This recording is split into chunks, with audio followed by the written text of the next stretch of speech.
watching the Citizen Science Podcast, the one and only twin solar system podcast featuring Samuel Hoffman, along with his team of experts as they discuss the very latest information about our binary twin solar system. Welcome to the show. Okay, hello everybody, and welcome to the Citizen Science Podcast. And as you probably know, I'm Rebecca, and I'm one of your hosts for tonight's show. And let's go ahead and get everybody added to the show so we can all get started here. As usual, we're going to go ahead and start with our friend Samuel Hoffman. Hi, Sam. How are you? I am fine. Hello, everybody. How are you doing today? I'm well. So it's nice much and sunny in chillier here Montana today in Oklahoma, but thankfully I didn't have any trouble with the storms that were passing close by last night. You just lucked out. Dodged a bullet. It's yeah, right. It's 70 right. degrees in Carolina and sunny with some clouds, but not bad. Had an interesting sky watching day and got a little sunshine and did the parking lot 360 in a couple of different locations today. So, oh yeah, the parking lots. Go ahead and bring everybody else in. Who's here? Yeah, let's go ahead and who's next in line is our good friend Jesus Marquez. Hi, hey, how are you doing? Hi everybody, how y'all doing? Hi Rebecca. Hi Sam. Nice, great to be here again. Was really looking forward to today. I haven't been seeing much in my sky, so I thought at least I could talk about planets if I can't see them. So. Well, you know what? I made a short clip we'll share later of it's like a combination of some of your videos. So we have that to look forward to later in the show. Awesome. Yeah, I had fun with that. So Christopher was here and he popped out. He'll be back. So we know he'll be back. So and then I'm still expecting Rocket Man and Nicole. So we'll see here in a moment. And Jillian. So we're still rounding everybody up. So they'll get here. They'll trickle in. So let's go ahead and take a moment and go to the comments and see who all is here.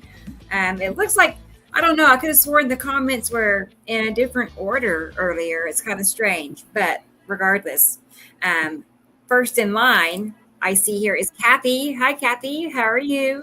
She says, I can't wait to see you all. Isn't that nice? We have so many devoted listeners, you guys. I was telling my son earlier today about that. I said, we have people that are like here every show from start to finish, a lot of them. And it's like, they're here for their family reunion or something. It's pretty neat. Yeah, it's become like a family thing, It's become like a family thing. So, yeah, it's great. Perfect. Well, hi there, Kathy. Hi. Hi, Kathy. And here's Nicole. How are you? I know she's been busy. She told me in a note today that she's had an unusually busy day, but she's still here to help, she said. So you can ask for more than that. Hello, Nicole. If you're too busy to be on the show, it's okay, Nicole. It's quite all right. So I can still message you if I need help. So far, I'm all caught up. So that's good news, right? But I'm good to see you. And then next in line is my friend, Michelle. Hi, Michelle. Hello, Michelle. She's I always point this out. She's in the line of totality for our eclipse coming up. So that's right. She'll be our correspondent. Some pictures, Michelle. Please do not. And I say this to everybody, but especially Michelle, since she's on the path of totality. Take pictures. Each side of the sun and 24. All around, I'm planning on setting up a tripod, my little, anyway, nothing too fancy, but it will hold my phone and I'm going to video it and try to do a time lapse. See how that works, based on what I see here. I think I'm getting like 60% here in Salt Lake, so it should be something. I'm 92%. 92? Oh, wow. So... Well, you're almost in the path to totality, 90%.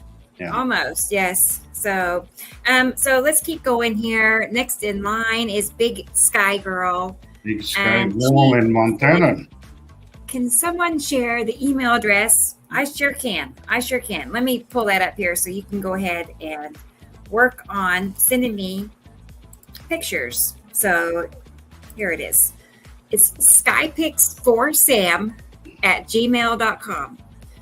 And if you're friends with me on Facebook and you want to send me pictures on Messenger, that is okay too. In a lot of ways, that's actually easier.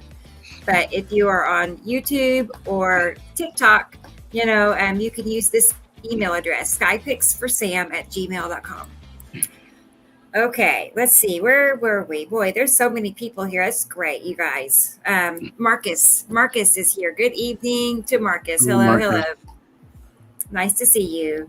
And then next is Lorraine. She's from California, you guys. I've never been there. Never have gotten to go to California. No, So not it's like quite. a whole other, exactly like a close whole here. other world out there. It's a culture shock for sure. Yeah. Absolutely. I'm open to it. Maybe one of these days, but it's nice to see you, Lorraine. I can tell you have a nice tan too. I bet. So, okay. And then, as always, our friend Brendan is here. Hi, Brendan. Hello, Good to Brendan. see you. Always is. Very nice that you're always right there waiting for us. That's awesome. And then Experimental. Hi from the UK, she says. Hello. Good to Hi, see you Experimental. here too. For sure.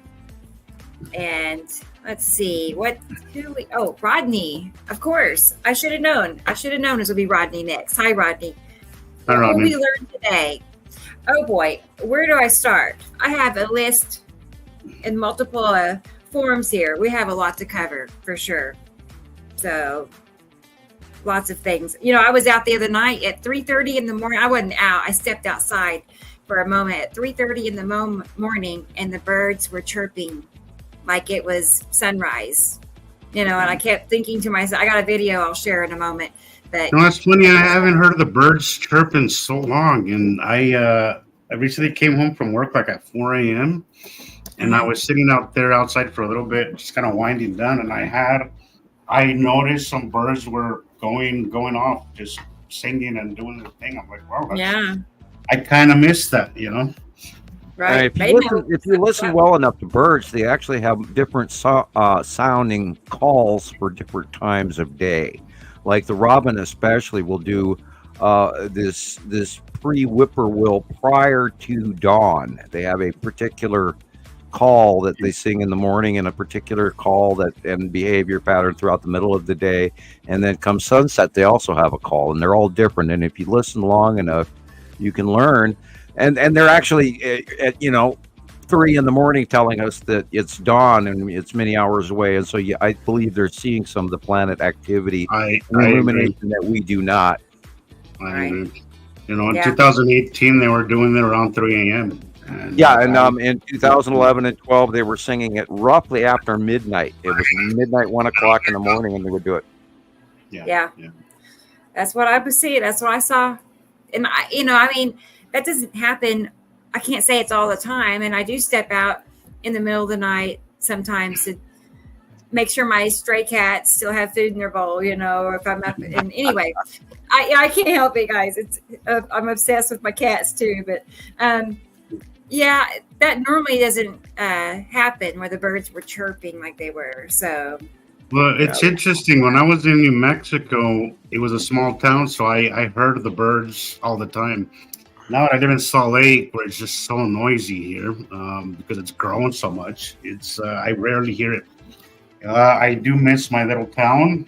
I do plan on eventually moving to the outskirts or something because the level of noise that us humans have become accustomed, or some people have become accustomed, Yes. is insane. Bingo. It's insane. Yeah, it's hard on our bodies. Well, let's go ahead and get back to our listeners here and see who is next in line. It is, it's Maria. Hey, Maria from Maria. Alaska. And Never she been called. She called me just the startup right when you and I were backstage prior to the show, and yes. she was calling to see if I had gotten her package, and we did get the pizza cutter, and she sent me some good. coffee and some really nice, cool Alaskan chocolates. So wonderful, and thank you again, Maria. And we seem That's to be nice. having short Very phone calls nice. lately, which is okay. Mm-hmm. Wonderful to hear from you, and thank you very much again. She's super thoughtful lady. I do know Very, that. very nice lady, and Very thoughtful. an excellent handwriting, I might add as well. She has some rather unusual, very, very proper, tiny little handwriting. And I was like, wow, how do you write that small? But anyway. Yeah. It's one Proper of those handwriting. people that have nice handwriting. I have to, Yeah, you know, she's really work she's at it. professional, and she's It- got a it gets wonderful bad. job, and I won't go into details, Yeah. but I'm very proud of her. Very, very thoughtful. She sent me a gift card to Starbucks the other day. Me too. About a month Me ago, and I too. was like, "How did you know? This is my latest addiction is Yeah. my coffee or an iced tea from." I think there's some secrets about her that she's not telling us. I think she's better because I mean she knew that she needed to buy me a pizza cutter because literally the day she said that she was going to send a pizza cutter, our pizza cutter broke, and then the next time that we need it, it's here in the mail. I mean, we're talking magic here. So, thank you. Perfect Interesting. timing. Interesting. Yeah. She's connected with us, I think. Yeah. Nope, Yeah, for it's sure. good to have you here, Tribal Mary. magic going on up in Alaska there, you know. Yeah. Let's see. Where were we? Okay. Oh, next in line, guy. Guess who's here? Is Katie Joe Hi, Katie Joe. in New Jersey. Yes. Our Good to have new you, New Katie Jersey Jo. sisters. You got to plug her Facebook page. I know. I will get that pulled up here in just a second. I forgot to have that ready to go. But yeah, she's recently started her own group. Let me just do that right this second, so we can talk about that for a moment. But yeah, those of us here on Facebook that like to do all the sky watching, you should definitely go join her page, help her get her base going for memberships. I think it's East Coast looking up and out, I believe. I don't want to say it wrong, but No, I think that's right. East. I actually saw some East Coast stars looking last up night. and out. I was really surprised. I saw stars. It was like, wow, you're kidding me. Because our cloud pattern cleared up and I could actually see stars. Saw some really interesting flashing ones, but I sat there and I stared, and for the life of me, I couldn't recognize normal star patterns. And I'm wondering what the hell is going on. Haven't figured it out yet. Not yet. Yeah. It's just weird. But Well, it's been here you go, difficult. guys. It's been difficult with the storm system that went through here because there's no sky view for a week or two, and we Yeah. got so much rain. So Yeah, it's and been I difficult. looked up all the weather, so I'm ready to do a weather report for everybody. And if you live anywhere from like Minnesota to Texas, from Texas to South Carolina, from South Carolina to Maine, you should pay attention through the part where we get to the weather report here in the show. So do stick around. Oh, Jillian's Jillian. here. Hi, I Jillian. just found you. I didn't hear you come in. So hello to our co-host Jillian Scott in Scotland, Jillian Watson in Scotland. Hey, Jillian. Let's get that out. We never have her mention her site. Jillian, what's the name of your Facebook site? It's So our called people- Northern Skies and Other Anomalies. Here, I have it. We are going to mention it today. I have it lined up, ready to go. So let me drop that banner down. I keep real quick. forgetting the weather part. It's a while since I always call it skies or Northern Hey. Skies. And Christopher's back. Welcome back, Hey. Christopher. Hello. What happened there? Yes, Hi, everybody. Um, How's everyone doing today? we're all here. I've got a bit of a surprise, All right. Yeah, Cool. interesting. We All like right. and I kind of need your help as well. It's something that just kind of happened. Okay. I'm Okay. probably going to get shot for doing it, but Uh-oh. Yes. Oh, hey, do not risk yourself. That's not wise. Dun dun dun. It's Oh a my dog. gosh, there's the baby. Oh, you got another baby? Oh, is that another baby? no, of course That's a not. different baby. Oh. He's just a mirage. Oh, oh, It's just a barrage. okay. You didn't get another dog, did you? No, he's just here for babysitting. Oh, okay. So it is a different one. I thought it's colored. Yeah, I thought it. It was I a thought little it- smaller you're right. than the other one. I That's was what going. the last He's word Theo's is. brother. Here He's for Theo's babysitting. brother. And Yes. at the moment, I'm just calling him Mr. Poopy. Because Family Yeah. reunion. what he does. Well, how neat. Are you thinking about keeping him, or are you just babysitting? I can tell by that look. I can tell. I already know. she's gonna fall in love with Theo's little brother. The thing That's is, he's got no home. He needs a home. You know, I mean, he came at an unexpected time in my friend's life as well. And the Right. thing is that these kind of dogs are tribe dogs. They're like a pack dog. They really need to be like 2 or 3 in a group. And she had a group of somewhere like 6 to 8 dogs, but her friend had the boy dog and she's got the girl dog. And it just kind of snowballed from there. It was an accident. Yeah. These yeah. guys happened, but And they here were they like are. 6 little accidents that have been really tough on her. Yeah. Her parents became very ill and were in hospital, and her mom has passed away. So Right. I know. I She just probably feel- needs help with somebody Yeah. watching them. Yeah. and Well, I know Yeah, you it's give tough to everybody uproot the in best that home way. possible. the thing is, it's already done what I just instinctively knew would happen with Theo. Theo's been abstaining a lot from his food. The second he seen this one eating the dog food, he was bombing it as well. Absolutely bombing it tonight. First Mhm. time I've seen him eat in weeks properly. Yeah. Yeah. Well, That's that's exciting news. That is. I mean, He will need a name, but you know, right. I'll help you. I'll be thinking. We'll see. But yeah, that's exciting, Jillian. So it is. I mean, he's cute, but I mean, it's going to be like a bit of a train smash for a week or so. So Oh yeah. yeah, Yeah, the adjustment period. right. He's cute, just like Theo. So we have to see more pictures later. Okay. So, Let's see. Yeah. Let's go back here. I see here Sabrina is here, you guys. And Sabrina, Tara sent me some pictures to share with you guys as well, but she's Okay. struggling to load the video because it's immense and she's got other things going on, but she had done the pictures and she really feels Yeah. like she sees the blueness, and she was really excited about seeing the deep blueness of the big butts and stuff, and If was she's very in- adamant that she's seeing Nibiru. Okay. That's well, cool. good. Good. So she sent me we can pictures help. and she just requested that you guys look at them for her. So We can do that. Of And course. I don't know if she's on. If she said she was going to be on later. uh if she's on Facebook and she loads her video to Facebook, I can save it pretty easily from Facebook too. This is an idea. So, but we'll talk about it when she gets here. So, but hello to Sabrina. Good to have you. Hi, Sabrina. And I don't think we've talked to T Racy yet. Racy, I hello. don't think we have, but T Racy is here. Hi, T Racy. Good to have you for sure. And our friend Sammy. Sammy is Sammy. here. Hello, We Sammy. enjoyed the video Hello. you sent. Okay, I'm not sure which video, Sammy. I'm not sure which one that is, but I'm glad you enjoy it. That's good news. So perfect. Good Yeah, to I see got a you. super cool one off my weather app showing the blood snow in the Alps because the Saharan dust has gone all the way up there. And when they all woke up to get in to do their skiing, it was all like sand dunes rather than snow.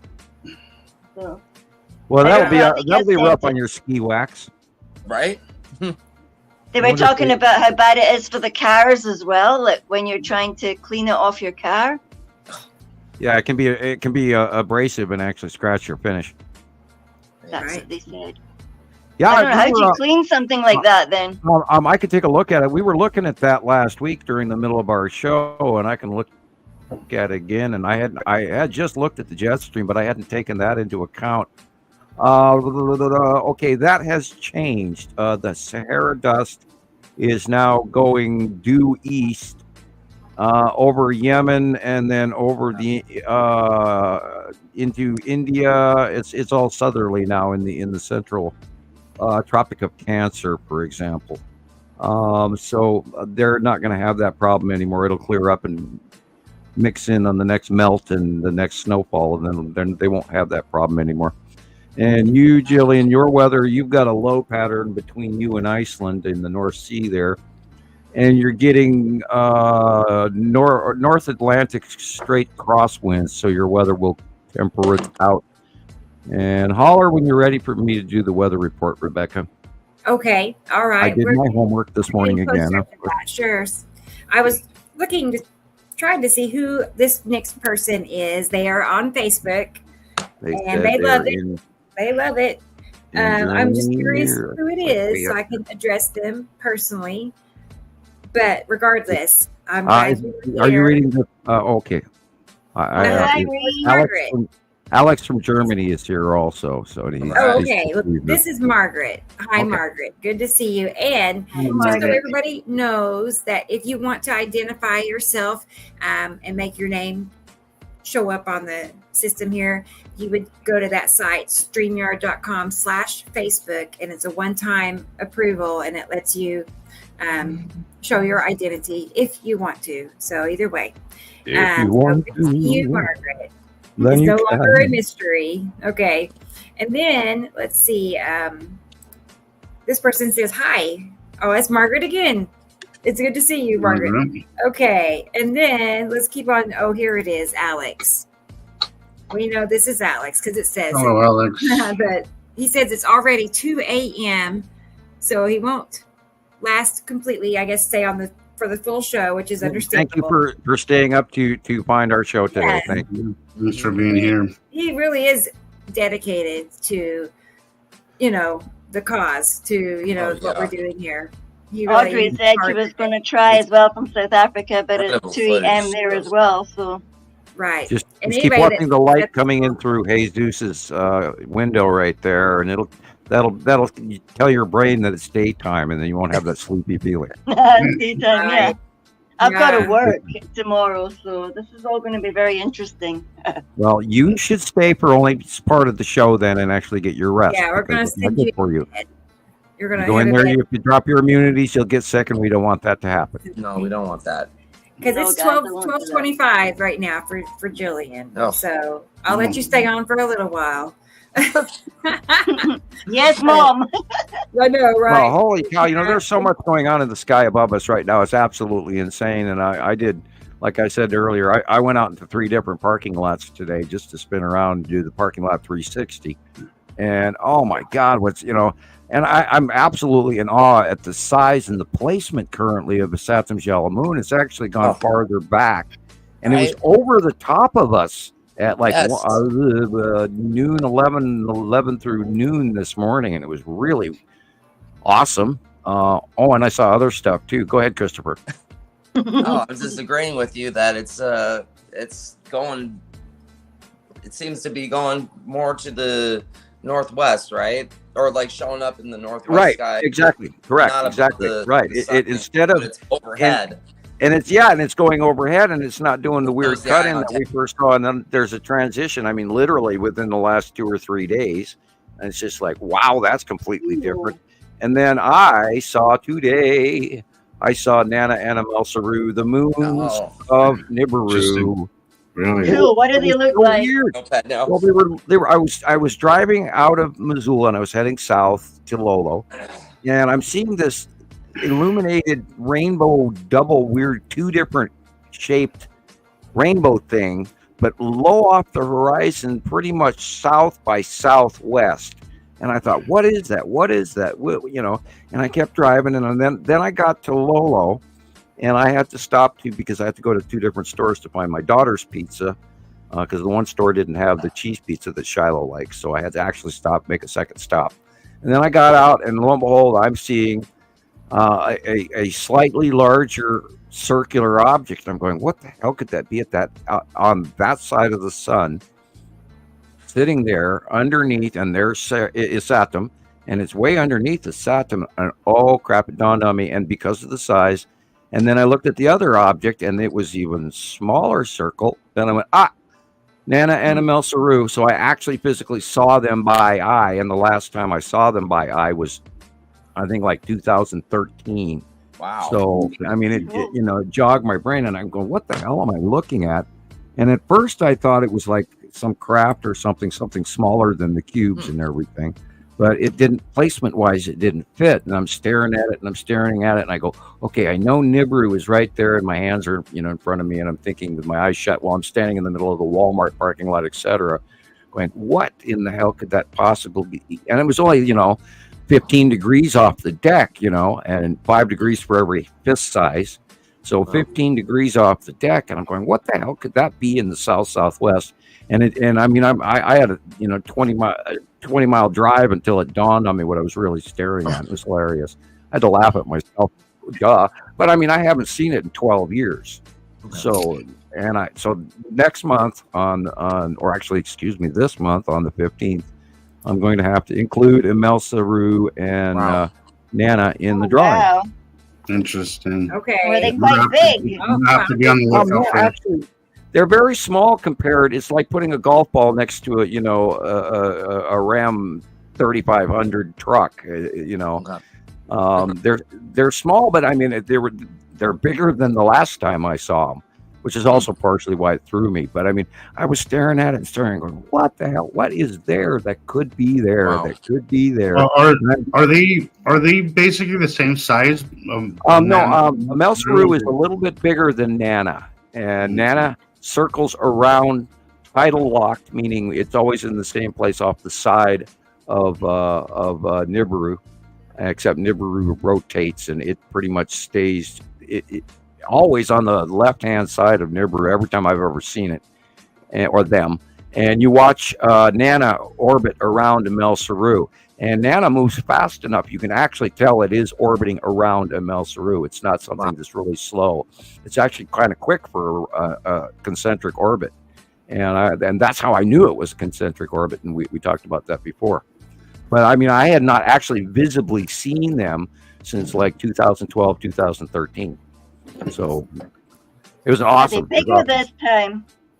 Yeah, they are bigger than, before in 2012-13, Nibiru was in the south by southwest for a year and a half, and then it went up higher and then backed away from us, which I can't fully explain.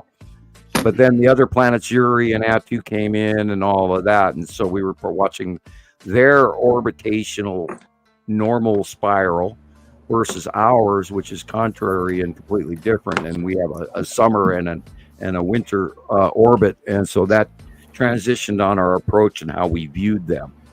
But I hadn't seen them this big, and it took me a while. It took me quite a while. Then I came home later, and then I saw the Texas Cube in the mostly north by west sky, northwest. And I watched it. The Texas Cube was huge and massive, and I watched it for about 45 minutes, including the side orb and what appeared to be many, star destroyers around it. Although it was pretty much, it was illuminated, but it was still high enough and dense enough out there that you could see it in the light cloud, but not the close cloud formation where it's bright. But you're looking at gray clouds. But this big square came in, and it got bigger and bigger and bigger, and it retained the full. You could see all four sides, and you could see it was a 3D instead of looking at a 2D square. I was looking at like if you tipped a dice, I could see the top and the other two faces of it. The lower left and then the frontal right, and then the side orb in front of the right side. Just like the drawings. And I watched it for like 45 minutes, and it was really big. And over the last week and a half, we have seen that the Longbox Cube and the Texas Cube seem to be larger than they were for the last 6 months. So maybe they've dropped down in altitude again and are right over the top. And there's been reports of people seeing them at night as well. So, Well, I can't wait because I have had some pretty lame skies. I've had some activity, but it's too much cloud cover. I think now, I've been seeing some of Chris's stuff. I think things are so close right now that I think some of the people down in the lower region are getting a better view. Could be. I haven't really had any cloud coverage at all, but the sky is so dark blue. It's weird. I think it's just total planet coverage without any clouds. It's wild. Everything we're looking at yesterday, for example. Yeah, most of the clouds that I saw yesterday were not ours. Yeah. So. I tried taking the picture of just blue sky, but people are just gonna be like, it's just a blue sky. It's not gonna make sense. But I know it's not normal. And you could do that too. China got really nailed on April 1st, and France is flooding again. And what went over top of China was just monstrous, and they got it the 24th, 25th, 26th. I don't know about the 28th, 29th, or 30th, but I know on the 1st they got nailed again with another superstorm where literally you can't even see and they're not, there's actually a term for it now, where loss of view to horizontal, loss of sight to horizontal view, meaning the winds are so intense you can't see anything because it's flying sideways. Wow. And and there's a lot of that going on. And like I said, France is flooding. And so there's a whole nasty set of storm scenario going on the other side of the planet. And we're going to get that again tomorrow. And we talked about this storm coming tomorrow from Missouri all the way to Maine and the East Coast included. So there's some big doings coming. It looks like you guys are getting hammered this week. Right. Oh, we will be. It'll be nasty. There's a reformation coming.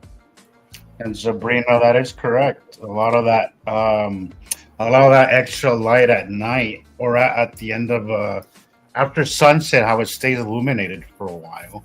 Lot longer than it used to be. 30 minutes. It used to be 30 minutes to turn on your lights. If you're driving now, it's like a freaking hour, sometimes. So yeah, that's right. It's refraction off of planets and other stuff. So yeah, off the bottom of overhead passing planets. Yeah, planet butts, as Jillian says, planet butts, shining. I got a good video. I want to talk about that later on. About that a bottom illumination and how it goes dark before our sky goes dark. It's really, really cool video I ran into recently. So we'll check that out eventually during the show. So also, I just want to say hi to our listeners over on TikTok. We have a few over there right now, and they're engaging with each other. Right. And our friend, some of you may already know Shelly. Hey, she's Shelly. a moderator for my lives over on TikTok, and she's a natural. She does a great job. Really, I couldn't ask for better. She shares a lot of your videos. She's shared a few of mine. Yes. She's really engaged out there. So thank you, Shelly. Thank you. We plan on having her on the show. Right. Everybody else on TikTok out there right now, thank you for joining us. Thank you for engaging with us. So right. Yeah. And so we have Shelly, it looks like Jane and Michael from Australia is listening right now. So hello, you all. And we're also live over on YouTube. If you want to see the other angle, besides just what my computer is showing you guys on TikTok, you can join Nibiru Followers Anonymous over on our YouTube channel, and then you can chime in with the main chat. So that's an option as well. Okay, guys. But I know Shelly, she'll be doing her job and, answering questions. She knows quite a bit. So I'll be checking back on you guys shortly. And I see here we have another person in the waiting room to be entered. So let's go ahead and first say hi to Melanie. And I saw Melanie, Egg, Karen, Aaliyah, Claudette, Kathy. Experimental as well. Irene. Okay, Experimental is here. And my good friend, Melissa. And she lives here in Tulsa, and I'm going to see her tomorrow morning. So Melissa is watching. So hi, Melissa. Watch your weather tomorrow. Right. I know. We have big plans. So anyway, here's Shelly. Here she is. Hey. Perfect. Hi there, Shelly. Good to see you. So, okay. And now let's get back to our waiting room and add the next co-host for tonight. Let me drop that down. Bear with me. Okay. Y'all have any guesses on who it is? Rocket Man? Well, that's a good guess. I haven't heard from him. I don't know if he knows we're on, but it's next in line. It's Nicole. Hi there, Nicole. Hey, Nicole. I was good to see you, everyone. Hi, Nicole. Hey, puppy dog. How's your puppy dog? Hi, Jesus. Thank you for asking, Jillian. Hi, everyone. Phoebe is doing much better. She's got a couple of different medications, but she was in the hospital on Easter morning. She got sick right after the podcast, and I was very happy that it wasn't. It was very scary, but once all kinds of cost and care was provided and diagnostics, it was an acute pancreatitis situation. So, so very, very, I mean, not great news, but great considering it wasn't something worse, So, just been kind of crazy busy with that, and I've just had a lot of kind of crazy stuff going on, and I was thinking about it today. I don't know about you guys, but the Ides of March, the spring equinox, all of that stuff. But I gave someone a mediumship reading, not too long ago, like right around the equinox, and I had I got a song playing in my mind right before that song. It's like a, I don't know, classic. It would be played on the oldies station when I was growing up, even though it wasn't really that old. But it was Lightning Crashes Again. It sounds like it's a love song, but the theme of Lightning Crashes Again just kind of seems like there's multiple things that seem to line up and happen. And so I don't know. Hopefully that's not the case for any of you guys. Right. But, oh God, I just hope not.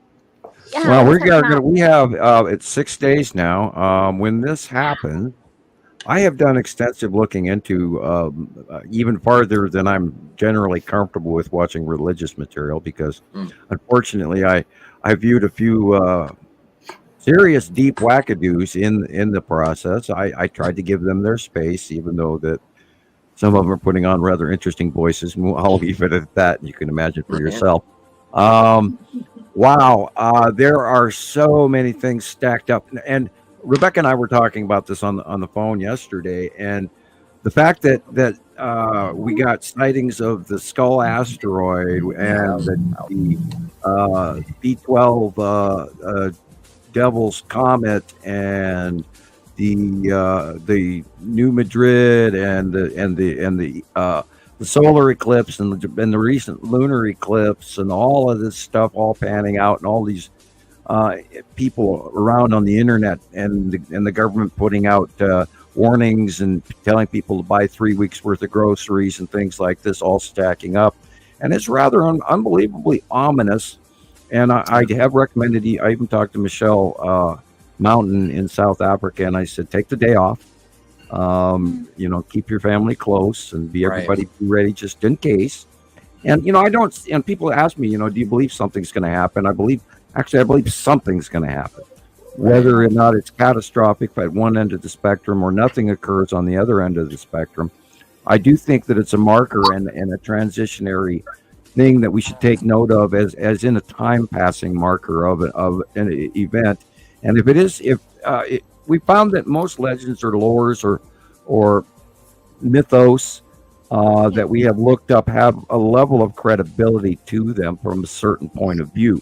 So therefore, I can absolutely not discount this coming event in any way, shape, or form. And I look forward to being aware of the ramifications on both sides of the spectrum on that date. And I suggest everybody else try to take that day off. I think it's too much hype to ignore.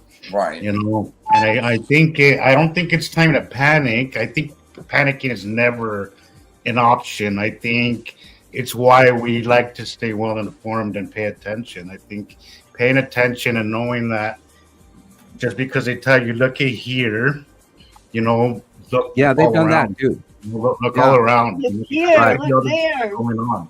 Yeah, during Comet Elenin, NASA was really just going on this whole hog program of trying to announce this to people, and at the same time, on the exact opposite of the planet, they were pointing up into the in the northwest sky, and literally in the deep south of underneath the planet was when Nibiru was first starting to be visible.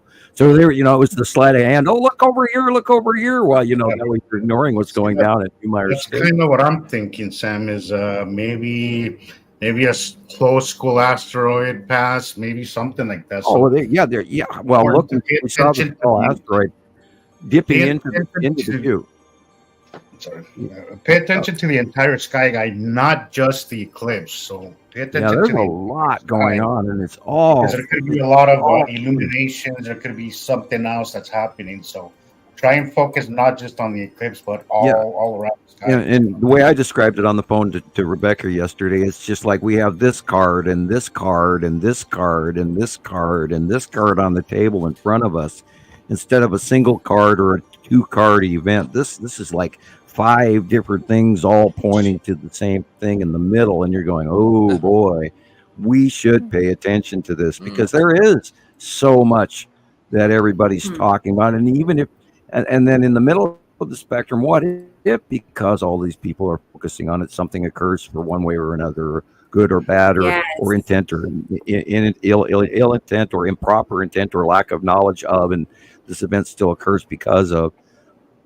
Going back to all the way, like, yeah, I mean, if you look at the events of in Mexico, I think it was, or maybe it was in Spain, I don't remember exactly where it was, and the children, many years ago, these children claimed to see the Blessed Virgin Mary, and then all these people gathered, and then they literally saw the sun go backwards for a major event by the thousands, and and that was many years ago as well, and it was religious, and it's on the tip of my tongue what the event was called, but this Fatima. is Fatima. Thank you. Jillian's always got the little answers for me. I love it. Thank you very much. You're right. Yeah, the 3 little kids. Yeah, they seen the Blessed right. Mother. And the event at the grotto and all of that. So Fatima, and that's how we say it over here, but Fatima there. And then there has been many videos this week over the top of Jerusalem where they were hearing the sky sounds. And so all of these people, including the Arab, and the Hajj been flooded out again. And Saudi Arabia got the living crap hailstormed out of it this week.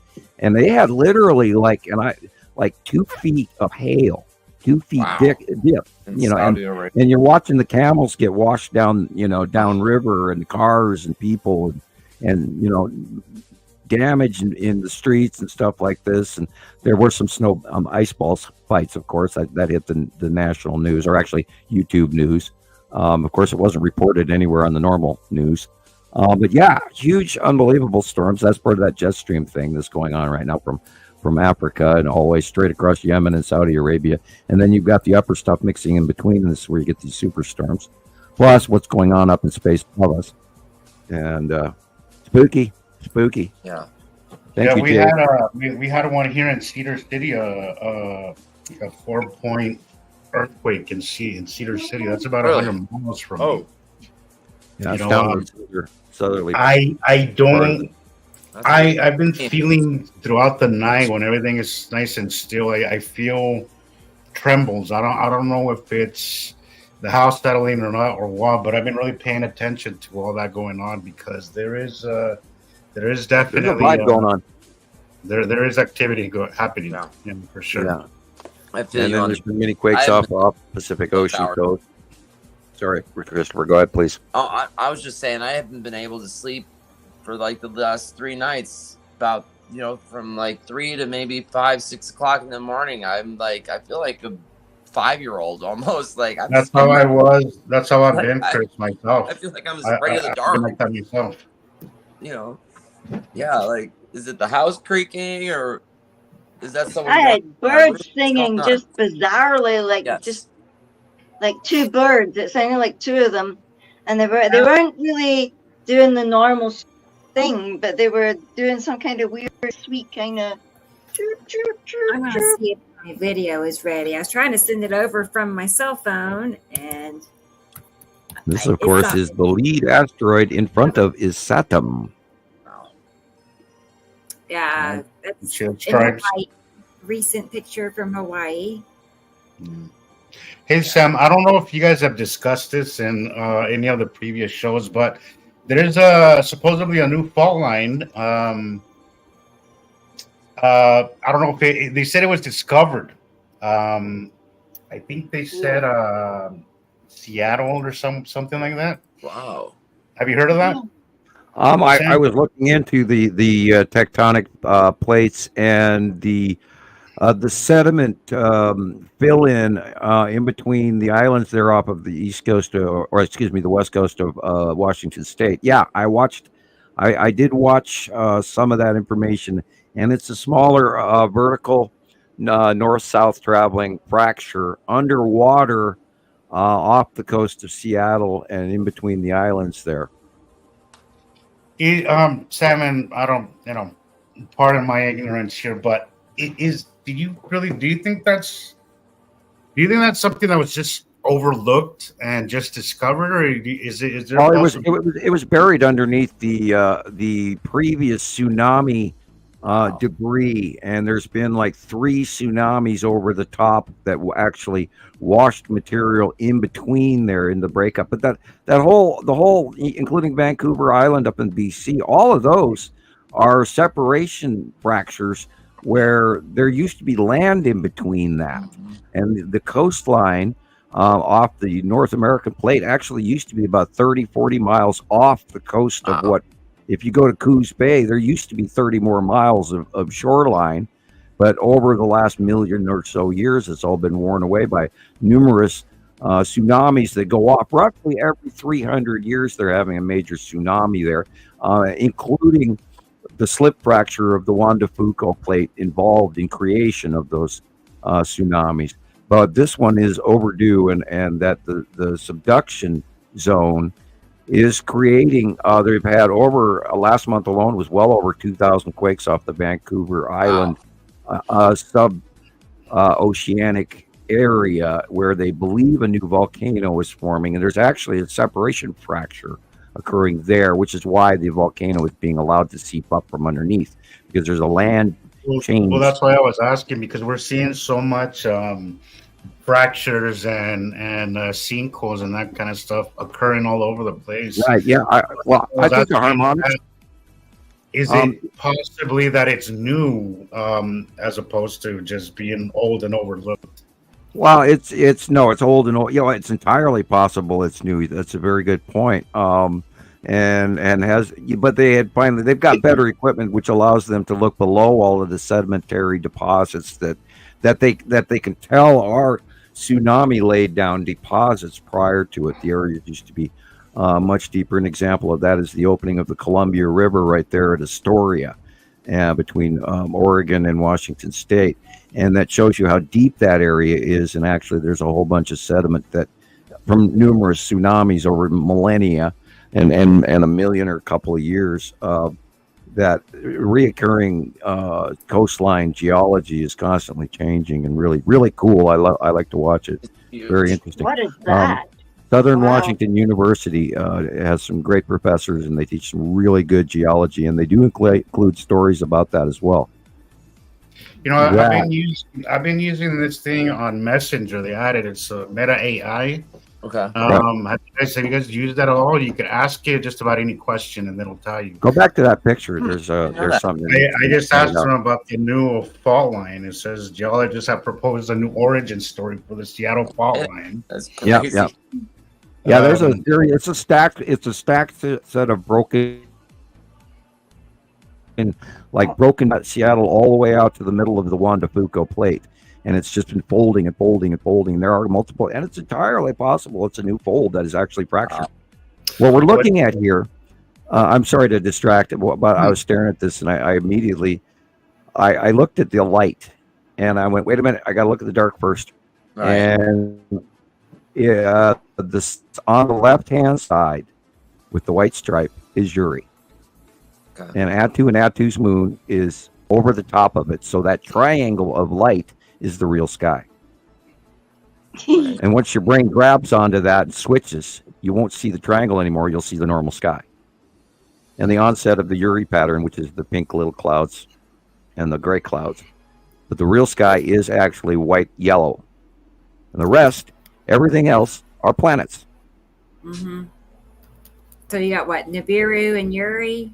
Is that what you say? No, you've got Uri is on the left with the middle. You can see the illuminated stripe on it.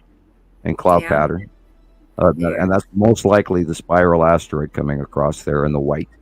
Wow. And then above it is Attu and Attu's moon in the middle top left. But to the right of the center of the picture is Saturm's yellow moon. Okay. And then Nibiru is farther off the right side of the picture, not really included in this. So you said this is Saturn's moon, there, top right. I see it. There's a curved place. Yep. That is in front of Attu and Attu's No, moon. it is actually behind Attu and Attu's moon, because Attu is literally from the top right corner in a circular all the way to the top left corner is Attu. Wow. But in front of that is Attu's moon, and is partially pink on one side and then white when you get to the middle of the left. Right there, you see the white end in the middle left top. And then the little white blotches in the center top are Attu's moon craters and facial illumination. Wow. Irene then- sees it too. I see it. Irene sees. I know. It's The trick is to look It's really at the dark easy to, areas first. It's really easy to lose your attention and just look at the illuminated part. Right, And, and then that's how I caught myself getting caught by immediately looking, going, "Oh, it's a triangular ship," but no, it's not. It's actually that is the real sky, and everything else is planted in the way. Okay. that's awesome. It Okay. is. Look at that. Looks like And it's that's like that eye pizza. catch. You kind of jump, but it's sort of like scaring yourself, and you go, "Wait a minute, no, dark area first," and then the moment you jump to that, you automatically see the planets. Gosh, I would love All to right. have been there. Look at, this unobstructed view in the desert. I mean, it looks like they're in the desert somewhere, or I don't Yeah, know. whose But there's picture no is that? buildings, It's there's cool. no power lines. It's just them and their camera and these planets, and I would just love to I would see say it. Kansas, but I wouldn't say desert. Okay. Yeah. It's too green. Of course, there's a lot of the desert this year is going to be very, very green. It's going to be an unusually different Oh, year yeah. for the desert. New water pattern. And that low that went through, it went over Arizona, dumped a whole bunch of rain. Las Vegas got some rain the last couple of days. And very, very rare, much needed. Yeah, but Rebecca, you're exactly correct. All right.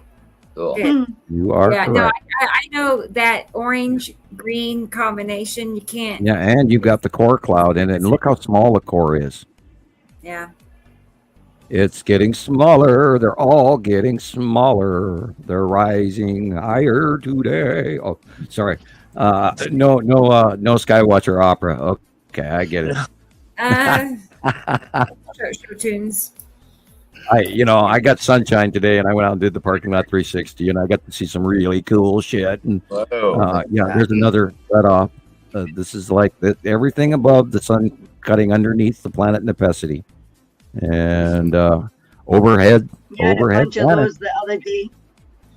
And people don't see it because they're so Right, our huge. People sky go, "Oh, it's just clouds." Yeah, it's just clouds. But look at the horizon. Those are the just clouds. Everything else above that is just planet. Question for you guys. Yeah. Are you aware of the recent major earthquake that just struck Taiwan? No. No, I No. Yes. So I just sent see that. Rebecca. That I means- have sent a copy of a folder. It's in your drive. I don't know if you want to use it. There are screenshots of my phone and the National Data Buoy Center and also earthquake tracker. But so I put that together for you I'll go to because the at first European there was model. no. me Let's see, which one is it? No, I believe Seven. it is the 7.4. Wow. Oh. USGS, not Jeez. the European. But yeah, it first came in at 7.4. So what we're looking at now is there was no tsunami registered. There was none of the data buoys were actually in tsunami action mode or anything like that. They had a series but of earthquakes, now not they just are. one. Oh no. Yes, so they had a major earthquake that first came in at 7.4 at 5:58 p.m., so about an hour ago. and that was 59 minutes ago, and it was a depth of supposedly 6.2 miles, and it was 7.4. They dropped it down to 6.8, then they raised it back up to 7.3, and then 46 no, they actually, minutes ago. I've got the Sorry, little Sam. European model. They had a 7.4, a 6.5. Which was Korea 46 had one. minutes ago. Taiwan, And then they had 5.7, another 22 5.7. minutes ago. 5.3. And then the last listing is 11 minutes ago. They had a 5.5. And they're missing the 5.3 in there too. They had a 5.3 and then another Okay. 5.5. So there was Right. had That was multiple. 13 minutes ago. Yeah, Wow, so the they've news says had breaking news: multiple buildings one, collapse. Oh, I'm after sorry. the I was on quake Facebook. hit I was eastern actually on the Taiwan. European model. and so there was no active data buoys even in the motion to show that they were going off. Now, and that was after the 7.4. I can Usually check that. those are active within a few minutes of by the time I'm getting notified. If it's in water or near the shore, I'm usually getting those. They're moving, but now they do have, I want to say 4 trackers are now in movement, and it's showing you what it's doing as you go through the slides. I've got 4 of them in there that you can see the various ones, and so you can also see that there's a lot of activity all the way around. But yeah, Oh boy. so I just wanted. That's listed on the national. That's listed on the National Data Buoy Center. It's www.ndbc.noaa. That's NOAA.gov. Right. The buoy. You see that there are 4 markers in action. The farthest one out from the coast into North Pacific Ocean, excuse me. The height of the marker disturbance runs from 55, 60, 60 to 55, 68, 24. It is a 1 meter on the high earthquake near wave. Taiwan, Duck holding it 7.5, just looks like it's 7.5 leveling, magnitude but that could have to do with the 21 depth. kilometers southeast So of Kuala this Lumpur. actually may go all the way across the ocean to Hawaii. So we'll have to keep watching in the next hour or two. That was felt widely in the Taiwanese So, capital, and then Taipei. there's Tsunami has 3 or also 4, been issued 3 for other those markers small Japanese going islands off that you see to there the shore of Taiwan in northeast that of area. Taiwan. And let me Also look a at their tsunami warning wave for height. Japan's Okinawa prefecture. Wave height is 1 meter and broken and possibly still rising. Okay, and that's in the northern. The south polar dropped almost a full meter, and then is doing a double flattening wave. So, which is amazing that one front wave ahead of all the other markers is higher and more resonant. So there was a very large tectonic plate slip there, I believe. Wow. Sorry, I didn't mean to go on and on, but No, I think this is very important information. I wonder if it has Hawaii is anything going to do to with possibly the have a tsunami upcoming warning in an hour. That's eclipse. Well, scary. you should see the sky above them while it was happening. I seen a video now.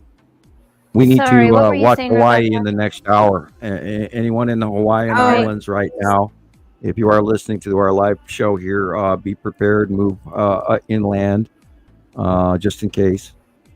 And it may get bigger. It may just be, a 3 meter or 2 meter or 1 meter wave. We don't know. But it has to do with the depth of the ocean. That whole wave changes depth. Once it rises up, then it'll mount into a larger tsunami. So we'll see what happens. Because it was in pretty deep Absolutely. ocean that this one is the front leader marker, which is weird that the other ones aren't going off. Right. So there was sort of like an underground slip where it pushed that direction. So there is definitely something headed into deep Pacific Ocean to what they would Yeah, consider the sky the looks weird above them. Sorry, but in one video you can actually see the clouds are like bulbous and really low down.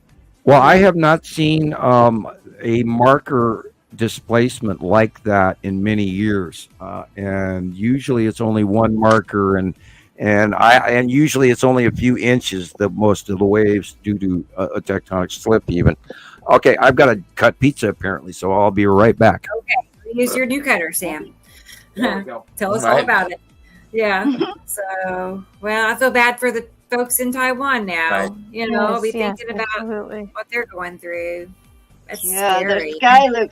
the sky looks like, you know, that deep blue, and then you've got all those puff clouds really low. Okay. So it looks Yes. like Moon of Atu or something.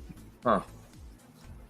I'll have to look later. Okay, I want to come back to that folder, and I want to pull up one of our, somebody that sent us pictures. Let's look at their pictures a minute. Yes, Actually, let's- let's do Alexander in Germany. Give me 1 second, because I know it's early, late time for him. He may not still be here. I don't know, but Let's hope. he can go back. Yeah, I'll tell him when we covered it so he can go back. I have too many folders. Let me try to bring it up to the top. 1 second.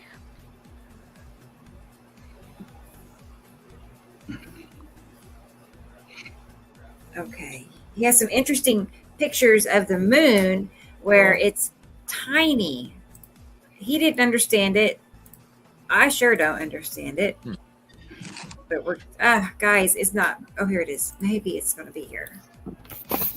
Considering it's meant to be full. Yeah. Let's see. And Shelley, she says there is a huge volcano in the Pacific Ocean, and they say the biggest on our solar system with 3 plates. Interesting. And right. I think we might want to There's check so some much of that. going on, guys. So Right. much No, happening. the Pacific Rim is well known for volcanic activity. Oh yeah. At the Yeah, Ring I of imagine Fire. the eclipse yes. is going to be pulling and tugging and all that stuff. Whatever's going to be going past us. Right. I'm talking I about mean, Mount look, St. Helens I is mean, that one of the activity. one of the biggest in the solar system. That's crazy. That's kind of spooky that we have one of the biggest in the solar system. Hmm. This is the moon. This one and this one he sent. He just thought it was a little interesting how hazy, foggy, and tiny Right. it is. So I didn't even It's- see anything for the it's- last few days. Because at he least we doesn't think get it's the moon. Yeah, I mean, It as far seems as to me over the past couple of months that the moon has not. I don't want to say if it's been obfuscated, like chemtrails, sea trails, and all that stuff. Right. But it just seems to be not as present as typically it is. But there's always something blocking the view. At least my view here where I am. I get a lot of this recently. So Okay. there's a lot of weird stuff going on with the moon for sure. wait, wow. wait, 1 second. That's really not the. There were more. There were actually plenty more. I'm not sure where they are. Hang on 1 second. I'm noticing tonight I'm having trouble getting data or whatever, pictures and videos from my Yeah, it's phone. been really sluggish today. And things are just not loading. And I'm going to come back to Alex's pictures in a minute because there's actually several that are part of this series and they're not there. So let me check on it. In the meantime, let's see. I have Tracy's also. Yeah, Tracy. She's here, right? And I'm Tracy? back. The pizza cutter works well. Sorry. Actually, I don't see her. I Let don't us see know if you're here, Tracy. Yeah, I don't see her. Yeah. Oh, there she is. Yeah. All She's right. having a good time. I can see. Okay. Well, let's find her pictures here. So what did I miss? What I miss? Well, I was trying to get Alexander's pictures, and they're not. I'm going to check his folder because they're not all there. So Huh. I'm not sure what's going on. But I have a folder from T. Racy, and I hope it's. I was just explaining how. Yeah, see, I just loaded all these pictures. These are from last week. So her Well, pictures. I've seen absolutely nothing for ages. Sorry, guys. I'll figure it out. In the meantime, let's go back and look at these pictures for some eye candy. It's the eye candy folder. So The depth yeah, I of think the magnitude 7.4 quake in Taiwan was 20 kilometers. So that's slightly Yeah. mediumly, yet it's medium, but yet shallow. I can look into the other ones. Sam, since we're talking about that, what is the significance of the? Okay, so the least depth, because the earthquake in Cedar City, which is like 100 miles from me, was at 0 kilometers. What is the significance of that? That means way at the surface. I mean, Yeah, I know, but I mean, what you know? that could have been at the surface. It could have been an explosion that would cause a Richter reactivity. What was the magnitude? It was a 4.1. Okay, that would be it. That would be that would have been a huge explosion. So, therefore, something really close to the surface cracked, and it cracked big. Wow. Interesting. So has anybody ever heard like a high surface crack, like breaking? I've never heard of those. I know that in the Great Glen fault line recently, we've seen like an increase up to 3s.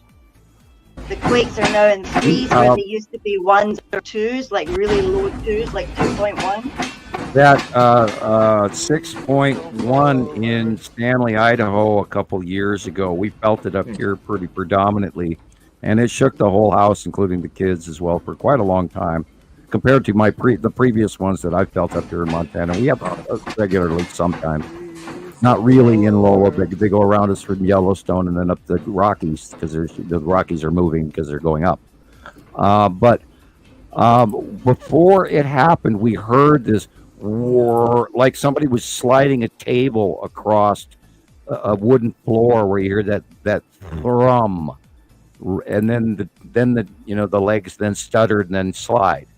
Like if you're dragging a really heavy wooden chair across a wooden floor, you hear that big empty room work, and so that's kind of what a slow movement is, and actually in a pop or a major crack, because the 4.5 is a crack, so you'd actually hear a boom.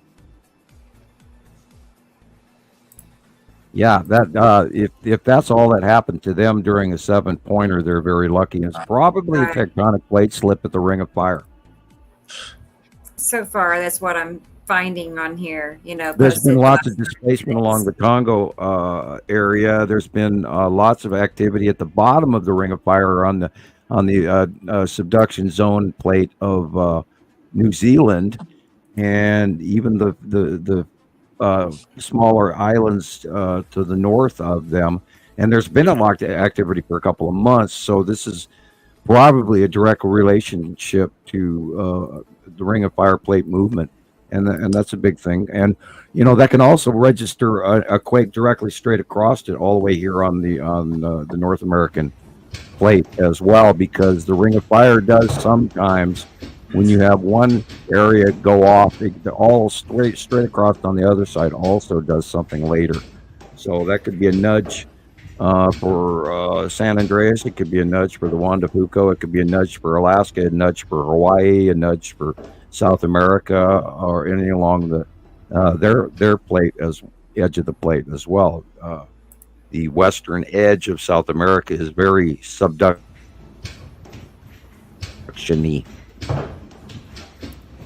That's all the Ring of Fire, and it's a big plate that moves.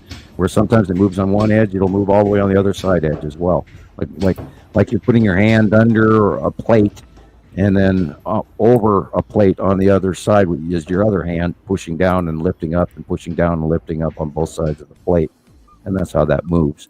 And that's of course why all the volcanoes and everything are subduction forces one plate underneath another, where it goes down, down, down, and then it gets all warm and hot from the tectonic plate heat, and all that heats up and melts and burns the gases off. And then those gases work their way up to cause fracturing, and that fracturing and lava can seep up into what they, and create a lava dome. And then somewhere within 150 miles, you get volcanic activity on either side, on most sides of subduction zones. Yeah, that was short. That was short. That was short. That was short and intense. Yeah, for a 7-pointer, that was short. If that was that could have been a 6 or a 5, but that was actually low duration. Okay, here's an aftershock.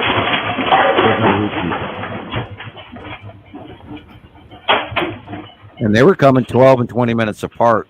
So there's been quite a few, and there are probably going to be quite a few more. And I should actually bring that site back on and keep.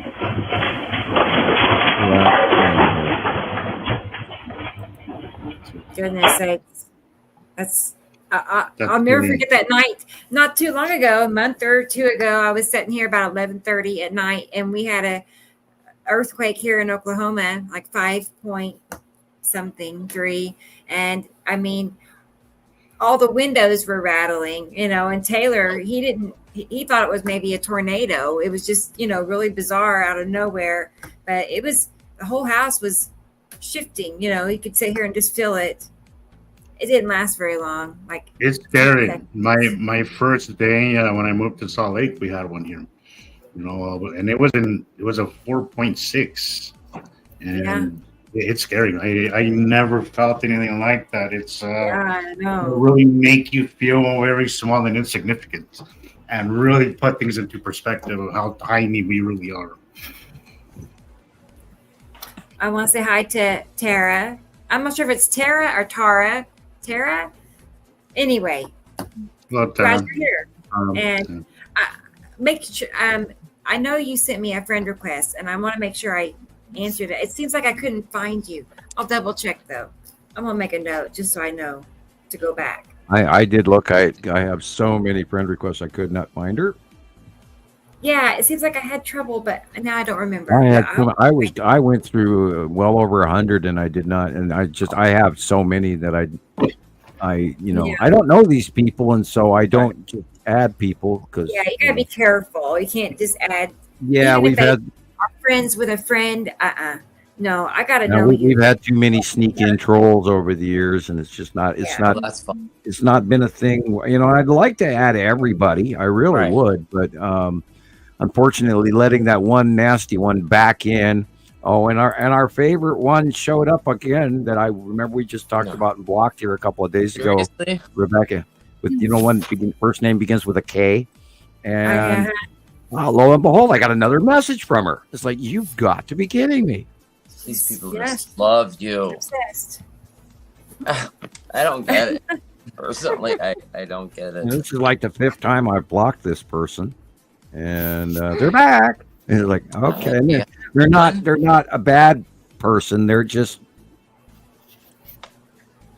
interestingly, but when they start getting with. vindictive, like they want to cause problems, and this the problems they want to start up, and it's like, it's gotten to harassment.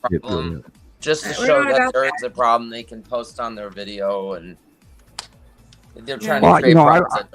I was tolerable until I start seeing, and Jesus had posted some comments to me, and when I see people start spinning the situation where they're intentionally trying to make me look bad and saying that they had caught me in some sort of a lie, that's when I draw the line.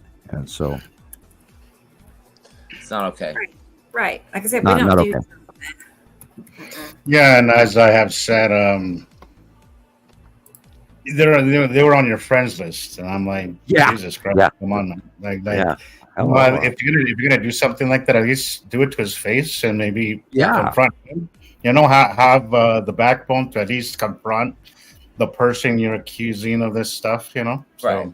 I didn't even know what the hell she was talking about, and it's like, what? Yeah, Yeah, No clue. I kind of kept it short, and yeah, I'm not. I'm glad you told me. And I want to make this clear to everybody. I'm not looking for truth. I have found truth. All right. That's right. I know. I know what I'm doing. I'm not anybody suggesting that I do this or do that. I'm sorry, but I'm perfectly fine where I'm at. I have no doubts of what I do and what I believe in and what I am constantly documenting, as well as everybody else here. So I'm not. I don't switch sides on a dime like some people do. I know this is what it is. I have absolutely zero doubts that I am where I'm supposed to be at. So yeah, just putting that out there, because I've been getting a lot of that recently. Almost like people are trying to recruit me to their side, and I'm like, I'm sorry, I'm not into it. It ain't happening there with Jesus. I'm where I'm at, and you can't fake that kind of confidence, Jesus. You are so confident in what you're saying. You can't fake that. I'm sorry. Once you see it, once you really see it, you just stop questioning it, because you just, you can't question it. Once you see it, you can't question it.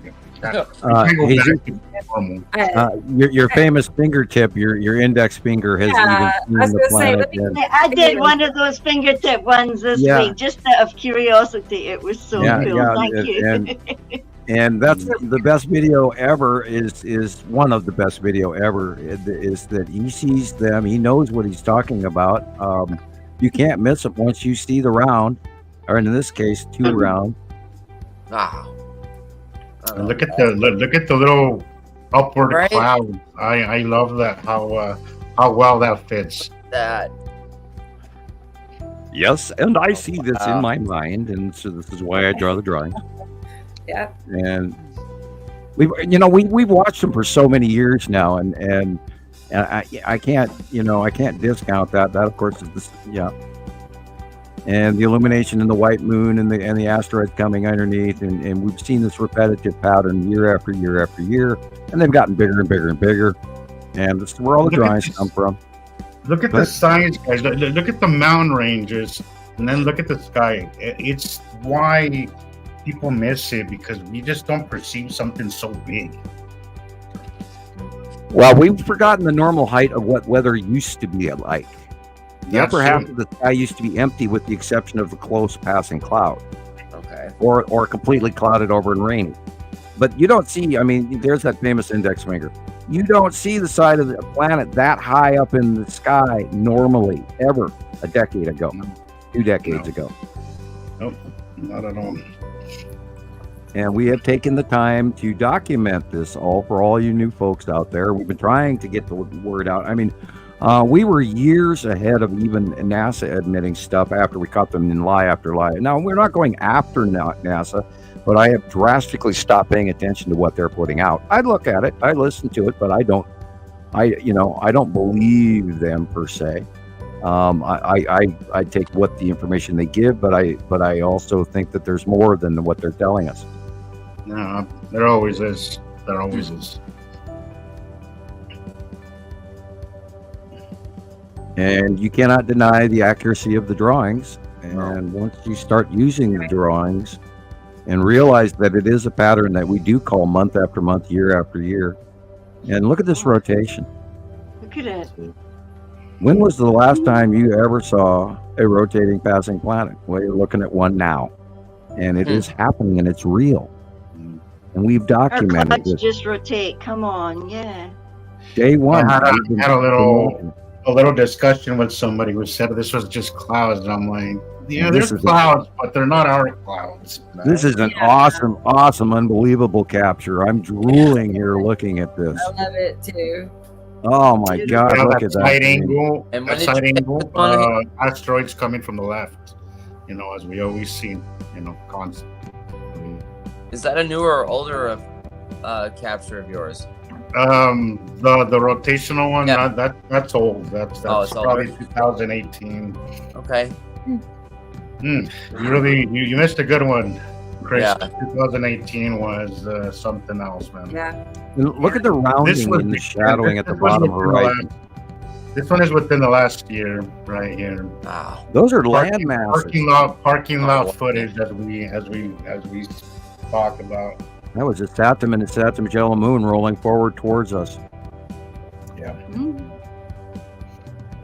You can see the asteroids there on the side, guys. Wow. Like Look at drawing. Blue is so perfectly curved too. You know, that dark blue.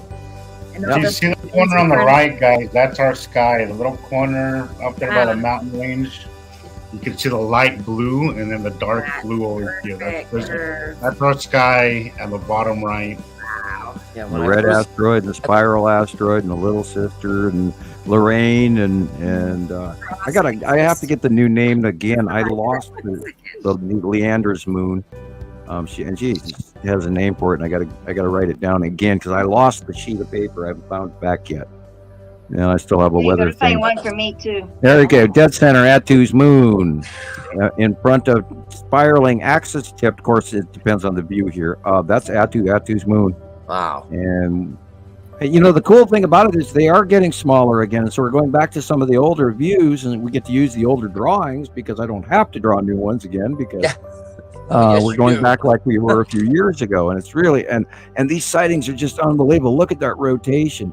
Look at the asteroids coming in around, and up in the upper right hand here, we should be staring at the Skull asteroid any second now. I mean, excuse me, in the upper left hand. And that could be its chin sticking out. And then we saw that the other day where the Skull asteroid in I think it was Afon's video, and it was cutting into in front, and that's so important right now, all connecting with the eclipse, and then I mean the freaking Skull asteroid and the eclipse and all that crap happening at the same time. Who'd have thought? And this, of course, is the Saturn Jello Moon and its Saturn. And you're seeing the ion tail is going over the top of us. And those are the flame-like weird little extra clouds around coming off the ion tail off the Saturn's yellow moon and going around is Saturn proper on two sides. But in that view, we only saw one of the trail because it's going over Earth now. Again, yeah, Atu's moon, I asteroid. love that illustration on this. No, it's Yeah, wild. you can see the asteroids really well. No, look at them, like all wee Little crusty circles. looking things. I know. And of course, we've documented this asteroid pattern since 2015-ish, where we were, prior, we drew that this is what this looked like, but they were much, much smaller, and they all looked in the out view as one bunch. And that's why we originally just called it the object cluster group. But then over the years, they spread apart, and we found out there were many, many, many more in different areas, including the facial attachment under the bottom of Uri, which is the Salamander asteroid group, and the Pan asteroid, and all of that. Yeah, I love this one again. We determined that this was the long box cube going over the sun. Wow. Oh, geez, that is so obvious. And if you look in it big enough and close enough, you can actually see inside the infrastructure of the long box cube in the shadowed areas. You can see the structure. I can blow it up even farther than I have it right now, but yeah. And those flat lines are probably ships. Wow.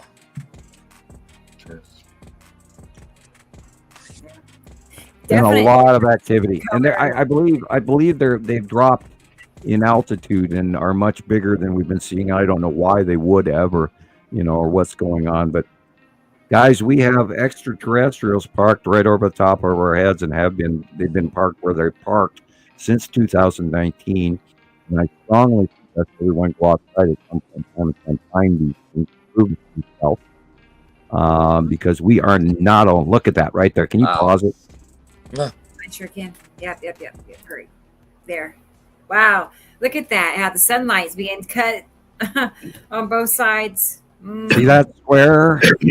See this Oh, bubbly yeah. little side and the little, literally infrastructure of girders and you Jeez. name it, little open holes. And this matches the earlier sightings we had over the years of the long box, where the Texas cube is more encased, sort of like a battleship, where you see rivets and completely encased in nothing but solid metal. But the long box cube was surprisingly open in areas where you could sort of see into it, just like in the Star Trek movie about the Borg ship, where they had openings all over the place and infrastructure they could fly in and out of. And this thing's huge. huge, and many Star Destroyers offloaded off of that sucker. We have hundreds, if not thousands, of Star Destroyers over the top of planet Earth, and they've been openly flying around above us. And somehow, I don't know how, somehow, people aren't listening. Imagine that. Well, I mean, I really agree with what you said last time, show, Sam. Two things. What do you say? One, what do you say? Are they even interested enough to even bother looking? That's a big one right there. Is that a lot of people just aren't really interested, at all. The skies could be the boringest thing as far as they're concerned, which is something my brother tells me constantly. So, my favorite one is the one where they say, "Well, what can I do about it anyway?" That one too. That one too frustrates me. And here at 6. Okay, so then hold on. Oh wow. Okay, that's a lot of detail there. Yeah. But 6 to 9 o'clock from the sun, it seems like something is cutting into the sea trail. On the bottom. The blue asteroid has been cutting across the sun lately. We are also expecting, remember, illumination from below the sun on the at the 5 o'clock position, and so we have to keep watching for that. That is really cool. That is very cool. That last really picture very much looked almost like what the green asteroid would look like up close. I love that last picture you posted, Nicole. It was very obvious, which I would have guessed that too in its moon. It's great. I loved it. You could see the downward pointed effect of Add-2 in its moon. It was awesome. Oh, I guess. Thank you. I've got to share it to the groups. That's recent, right? Mm-hmm. Nicole? That is unusual. Is that picture?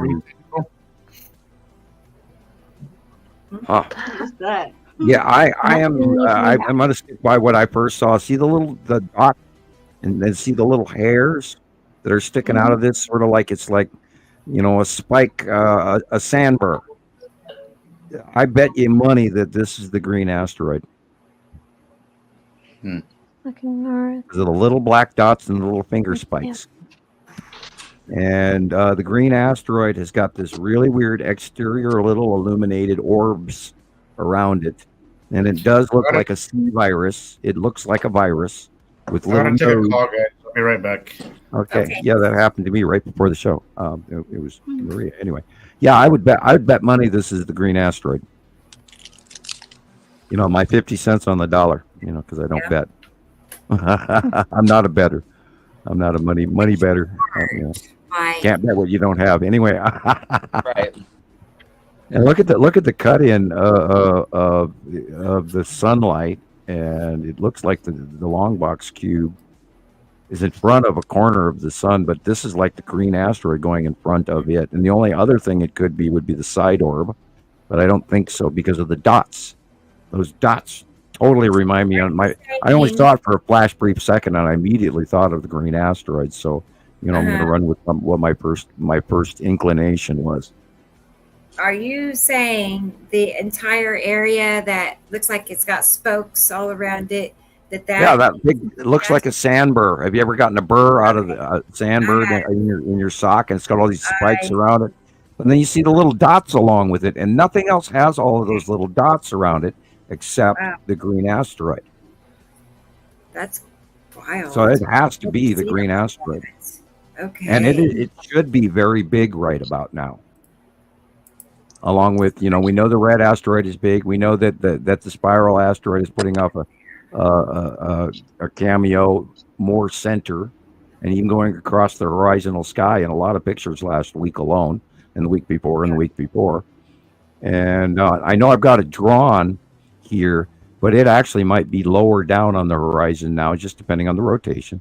But it is literally in front of, and on the middle to right-hand side of is Saturn. And that last shot fits exactly where the sun is. So it has to be the green asteroid. There's nothing in the sky that looks anywhere near what the green asteroid looks like, which is what blows me away about the green asteroid, because it does not fit anything that I know in science as far as asteroids or comets or any of that. And we've had so many pictures of it. And if you'd like, I can even hand you. Do you have an old close-up of green asteroid? I should. Yeah, give me a second. Let me. I can grab you one in a heartbeat. I know right where it is, but I should have a whole folder of green asteroids. So let's. Okay, checking the National Data Bowie Center. It has not made it to Hawaii yet. God.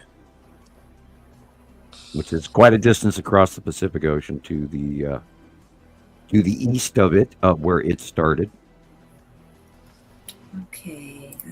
I can grab you quick. It's just if you think you're going to get it before I do, which is okay. Oh, I should have it in just a second. I say that. Okay.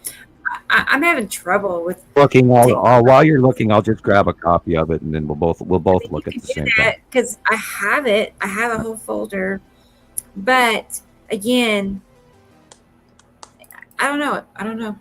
Here, I found it. I should have everything. It's not like new things I'm loading, like things that people are emailing me. I know right where it is, and I'm only a couple of clicks on my scrolling here away from it. Yeah, there it is. It's a race. I'm sending it to you on Facebook PM right now. And this way, our new folks who aren't familiar with the old pictures, which we're all bored with the green asteroid, sort of. Not that we are, but we're all used to the green asteroid and take a lot of this information for granted, and which is why sometimes I think we got to go back and point out what it looks like up close. And a lot of people see it in their camera lens flares, and that has to do with the crossing as well and how bright it is compared to everything else. We see the green asteroid. Looks like a pineapple. Yeah, and it's got these little floating illuminated nodules, and then we've got other pictures where there's even more of them. This is one of the biggest close-ups that I have, and that's why I use it more. Wow. And for the life of me, I still can't tell you what the heck that darn thing is, And we've got pictures of the green asteroid and the blue asteroid together because they travel close in out view for the last 2 years or so. And then over recent periods of time, they separated, where the green asteroid actually went farther over to the right, and the blue asteroid sort of remained somewhere between Attu and Nepenthe, in between those two, and then it's just now is crossing in view over in front of the sun and below the sun on the left hand side. I've got the last month similar or so. to the. Yeah, I got pictures, not to this one, but to the previous pictures. Right, we've had a lot of sightings come in over the last month where a lot of people have captured it around the world. And I just couldn't decide if it was like flares. It's obviously flares, like lens flares, but it's of something, and now they've become a blue thing and a green thing traveling together. Smallish things, but you can always see them. Look at that thing. We talked about this. Oh boy, Rebecca, this is interesting. I thought you said. I put it in this file after you identified it. I'm going to have to blow this up, and this is God. You know what this is? Do we talk about it? Yeah, we did. No, do we talk about what I see here? Sure. Jesus, this is that. Oh, he's not here. Yes. This is that thing we were talking about on the phone the other day, where this is that capture of the skeleton and the Reaper. That is the head of the Tan asteroid and all of that. Mm-hmm. I see. Okay, so what about the green asteroid? Do you see the rib cage? Do you see what's in his hand and all? Oh man, I do. A pareidolia. Yeah. We have had, and we haven't talked about it too, right? We haven't in Montana Skywatcher 1 we talked about it, but we haven't talked about it on 2 or publicly through it. So we'll give the tonight's listeners a little tidbit and we have captures of this going back years, and I'm going to tell you about 30 or 40 captures of it, and it always looks like a skeleton. Oh, can you go back? Oh, sorry. Yeah. It always looks like a skeleton flying to the side horizontally, and either got, and he does have the Reaper thing in his hand, and usually he's cloaked. And if I'm looking at a very large screen right now, and literally you see all the way the torso down to the bottom of the half legs are missing, but there is a dark shaped cloak behind him all the way past the first tree to the left. And I'm seeing this is that flying Grim Reaper death thing we've watched for a decade, and we've documented it, but we didn't really talk about it publicly. And with all that shit that's going on with the eclipse in New Madrid and religious this, that, and the skull asteroid, which should be somewhere visible here to the left of this shot or up higher. But this is, and you know, here we were talking about it on the phone yesterday, and here it is. Amazing. And you can see the definite shape of the skull, and then the body and the skeletal rib cage below it, and then the sai in its upper right hand. And it's been really, we've seen it so many times, and we never actually publicly talked about it. We did on, like I said, on Montana Skywatcher 1, we did discuss it occasionally. And this is that thing that Jesus says we've seen some stuff, and then up above him, or it, to the middle left, in the middle of the picture, there is a whole bunch of other shit that we've also discussed and cited up in there, in that shadow area that's not filmed here. That's spookier than hell. Yeah. And that's why we don't talk about it publicly, generically. But I figured since I'm looking at it, and I talked about it yesterday, that I would come forward and mention it. So there's a lot more going on up there other than just ships. And this is unbelievable that we're seeing it one day later after I just got done talking about it. Right. Do you remember, Rebecca? Yeah, I do remember. And I'm then also here it is. wondering, is the green asteroid in this picture? No, the green asteroid is farther over to the right. Okay.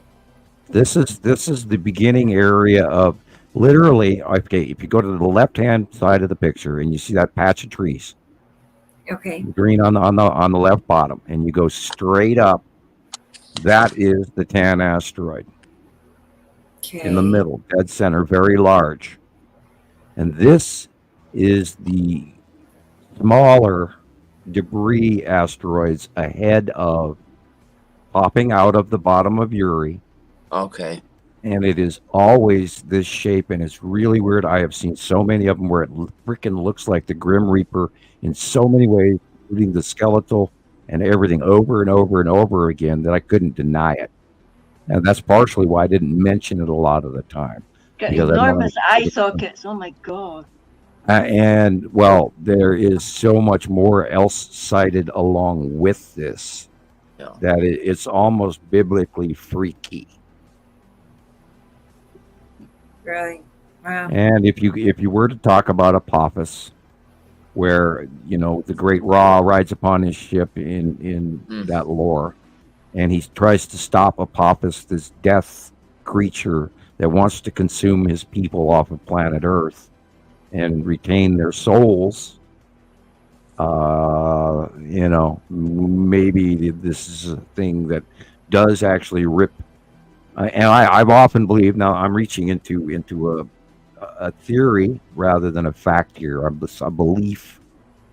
I believe that the souls of the giants or the Nephilim have never been recycled and picked up by those who created them, and I believe that a good portion of them may be actually existing entity-wise inside what we're staring at here.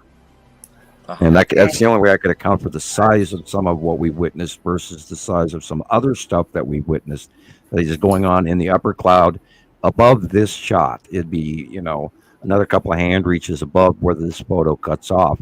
And back then in the shadow of what is, this is the lower front of, there is all sorts of shit that literally brings you back to the city of the dead from the movie Lord of the Rings, where they go into that one city where, you know, All those green things, yeah. yeah, the ghost guys that Aragorn Aragorn has to go after. calls and brings in with the king's sword and has them fulfill their oath. But I mean, you look up in there and it's like looking at the city of dead under this cloud with thousands of spirits and buildings and you name it. It's freaky. It's And freaky. Jesus A lot is of people in the that. early years when I was first listening Well, we talked about talked about upside it. down castles in the sky. And Yeah, stuff. well, we talked about it. None of those matched this. That was all, a bunch of. I thought at the time, and I did check for photoshopping, and a lot of it was.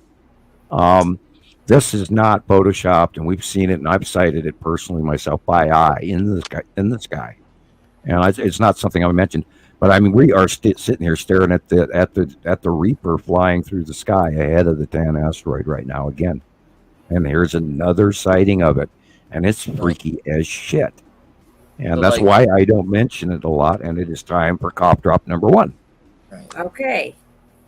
So like You're doing looking well. at like screaming thing, right? I mean, Mhm. Well, that round shape that we appear to see as a skull could be just a standard asteroid, okay. but it's always got this I've given skeletal up on the remains skull right asteroid because behind that's it. all I And ever see is these things. They're just sighting after looking at sighting, me. it has the They're skeleton. like, freaky, terrifyingly freaky, and I don't even consider. I can't find the skull asteroid anymore Hey, because now your I just crucifix, don't your even know how to Bible, look and your at it. holy water. I mean, shit, come on.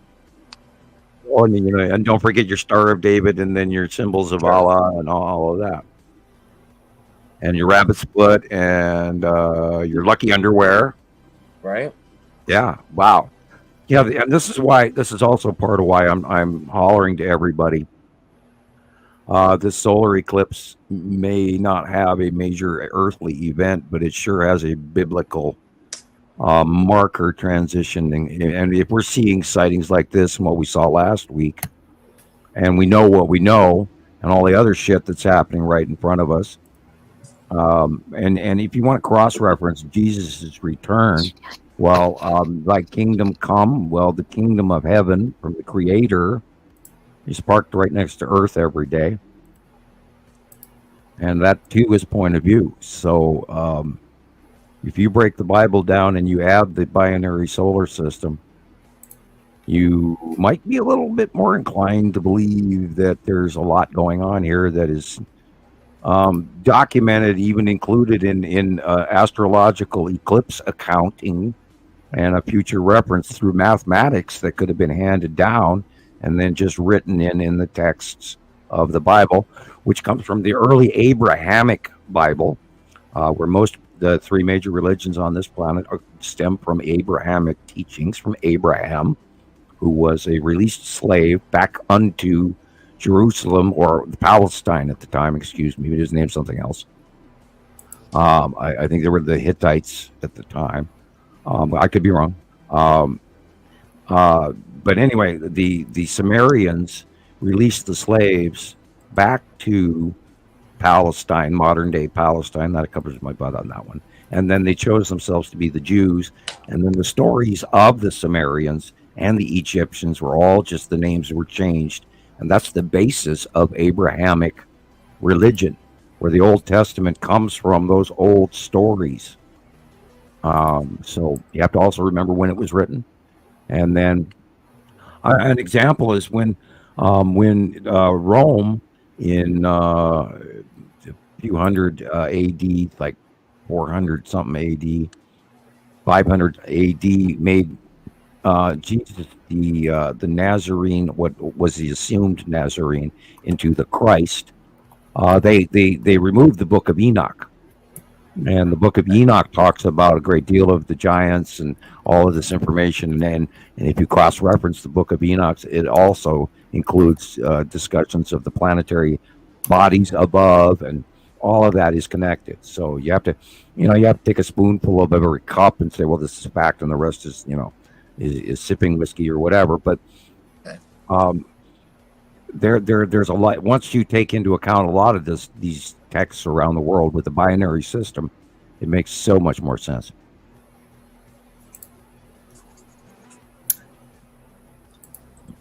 And I looked all of that stuff up in the last couple of weeks. It's very prominent. Go ahead.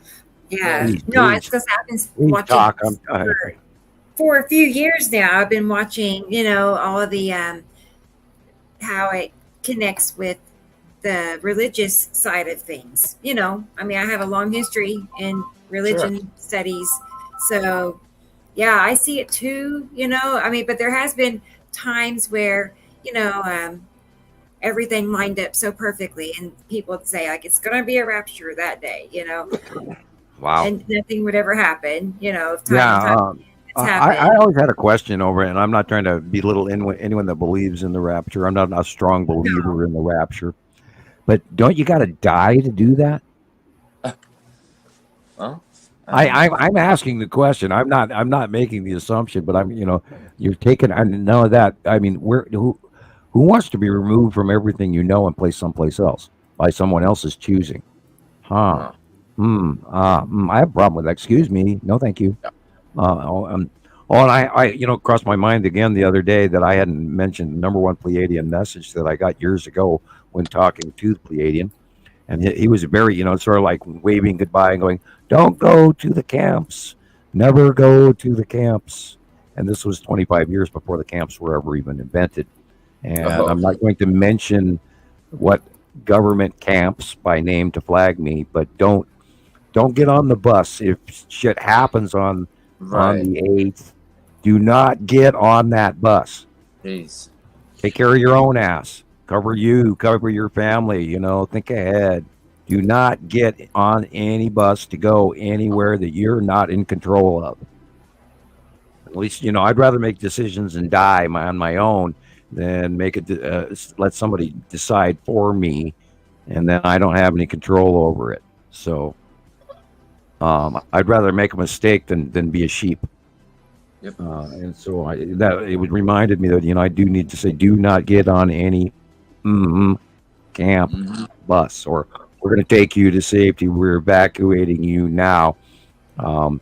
Last summer I got evacuated for this fire, and I came right back, and it's a good thing because I put my neighbor's fence out for him when they weren't doing it, and so I got to work and did part of the fire thing. But anyway, I had to say that. I had to get it off my chest because I thought about that the other day after the show. It's like, do not, if something does happen, that's why I say stay home, stay away from people, let them have the fun, and you watch it from your yard, and that way you're close and keep your family close and your shit's close to you, and that way you can react accordingly. If nothing happens, great. Still a huge marker. It's a time marker. So we are entering a whole new ball game here, boys and girls.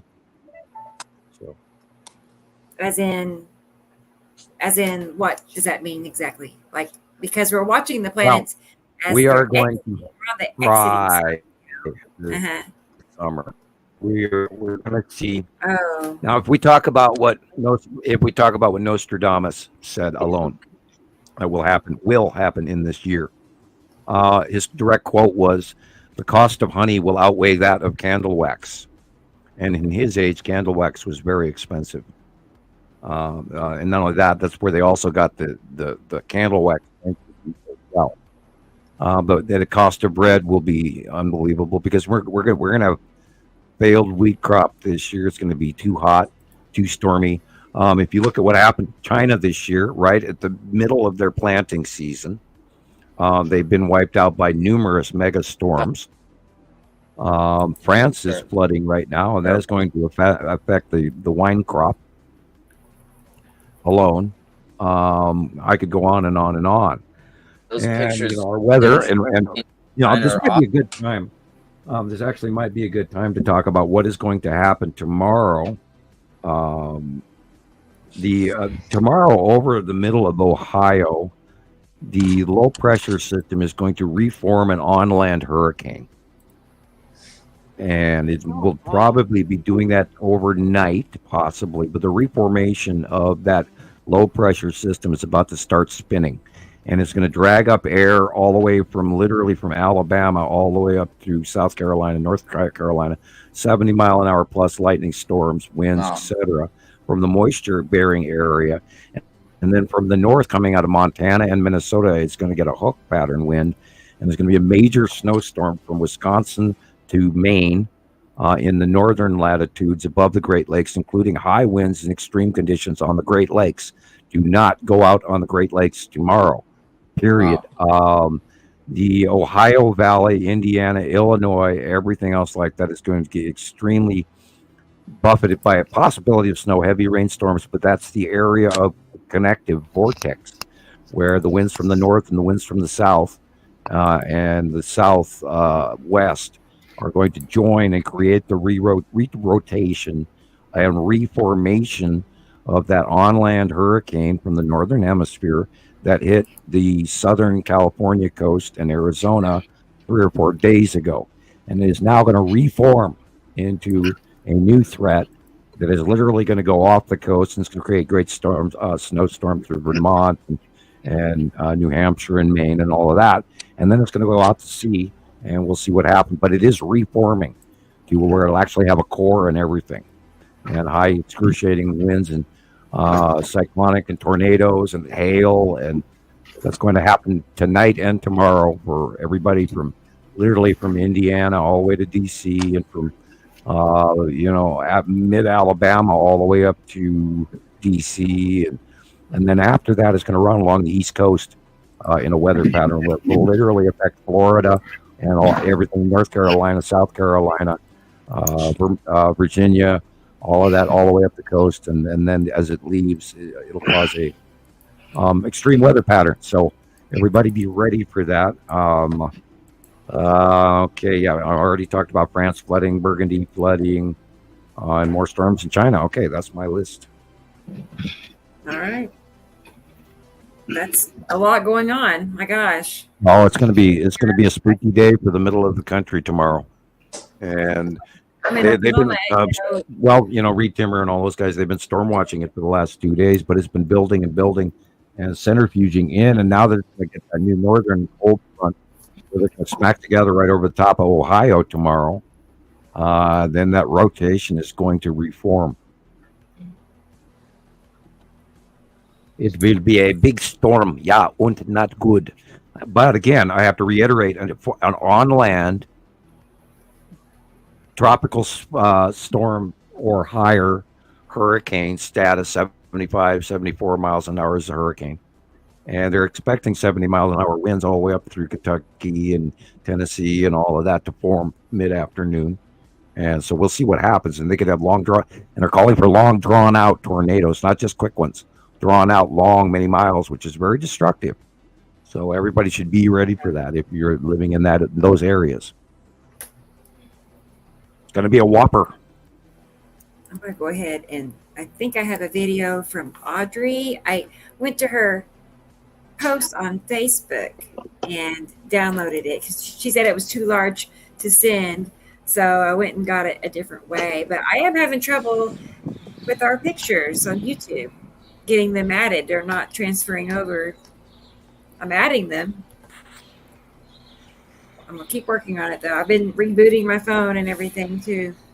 Yeah, I had to reboot constantly today. Uh-huh. And this is Audrey in South Africa. This is where Audrey she's located. Of course, is where Saturn's yellow moon would be is where it's stalled right now, briefly. Yeah. And yeah, that's the Saturn's yellow moon. Yeah, look at that. And it's the one and only, and it has these little flame-like bubbly clouds, and you can't miss it. Anybody who's learned that. And now we're looking at the extent of the ion tail, although there's normal weather here in the way as well, and we do the 360 and come back. Yeah, you definitely have Saturn's yellow moon on the right-hand side of the sun. Well, the rest of it is kind of hard to that could be Attu's moon and Attu right there on the left, quite easily. But we know what's up there. Can I use the wide shot, guys? Like turn your phone sideways. That way you can get a little more in the trees. Like that way, sideways. Yeah. Right, I do it both actually. I do both. Yes, I do both. Both preferably. Yeah. The flame-like clouds that we just passed. That was his Saturn's yellow moon.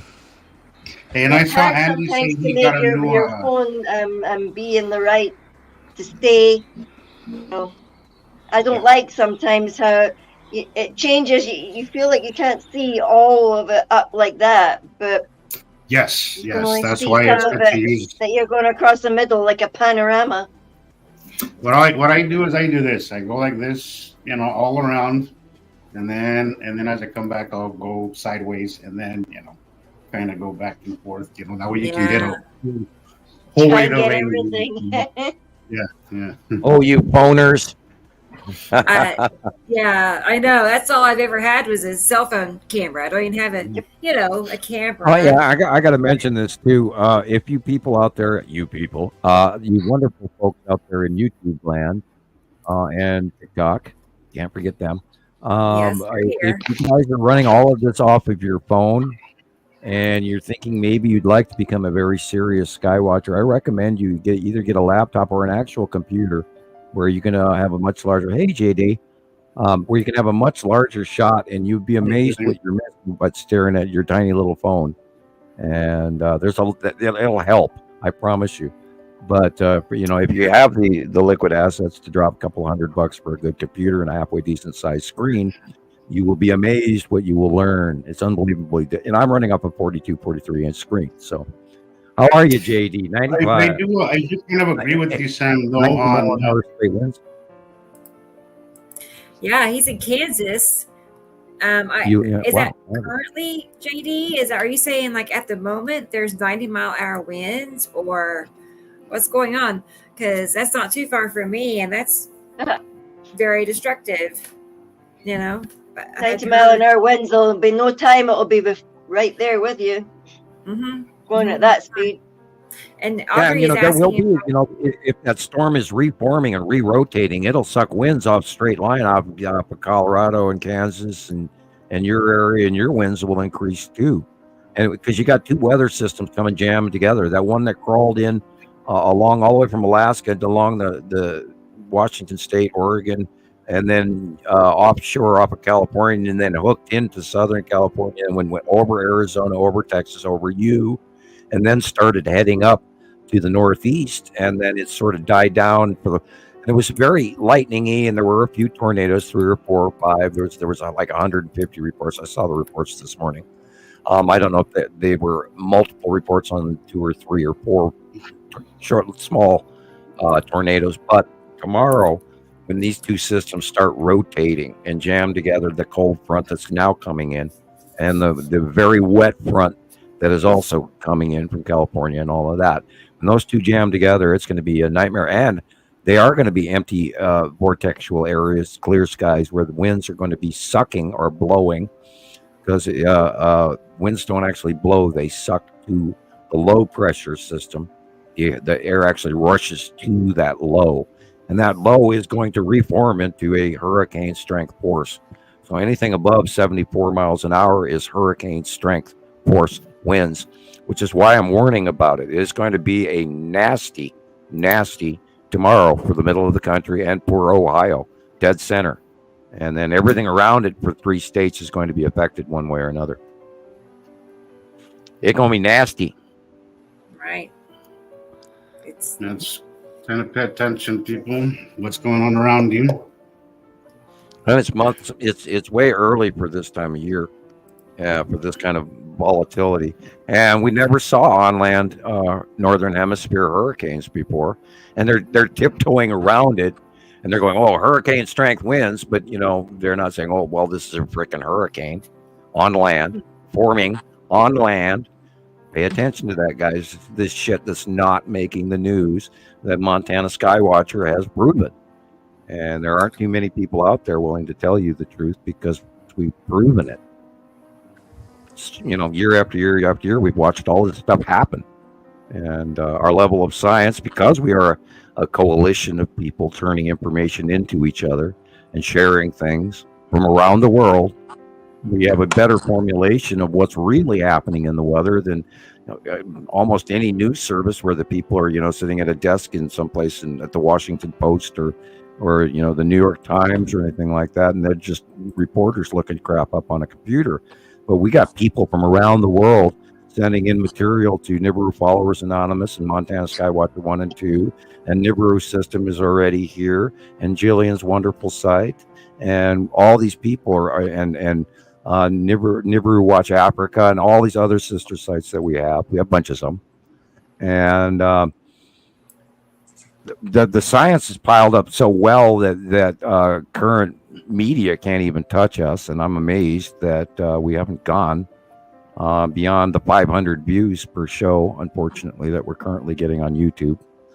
So everybody, if you're listening to this on TikTok, go to YouTube, watch it, even if you have to run it through your living room while you're vacuuming or sweeping the kitchen or whatever. Play these videos, get Rebecca some likes. Our likes are really low too on YouTube, and I'm wondering why. You know, you had 400, 500 of you watch it, but only 50 of you like it. What? Am I arrogant or am I weird? Do I wear funny clown shoes? What? Right. Let us know in the comments. I know. If you're even if you watching, doubt yes, me- please click the like button. Yeah, if you have a that would help question, us out. if you have something that, you know, this doesn't fit in my head, Sam, would you please explain it to me? I can't answer you on YouTube, but I do read them, and I will bring it up at the next show if possible to answer you. And then also, again, write me, you know, at P.O. Box 625, Lolo, Montana, Lolo, Montana 59847. Write me a letter. You know, I know. We were talking about that too the other day, Sam, how you used to get correspondence by mail just regularly for years and years from many, many people. And it's died off in the last couple of years. He doesn't, you know, get cards and letters like he used to. And he misses that. You know, he really enjoyed that.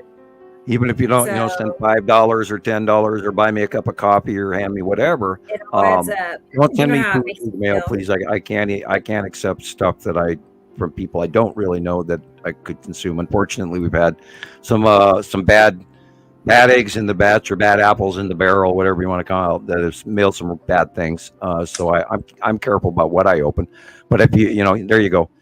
That's my P.O. Box address right there. And drop me a line, you know, hey, I'm thinking of you, have a nice day, whatever. And 95% of the time I will answer you back. Please make your return address available. You could put it on the envelope, but maybe perhaps put it inside the letter as well. And that way for sure I can write you back. And, do you still have your golden and get gold card while they still last. There's only 50 or 60 left. Here they are. Jillian, by the way. Today. Jillian, did you read where I told you I mailed you your letter this week? I did indeed. Thank you. Okay, so your gold card is on the way. Ooh. I mean, it's just a business card. It's nothing special, but it's actually gold. There you go. And there it is. So they're a you can limited go edition. far. Oh my And God! if you're You know, very lucky, he'll autograph the back. Oh, Look cool. at that! Whoa! Oh, surprise, surprise. Yeah. I have 3. And then when I step off the airplane one day, I'll be going, thank you. Here's my collection. Oh. So, I know. I have them hanging up in my room. I really do. yeah, I So- talk to Rebecca so often. I don't send her thank you notes as often anymore. But and I did get your letter this week, and thank you. Yeah, you're wow. welcome. Yeah, it's my mail is direly dropped off, and I hate to say it, but since we started doing podcasts and everything, and I know that everybody's like broke right now, me included, and that this is why we do say, hey, because I get by on your help and your small donations, and little things really go a long way when it's a handful of you folks out there that help. And you know, and I have house taxes and car plate license plates and all that coming up this month, and that's usually beyond my budget. I am on a fixed income with two teenage food consumers and internet consumers, and so any little bit helps. But anyway, Absolutely. or hell, just write me, send me a card, write me a note, ask me a question. I'll mail you a card back. That's fun too. I know it's fun getting mail. Y'all know, Yeah, how I it like is. mail. So, And again, I got The only mail we don't like is bills. yeah, I got the pizza cutter from plenty of them, Maria yeah. in Alaska, and that was nice. And the girls opened the package and they liked it. So, thank you. so Big Sky Girl is saying, where will you be to watch the eclipse? How about the Walmart parking lot? She said. No, I'll be at 1 noon in Montana. It'll be 1 o'clock ish in in 1:30 my Oklahoma. So it'll time. be noon in our time. I'll be on my front porch. That way I can not stand in the sun until I'm ready to look. Because I don't know if anybody else has noticed currently, but that sun is damn hot.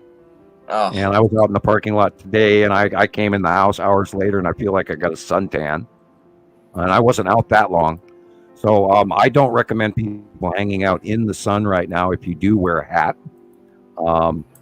Especially for those of us who have a bald patch You got back a that will tan get today fried. in no time, right, Sam? Yeah, you can got a get tan very, very today in actually. no time. You're tanning more than you ever used to burn. I've noticed it's almost a better tan now than it was a decade ago. But I guess that standard red star will have something to do with that. sure. And Yeah, I think she's more- dominant right now, and I think they're actually separating. And I think our star is actually being outshined by the larger star. I cannot prove it. It is currently still, a theory, a supposition. But when we get more proof of it, we will discuss it as it bears. Yeah, this one, this is kind of looks like a grow light illumination from the bottom. Okay, well, Yeah, See, that see was where the most still there more intensity is on the bottom. believable. The most intensity, the brightest area is on the bottom. If that was the opposite, then I would tell you it was from the sky. uh-huh. This could I be don't a know. standard. I don't know. That, It that would could be be. an extremely bright light. That It would- could also be the illumination of the bottom of planet Saturn because it is the right red. It's Yeah, more red. It is more red than purple. they do have grow lights. That's true, but they're And- not. but this the grow bright. lights are They're usually not that big. Grow lights are not going to do that. well. That could be the base illumination of planet is Saturn at night because it is going over our heads at night now. Could easily. I'd save a copy of this. And then there's the thing is on these ones that I'm showing you, they are 3 different places around the Okay, world. this is Atu and Atu's moon. See that white Yeah, circle? there's Is no- Atu's moon. This one's too much to be grow lights. Right. This This is Atu and Atu's moon, without a doubt, and it's illuminated because it's beyond Earth. you And can it's see reddish that. and purplish because Saturn is very close as well. So you're seeing a mixed hue of the purple and the red. Wow. But yeah, that big center white thing is Atu's moon, and that fits right into along with what Jesus's videos were on earlier. So this is entirely possible that that's the illuminated bottom of the Saturn proper. Wow. Wow. You can Yeah, see our Rebecca, sliver. I'm having a What- really hard time with one of my videos. It's not recognizing the file format. I don't know why it's been doing that lately. Sometimes it'll play, sometimes it won't. I just sent it to you on Messenger. It's a short video. It's Okay. like 20 seconds. Whenever you get a chance, I really do want to play Yeah, it. we can do that. Eventually, Yeah, no rush, but whenever you get a chance, we could. Yeah, I see your also comments that people have emailed me, and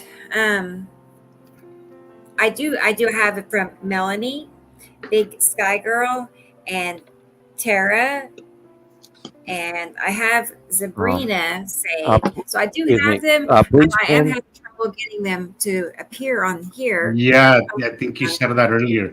Maybe that's Yeah. why I'm having a hard time because usually it plays them. I got it ready yesterday, and I got it get ready last night to play today, but I don't know what's going on. Rebecca, please pin Aaliyah's 8:10. Please pin Aaliyah's 8:10 p.m. post so 8:10 everybody can read it. Yeah. Okay. Aaliyah at 8:10. Yeah. There. For about a month after sunset in the western skies, brief red glows in the skies. People in my area were posting about chalking it up to being stadium lights or city lights. At sunset, as the sun is going down in the western sky, on the right-hand side of the sun overhead, about 30, 40 degrees, that each hand up off the horizon is 5 degrees. So you go 1, 2, 3, 4, 5, 6, and you raise up and you look up, and you will see the bottom of Isatum yellow moon, and in the western and north, in the northwestern, all the way through the north and all the way through most of the northeast sky is where Nibiru is at sunset. So the red you're seeing, if you're seeing an illumination in the northwest sky, that is planets, and you'll also be able to see Isatum yellow moon in the Ion Tail. And now, apparently, Nana and Amelsa Rue should be also showing up, and they should be due north, just off the horizon. Is that And then, of course, sunset? don't forget the Devil's Comet is also an hour after sunset in the northwest sky as well. Busy corner. Yeah, everywhere. There's so damn many things. They're all leading to this really spooky. I mean, it's like we stepped in the house of horrors, for God's sakes.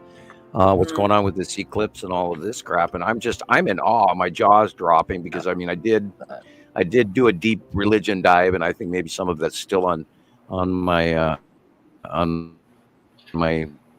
research or my shoes or whatever you want to call it. Bad metaphor, I appreciate it, but what I have learned this week has been staggeringly chilling and very interesting. I'm going to get another Coke. I'll be right back. Okay, Sam. Oh wow, Right. that is cool. That is a cool Look at picture. those spokes on that thing. It looks like cauliflower head is sitting right We on also top of it. talked a lot, Sam and I talked a lot yesterday about the 180-day cycle, which it's now in effect. You know, we're back into the end of March through end of September will be the 180-day cycle, which means basically it means that we can expect to see closer passes of all of these planetary objects than we are currently seeing. Like we can expect to see them get closer, which means more activity, more storms, more earthquakes. Sometimes they're so close you can't hardly tell what you're seeing. You know, they're just like right up on us. So that's going on. Wow. And Look at yeah, that. Oh. I wasn't too sure about this one. I put Oh, that light with pink. it. It's a maybe. I don't know, but that green was suspicious. What do Yeah, you think? You are correct.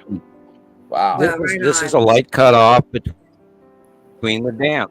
The pinch, if you, it's actually, the sun is actually below the horizon. But you're seeing how it's going all the way back to 2012.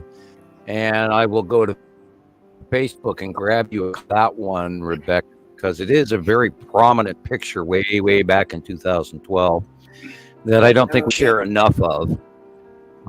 And then I will send you two to one to cross-reference the other. Now that I've got your PM, now I got to go through and find this one. It is 3/4 in the middle of my old picture file, which are not organized by number. These are just random computer numbers handed to each of the actual original pics. So they're all mixed up. And I got to scroll down till I find it, but I kind of know where it is because I go by it every. Oh, there it is. Hello. Okay. There's number one. I'm sending it This back to one, you now, this- and then I will. this picture. I love this picture. And then I will send you the other one of it. And this is kind of like what we've been talking about doing, is talking to people about the older days, back years ago, when we first started watching the planets in 2011 and 12, and we had such unbelievably visible captures of them that we knew exactly what we were staring at after documenting it for a few years already. But anyway, I'll come back to StreamYard. Okay, I'm checking the National Bowie. Nothing new. Okay. All right, clip off of Facebook. Come back to Did StreamYard. you just send me? Oh, I one or sent you two Yes. pictures. I sent you two Yes. pictures, and that's at 2012. And then I sent you the second picture is also 2012 to explain to you why that light pinch, which is exactly to the one that we saw just a moment ago, but that was subhorizontal light pinch, and we only saw the top half of it. So it reminded me of one of my favorite 2012 pictures, which is why I sent you that. And then we can also, I love this one too. This is great. That, of course, is Attu and Attu's moon, and the asteroids coming in from the left-hand side, orbiting around it, planet spirals. Got that downward pointed effect. Some vertical, some horizontal from the upper left, and it moves and rotates as it goes by, and you can see them rounding the bottom of Batu's moon. It's really cool. Right. It matches your drawing. Yeah. Perfect. God, that matches Look so at well. this, Yeah. guys. It's so good. Huh. And we see that V shape so often. I mean, and what I have come to learn is when I see a V or a U, it can be either or. It can happen on to the right of our sun and to the left of our sun. But Right, you're what getting I'm a correct finding illumination, is that and it's a a separation moon. from light. Right. Okay. But what I see is that when that effect happens, it's a moon in front of a planet. If it's to the left, it's Atu's moon in front of Atu. If it's to the right, it's Isatum's moon in front of Isatum. But they both make V shapes. Correct. It's just something I've, And that's that experienced. 30% graduated out view, so they look like that rather than big, huge balls sitting in there. They're sort of sort of cut off and pointy at the bottom in ways that you want. Your brain argues with it a little bit, but if you're outside seeing it, it's understandable because you are Right. looking off into the distance, into the horizon, and you have that's where you're dropped down from a 2-point perspective scenario to a 1-point perspective, where you're seeing sort of away and down or away from you, and that's 1-point perspective. Anyway, I digress. I apologize. Wow. Why? You don't have to apologize. You're right on. You're right on top. And I catch Yeah. myself going, "Oh, now you're talking about gibberish." Okay. That's not gibberish. I'd like to know more about it. I see Patricia is here. Hi, Patricia. Nice Hi, to have Patricia. you. She wants to know about that eclipse, Sam. She just got here. And Well, we know Can it's you going to be, put her down? during the X, and religious figures of many different groups of religious figures around the world are chalking this up as the opening of the sixth seal. Ah. And in the opening of the sixth seal, it calls for great earthquakes and storms and hail and some of the plagues to mankind, and it talks about a period of darkness. Now we will know if the eclipse goes longer than 4 minutes and 28 seconds that there's something wrong, because that is what the projected period of time of darkness is supposed to be. But then there are so many people around the world in different religious groups that are calling this a transitory period prior to the coming of Jesus. And then there has been all this information of the great sky sounds going off over the top of Jerusalem all week. And there's so many other things that are piling up in religious. And you can go from the Southern Baptist all the way to the Roman Catholic Church, all the way to some of the people in Mecca. There's all sorts of reports, including the group that's getting ready to sacrifice the red calf and the rebuilding of the new temple of Jerusalem, and all of that. So there's so much going on attached to this, and yet at the same time, we're citing the Grim Reaper and the Skull asteroid, which are two separate objects, but freaking creepy as shit, all happening. And then we know about the yellow moon that just went by with the eclipse of the moon a week ago, and then we're having the eclipse of the sun, and all this shit's pointing into the thing. And then New Madrid is supposed to break up, and we're supposed to have disruption in electrical services, blah blah blah. The National Guard's called out, and they're asking you to get 3 weeks worth of food. Breathe. There's just this big pile of everybody freaking out about it. So therefore, I'm also expressing to people that take the day off from work, stay home with your family, watch it from your home and your front porch, see what happens, be prepared, have water, batteries, extra rice, whatever, 2 boxes of cookies instead of 1.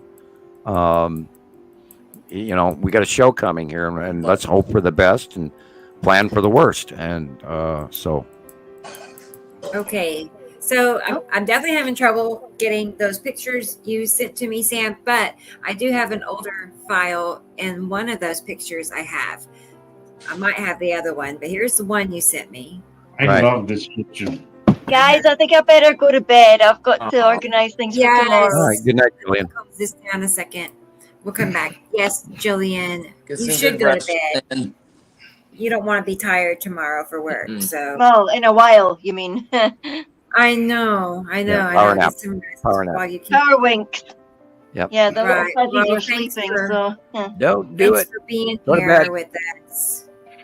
Yep. Yeah. Night, guys. I'll All listen right. for a wee while. Be Good good night. now. Later. Yep. Bye bye, Bye-bye. Jillian. Good night. Bye. Right. Think of a name. Help me think of a name. Okay, I will. I will do my best. We need All a right. doggy name. Okay, bye bye. Okay, bye-bye. Right. Yeah, it needs to go with Theo. She has a dog named Theo already, Theo. So it's Theo's brother. So if y'all have any good ideas for a Yeah, the one that comes to my mind is Roger, and that comes from a Monty Python movie. Roger, okay, Maybe Roger. And that comes Roger. from The Life of That's Brian. Yeah. That's my brother's name, Okay. Roger. And you don't hear that name hardly ever, No. really. But that's his name, Roger. Yep. The background music's loud. Okay, Audrey, let me turn it. I was down. enjoying it for once. Thank you. Yeah, it wasn't. I don't know. I can. I can't hear it at all. Yeah, I don't hear it too much, but Like I was sitting here tapping my finger to it. it may be what kind of speaker she has. I don't know. Yeah. Yeah. I turned it down. Okay. A little piano background So, always nice. Yeah. This Yeah, is what we this were. is early. This is, last time we saw up close Saru Wow. and Nibiru and Yuri. Back when Yuri was teeny. And the black dot, of course, is the Empire Orb parked in front of the sun. It's been there since 2009. 2000. Look at the water. Look at the reflect. You can see that the reflection of the water shows that there are planets there, and you can even see Yuri right where it says 2012 over to the right. The reflection of Yuri's on the water. Wow. So it's not a lens flare. And back then, Yuri was small. The reflection of Yuri there is absolutely just undeniably insane. I remember this picture from my early days, and I was it was one of my opening my eyes kind of picture. I love this picture. It's nostalgic picture for me. And this was before we even knew that Atu is in front of it, right about where the U in the picture is where Atu is, but it's being illuminated out of Atu is tiny compared to Yuri. Sure. And then those two came in and got bigger and bigger and bigger over the years. And then underneath Saru, you can see a couple of dots and some asteroids and stuff. Yeah, this is pretty much the planetary pinch going on between two. It was a different one I had. Yeah, this is between Nepesity and Atu again. And this is recent. Hey, Rebecca, I was able to get that video on deck finally. It took me a few moving folders around, but I finally got it.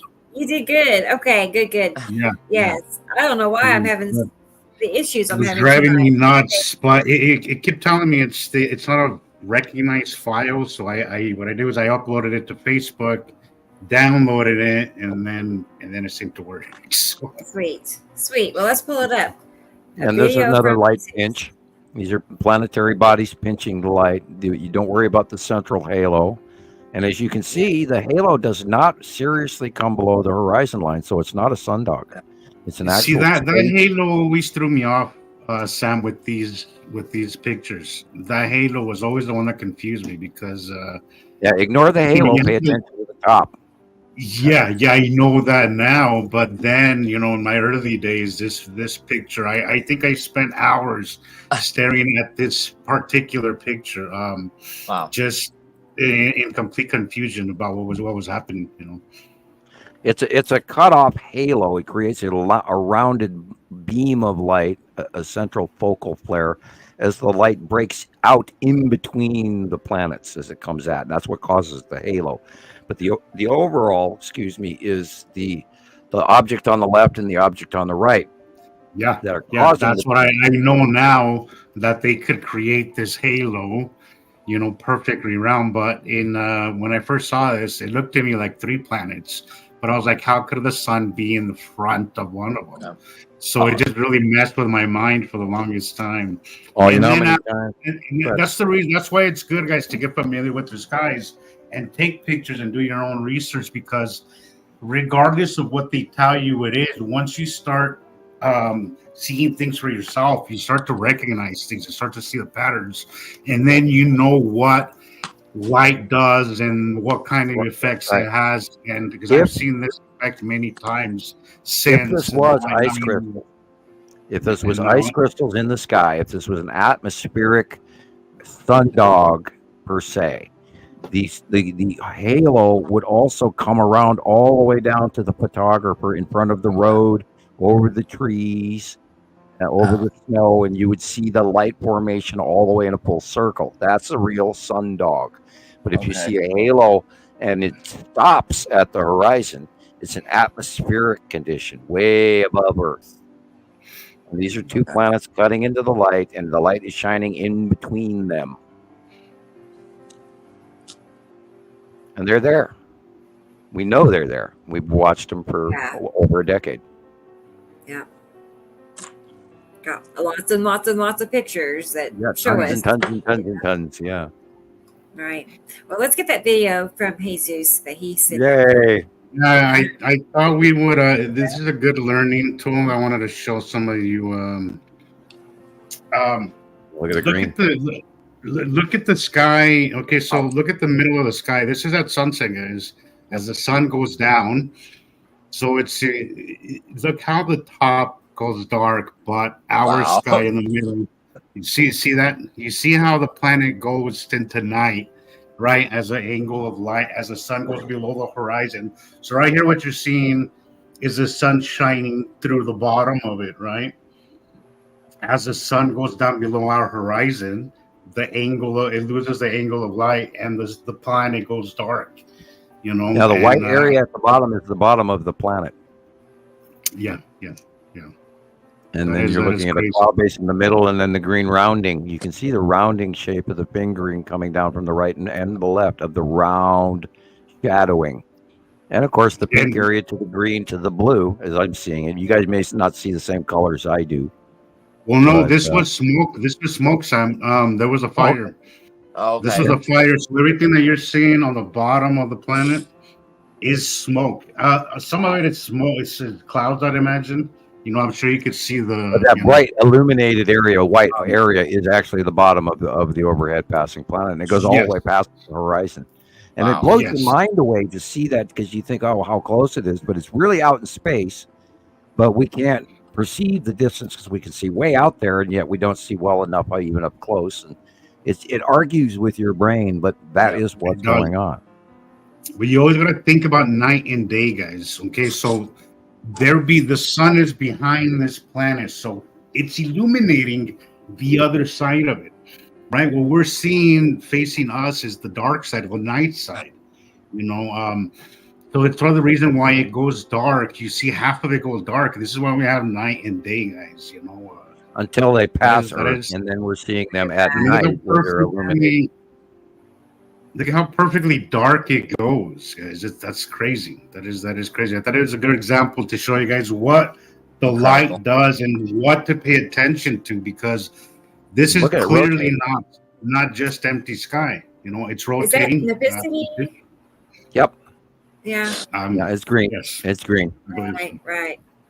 Just making sure. Completely dark. There's completely dark. Yet at the horizon, you see the bottom shining. Still illuminated. You know, so study the light, guys. The light has everything to do with what you're gonna see and how you're gonna see it and how long and everything. It's all about the light. All about the light angles. Oh, I see Thanda is here. Hi, Thanda. And hello. What was the night of your last live, Rebecca? I mean, the last 30-day live that you did. What was the question? Say that. I mean, what you said? What did I capture? No. Remember the last 30-day? Yeah, I do remember. It was Nipissity. When you caught Nipissity. What day was that last week? Sometime. last week or just a few days ago. I'm like all lost in my Right? days. I don't remember. It's been about a good week ago. Yeah, okay. So that's like Yes. that same night, what Jesus is showing here, I have some pictures like this too. It's just amazing how you can see the curvature and how the light bends around it, and just how Jesus is talking about the sun is behind all of this and the light is forming around the planet. And it's just amazing when you can see it for Yes. yourself with your own eyes, you know? Yes. Yes. Yes. Yes, that Because was And so they're that was getting higher. If that was in the sky, it would have gone dark evenly. Right. You know, it Right, wouldn't be like immediately. half the sky dark and then just a little at the bottom light. You know, the sky doesn't work like that, guys. You know. No. Hi, Carol. Nice to see you made Yeah, it. our friend Carol Ann is here, guys. She's not been able to be here for the last, I don't know, few shows now. She's had things That's okay. going on. It is okay. And I'm just really happy to see her tonight. So, real good. Our biggest fan, our biggest cheerleader. I love Carol. Cheerleader. Yeah, she's the Citizen Science cheerleader. So, She reached out while I wasn't feeling well this And- week, and it makes a huge difference when somebody. All it takes is somebody just to kind of reach out and say hi. You know, she kind of noticed that I wasn't feeling well, and I was like, "That's really nice of you. Thank you. That kind of made my day." very thoughtful. Very right. She is. I see her checking in on lots of people. You know what I'm Oh, saying? yeah. I mean, she's Yeah, she does. yeah. You know. Yeah. So She's like Mama Bear. She's Mama Bear. right. I was going to tell you guys today. I talked to a man who I met a year or two ago. Right, I met him a long time ago. But on the side, he had a interest in art. You know, I mean, and he's very talented, right? So he has. Since then, he's kind of gone into his own business doing art and like screen printing or T-shirts, and you know, he's starting his own like merchandising. Graphic design thing. Yes, exactly. Well, you know what? The place I met him at closed down, and long story short, I tracked him down. And I talked to him today, and I sent him information about. You know, what we're doing. He might be watching now even, you know, but anyway, his name is Alex, and he's going to be doing some examples for me to look at for our merchandise, for T-shirts, for logos, for stickers, you know, I mean, and I'd like to get his advice on what else, you know, because that's what his specialty is. That's so cool. Just letting everybody know, we now have a contact. We have someone that's going to be doing some custom artwork. That's exciting. It's exciting. And I sent him pictures of Sam because we have an idea for a mascot, sort of. And where Sam is going. Is it okay if I tell him, Sam? I don't know. Too late now. Tell us now. Yeah, go ahead. Go in here. Yeah, we have go this ahead. idea. Yeah, I mean, Sam is going to have this persona of Dr. Nibiru, you know, and yeah, we've already, Rocket Man has ordered him a white lab coat. A lab coat, yeah. And a rocker T-shirt to wear underneath. And I specifically told that to Alex. I was like, we want, you know, this character to look like Sam. Here's his picture with a white lab coat, a Led Zeppelin T-shirt underneath. Right. You know, I mean, that's what we're going for here. Right, so I'm anxious to see how he. I'm anxious to see how he puts that together. And then I don't know if I have it on here or not. There's a certain drawing that I'm interested in using for some merchandise. But overall, I told him long term, I'd like to see us have a cohesive collection of art from him for our products. I'm currently wearing a Montana Skywatcher T-shirt with the atomic pattern. It's gray. Okay. And some nice folks sent that one to me. I didn't have to buy it myself, which was really cool. And that came from. Yeah. Oh, and I'd like to pass along condolences to Deb, our moderator at Montana Skywatcher 2. She has suffered a loss in the family, and we're all very saddened, and I do grieve for you, and I don't know what to tell you other than I'm terribly sorry for you, and please do take care, and remember, take your vitamin C and everything, because all of this can be very shocking and lower your immune system. So blessings to your household anyway. And thank you for all the way, because I mean, she helped make these shirts, and thank you for your help in the past. It's a sad week. Anyway. Yeah.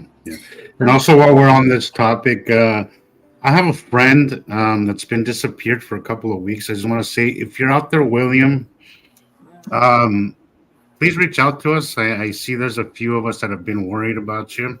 If you're seeing this, please reach out, because I've tried to reach you on Messenger, on your Facebook group, on your Facebook page, and I'm getting no answer, and I'm starting to really worry about you, buddy. So if you're out there listening, please reach out to somebody, just to know you're okay,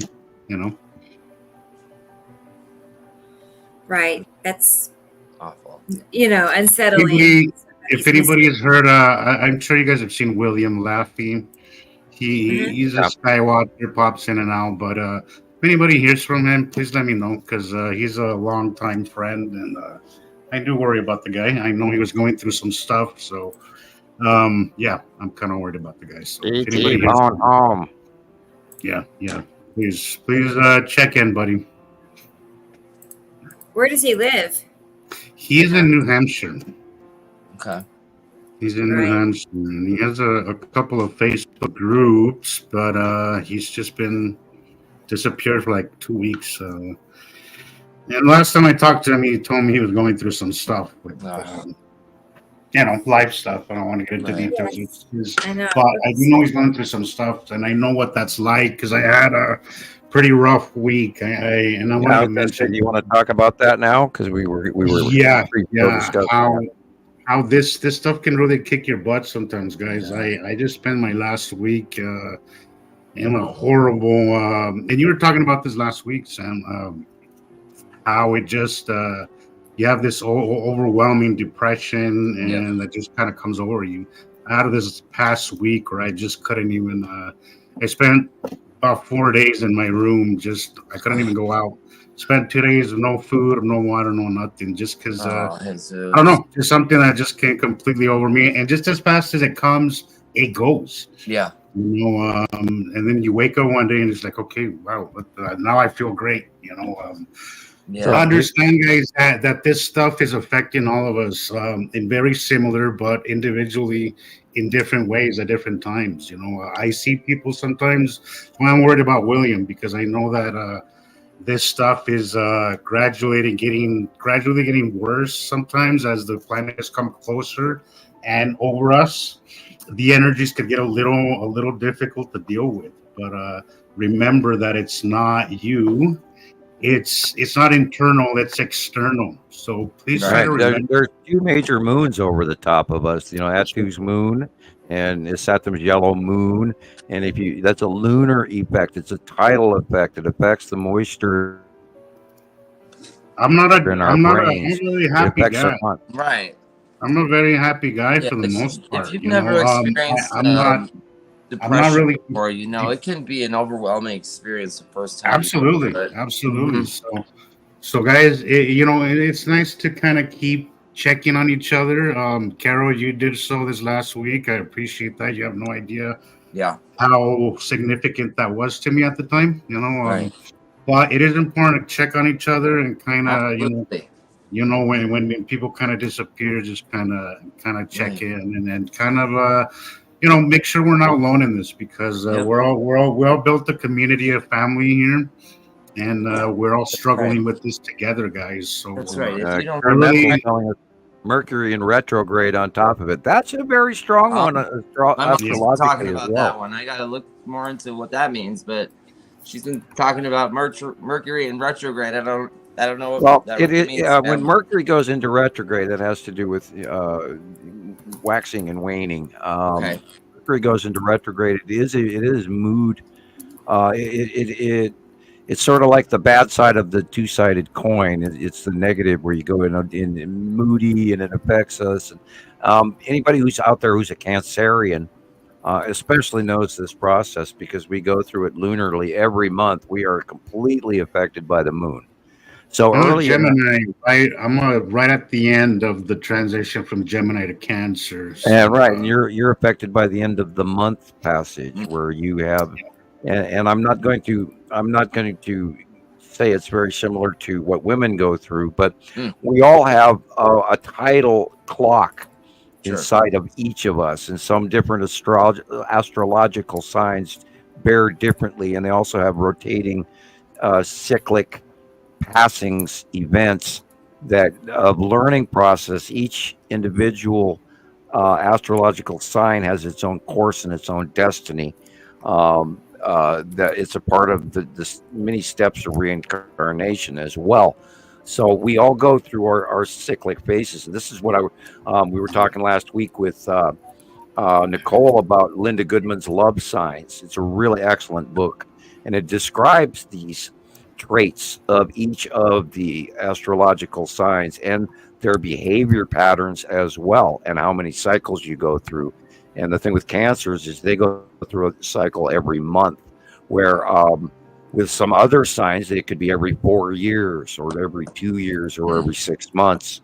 And that all has to do with all the astrological information that I've spent many years studying, but I believe Nicole probably is a little more current on it than I am. I pay attention to more other things, but I've been busy with the planets for the last decade too, and there's a great deal to do with tarot cards. But anything back to the body, these lunar passings over the top of us will affect our brain, and it'll send us into a dark passage in our own thoughts. And if you feel those things come on to you, and suddenly you're worrying about whether or not, who's going to support my children, and is my life insurance enough, and what's going to happen if, oh my God, I don't do this. That's what it was like for me this week. You go there, every little thing seemed like an astronomical problem when it really wasn't that big of a deal. You have to say enough. Everything seemed like it was the end of the world, and then you just wake up one day and like, holy crap, things really ain't that bad, But it does seem really hopeless for a moment, and you have to just kind of snap out of it. I know it's difficult because we're emotional beings, and sometimes it's easier. You can't just turn it off, But hey, even if it is me sitting up at night one time and playing solitaire, or even reading a magazine, or doing your hobby if you're a painter or if you're a weaver, or if you crochet, go out. It's okay to get up once in a while. And now we are all being affected by our inner clock. These planets are messing with our inner clock. Christopher's having trouble sleeping from 2 o'clock to about 5 o'clock in the morning lately, me included. It's been happening to me for a couple of months now. I'm waking up in the middle of the night, wide awake for a few hours, and then I'm tired as hell by 10 a.m. So, so it's a lot of weird shit going on inside. If you're able to see, the planets, it's going to affect you even more so. If you're already sensitive enough to see them, to know what's going on, I think it's going to affect you particularly more than other people. Yeah, give yourself a little badge of honor too if you do see the planets, because apparently we're special. We've been screaming this for coming on our 14th year in about a week, and we're a very small percentage of the people, and it blows my mind that they don't fully see them as I do, and you don't know how. Right, there's a percentage of people that are seeing something, they just don't know what it is. Too, that was the worst part for me. Well, because nobody was ever taught this before, and I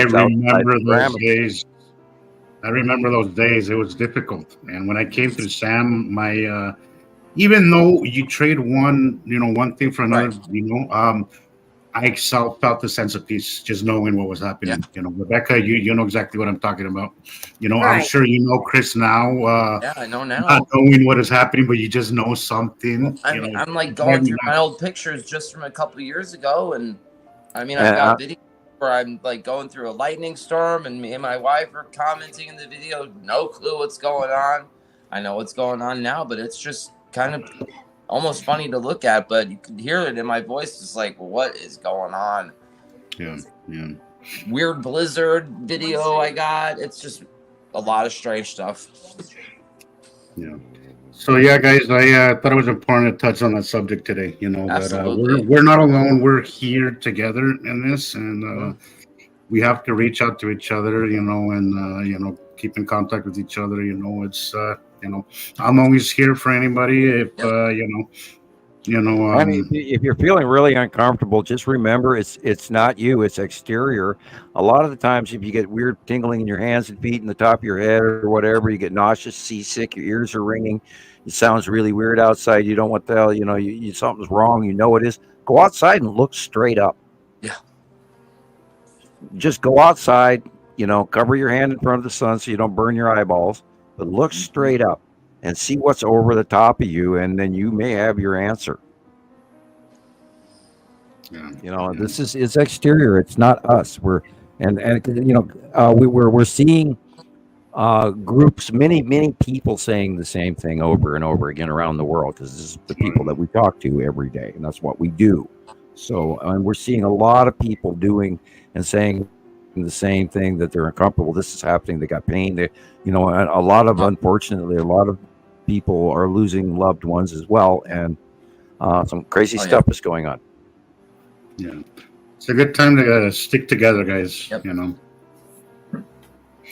Right. I mean, at least we do have what we have here with this show right now. Absolutely. Before, we didn't even have a connection with each other. Like, I've known Jesus for since 2017, but we never actually spoke till last October. Really? And, right. It was the show that brought us together like this. So not just us, but all of us, our regular listeners, people that are here every single show. It's like, it's pretty nice. That's why I love it. After I got over my little episode, I was like, God, I can't wait for the show. I can't wait to get together and talk to you guys, because it's a good outlet. It's a good, to me, it's kind of like we're shooting the shit, as they say. We're all getting together and just talking. What our favorite topic. Keeping people informed as well as we can be, and teaching people who are here out of because they know something doesn't feel right. So yeah, this is I love this. I love that I can have you guys, and you guys know what I go through. Because you guys experience it yourselves too. So. Yeah, there's a lot of people. It's super common for people to not have anybody to talk to about this in their personal life. Like every now and then you'll find a husband and wife, duo that are into it. I'm fortunate. I have, my companion, Alan, and he's just as into it as I am. He loves it. And hello, Alan. I know you're out there somewhere. Yeah, he's out. He's in the other room. Yeah, but he's, I'm thankful that I don't have to say hi to Taylor for us and the brother. And he's still practicing and learning, Sam. He still takes pictures. We'd like to have him do a cameo visit just to say hi, anytime. I know it. I will. Don't be a stranger, Taylor. Come and say hi every now and again. We're getting ready to have a new startup for the videos for the Citizen podcast, and we're gonna get a new. I gotta make a new intro. Yeah, definitely keep his old material and don't get rid of it. But yeah, we're gonna add it and change it, and actually it's Rebecca who's going to do it, and she deserves all the credit. And well, thanks.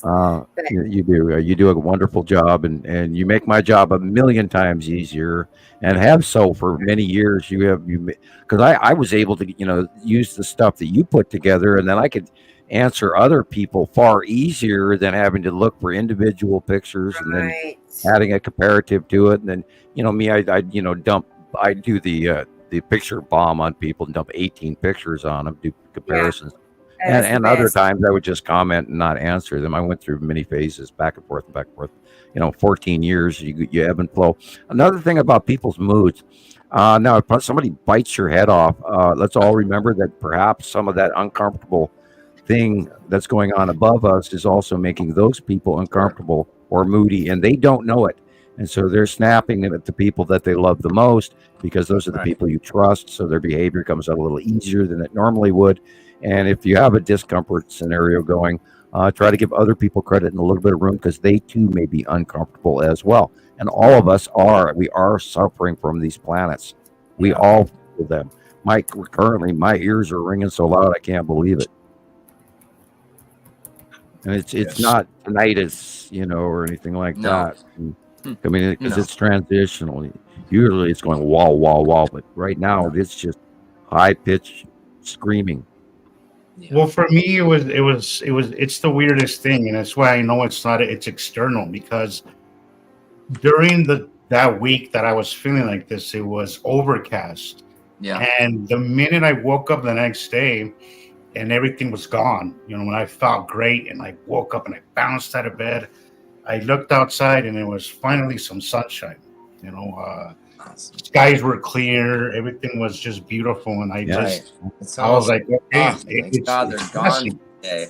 Yeah, when you get depressed, you've got to distract yourself. When you're laying in bed, and I suffer from that greatly. I'll lay in bed, and I have every day my brain goes through everything I did all day and who I talked to and what I said. And God, I hope I didn't say the wrong thing and la.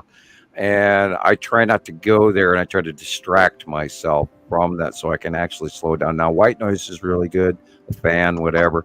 But if you have trouble and don't let it eat you up, you've got to distract yourself back to calm and now, not what might happen or what did happen, but now.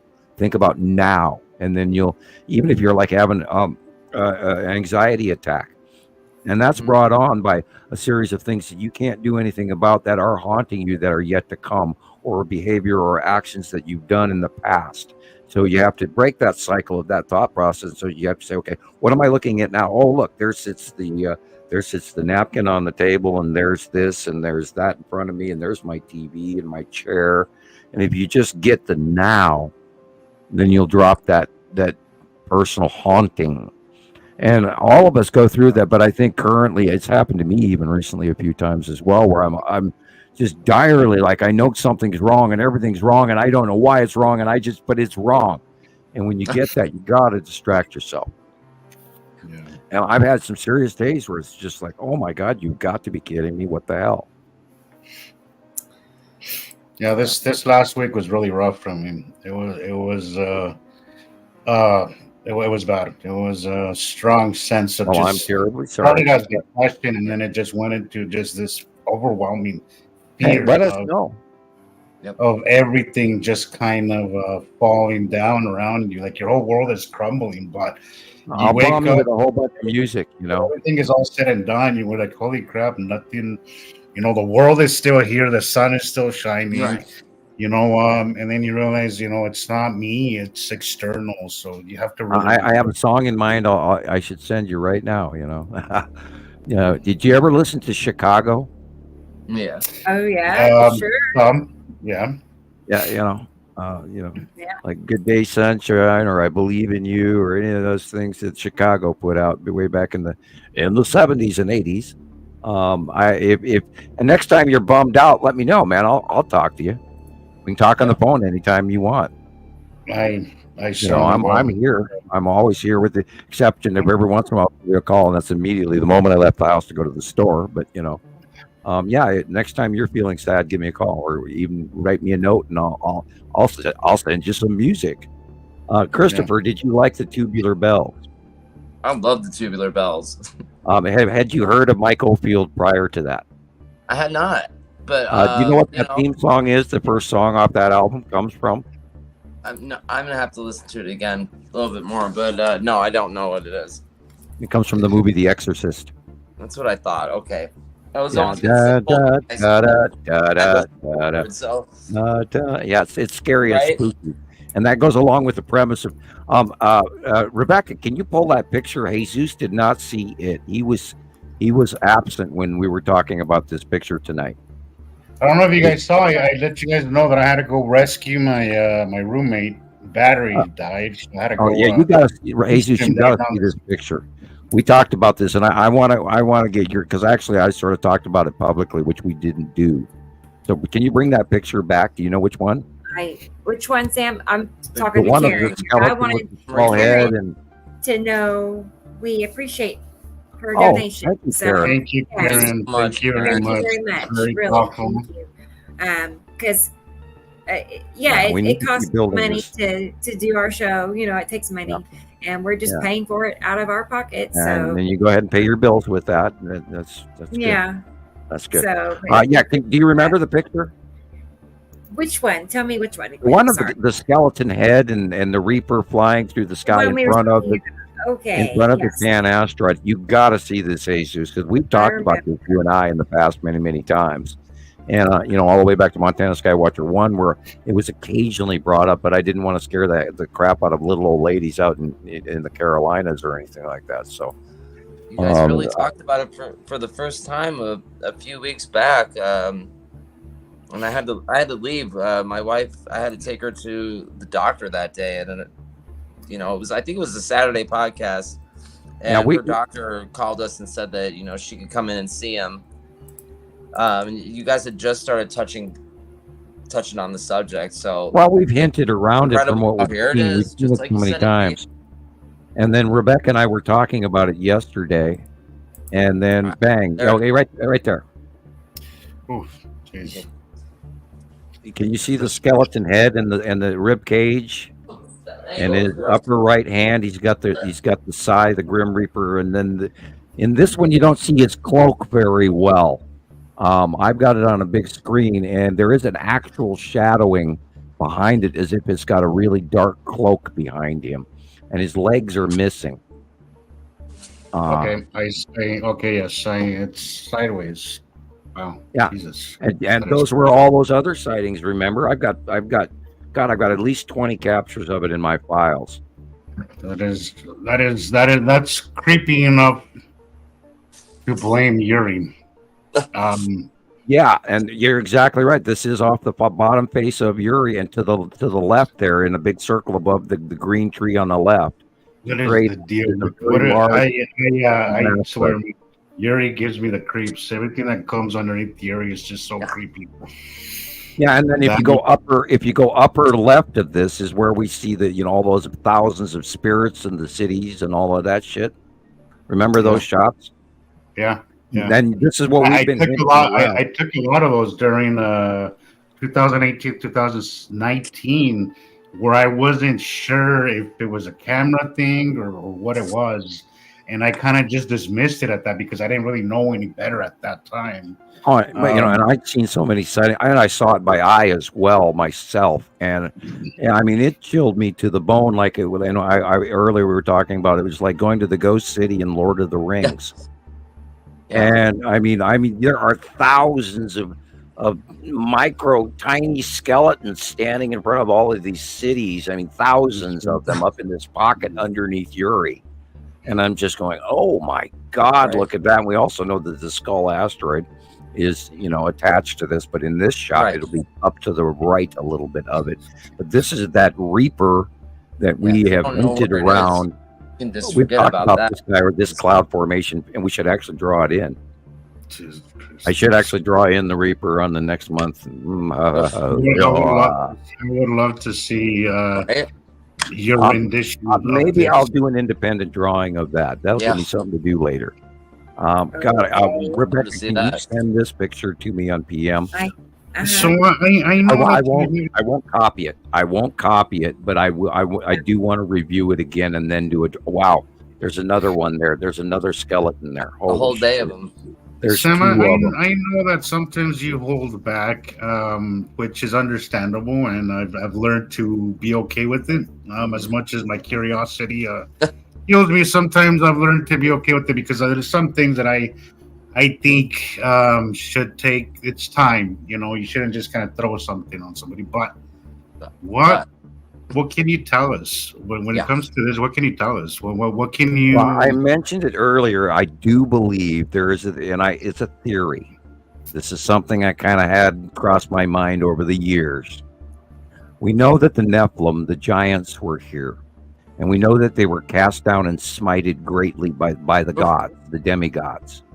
I believe that if you cross-reference this with Apophis comes down and scoops up souls from the earth, which is why Ra hangs out on his ship and casts Apophis with his great staff and all of that. You cannot eat my people, you great worm, right? From the movie, you can see that part, Apophis versus Ra in the Gods of Egypt movie. All you have to do is go to YouTube, type in Ra versus Apophis, and you'll see the movie clip. Wow.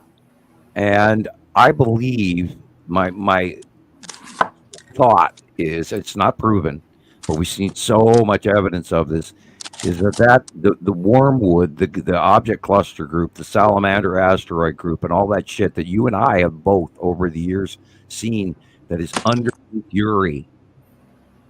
I believe that the souls of the giants were scooped up and have been kept there in a state of limbo and never recycled by the demigods. And more souls beyond that of human size, etc. Because we've seen so many pictures. I know that's far-fetched and crazy, insane. But I know, you know, Sam. If you had said that maybe 10 years ago to me, I would probably have laughed at you. But I've seen enough shit now, where I would never dismiss something like that, because I've seen a lot of crazy shit.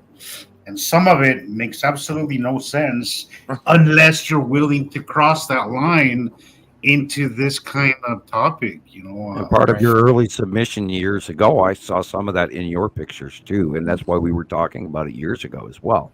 Yeah. And, you know, on the early, and we didn't bring it up a lot for other people because A, there's no way to prove it, and B, that's going over into the spooky mysticism, crazy shit, and we didn't talk a lot about it. And then the reason that I brought it up today was because Rebecca and I were actually talking about it yesterday on the phone, which is, you know, private. And so, you know, we discuss it. And here I had mentioned, you know, I wonder we hadn't seen that. And lo and behold, what happens the next day, Rebecca? Yeah, here it is. Boom. There it is. I just I really found interesting, Sam. One of the last things I listened last night on the last week's show, that you said about Nostradamus saying that in 2024 mankind will start using its how did you say it? Abilities and being able to read each other's mind. And the idea, the overall conception of translation between French or Latin or Greek, because he switched all the time in between in his quatrains, it had to do with the ability of important people feeling the function of all of those around them in the world, where you have far-seeing or psychic ability to read the world. And if you ever watch the movie Highlander, there can be only one, and all of that. The movie Highlander series. I watched the series. I never watched the movie. Okay, I was a huge Highlander fan when I was a kid. When I was younger, one of the powers of being the only one of the immortals was being able to look around the world and understand the vibe and the feel of the populace of the society, to be able to look in anyone's hearts and souls and understand them. And that is kind of where my abilities are with me reading people around me and the information that I've attained. And I'm not trying to brag or anything, but my achievements in the transition as of 2010 Ascension, when all of that stuff started happening, all of a sudden I was able to do way more and understand way more, and it's been this miracle ride ever since. And of course, this is why I can see what I can see and draw what I can draw, and where we've done the work and how I know things are going to happen ahead of time. And it's all part of that. And everybody can do this. You just have to. No, I agree, Sam, because there's times that I felt really completely confused by all this, and then something I can't even explain how or what. It's just all of a sudden you just understand it. and you just Right, and that's what enlightenment is. Is you yes, things you don't become know how it easier. came to you, but all of a sudden you just get this image in your head. Because that's kind of how the way it happens to me. It's just like I can't really explain it in words, but I just visualize it in my head, and it makes sense. It's not like we are printers and we can print this piece of paper, but when you get that it's an epiphany in your mind, it's a connection, and then it just sort of speaks to you, and then you go, duh, that was obvious as hell. And Exactly. the secret to all of this, including science, and people go, well, science is too hard. No, it's not. If it's simple and it's logical and it fits, it's true. If it's complicated and confusing, then it doesn't work in our entire environment, then it's a lie. And it's that basic. And once you go through all the possibilities, Sherlock Holmes and all of that, no matter what you wed out, and no matter how ridiculous what is left, is the truth. And this is why this whole planetary system and the crossing of the binary solar system, because man's always questioned, well, are we alone in the universe? Hell no. I mean, universes, plural, there are millions of universes, millions, billions, and they go on forever and ever and ever. And even us now, we're looking at light that came in 1 billion years ago. So we don't even know actually what's going on out there in current now, not even a clue. And on any of our, great telescopes and all that, we're looking at old light shit that happened 1 million years ago. So we don't even know. So there's so much more. And I, as an absolute fact, have met other races. So I can absolutely tell you that aliens are real. And I don't know what people are going to jump into and buy into this or not, but, and they're parked over the top of our heads right now. Hello, waha. I mean, I want to, become a bubbling idiot when I go, I can't believe you guys don't know this. And, on top of it all, I was expecting the planets. So I got the opportunity to see them easier than everyone else because the greater leap was much smaller for me because I expected them. So how did you go so long, Sam? Expecting something so big to happen? Well, were you like? I mean, sometimes waiting outside for somebody to get in somebody I'm picking up. I get annoyed. Yeah, I had to learn patience. I'm not necessarily an impatient person, but I have my moments. I used to be hugely impatient. Now I'm very patient. Well, I think sky watching kind of really hones that part of you in is learning to be patient because it is a game of anticipation and it's a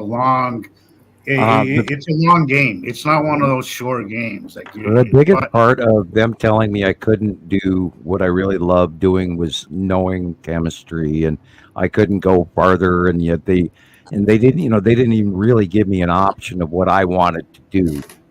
But I actually did get placed with the Bureau of Land Management, et cetera, which is because I wanted to go into forestry, if not into forest chemistry even, but then they wanted me to send me to Bologna, Italy for the Foresting Academy and all that. And you can all look that up. That's all real. And then after them threatening me, once they were releasing me as a official government dissident, because they were threatening me, trying to have that. Oh, I don't want to be a dissident. I'll do whatever you ask. When their threats didn't do it, and they actually did let me go in handcuffs back to Montana. I bet they hated that. Well, yeah, you should have seen the Virginia State Trooper that took me back to Montana on the bus. They didn't even stick me on a plane, the damn idiots. Maybe they wanted me to sweat it out and change my mind over the next 4 days. I don't know. Oh, take me back. I can't take it anymore. And whatever. I never thought about it beyond that. It was bitch.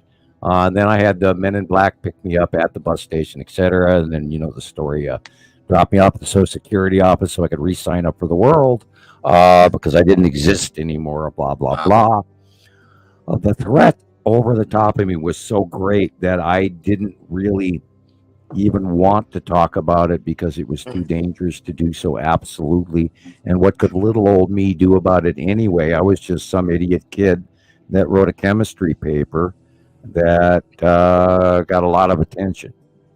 And so, and I was direly concerned that everyone should have the right to know about the other planets and the other civilization, and that we could be living a different life by now. If I believe if this came out in 1980 in the public, I think we'd be the Jetsons. I think we would have changed. Well, I think the biggest problem with this, Sam, is that we don't. This is why it changed all of our lives, is because we don't look at the world locally anymore. We think in global terms, in solar system or galaxy, and I don't think many people get that opportunity, really get that. And I think if people were to start seeing the world as a whole, the solar system as a whole, instead of just thinking of your little local bubble, we would think differently, and we would put more importance on other things besides what affects us every day. Because I know that's what it did to me.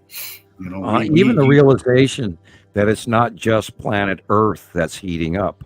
If we realized and actually publicly were aware and openly said all the planets are heating up, and they can see they're taxing now, and they're making money off of farmers, and they're pulling all this money into to nudge us forward into the electrical and wind and battery, and get away from nuclear power and coal and gas and propane LP burning electrical generation and all of that. I can understand that, and yes, there is a huge sequestration of carbon emissions and everything. But if they really wanted to do something about that, rather than making the whole world go crazy on electric cars and stuff, they should go with electric planes.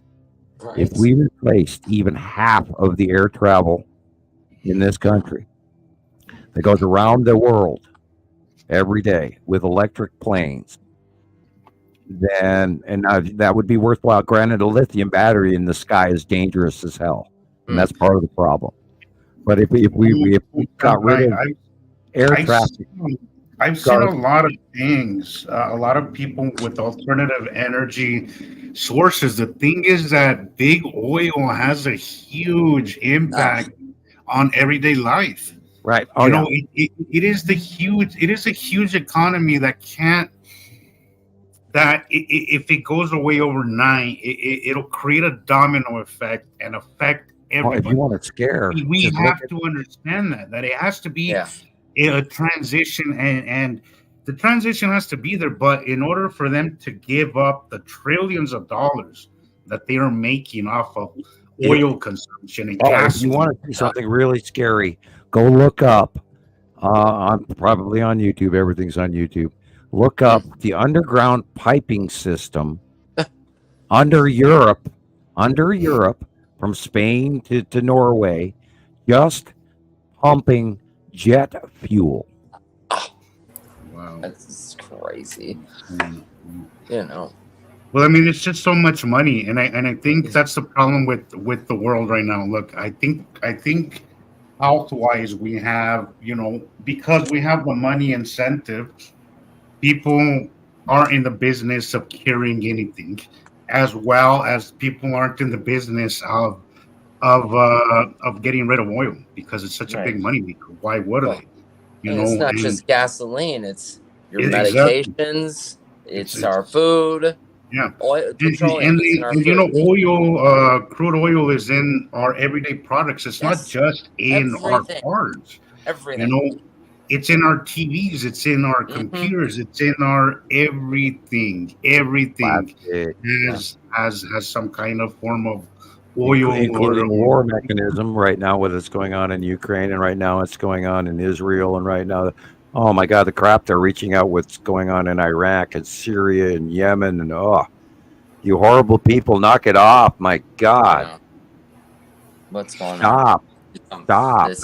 I don't see the point of having money if you're not going to have a planet to, to spend it on. Oh, we got to stop the hate. We got to stop the greed. We got to let the good old boys just go elsewhere.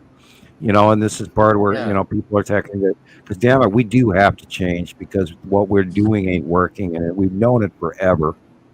And Right. why are we allowing the rich to dictate everybody? Because where did the intellectual go?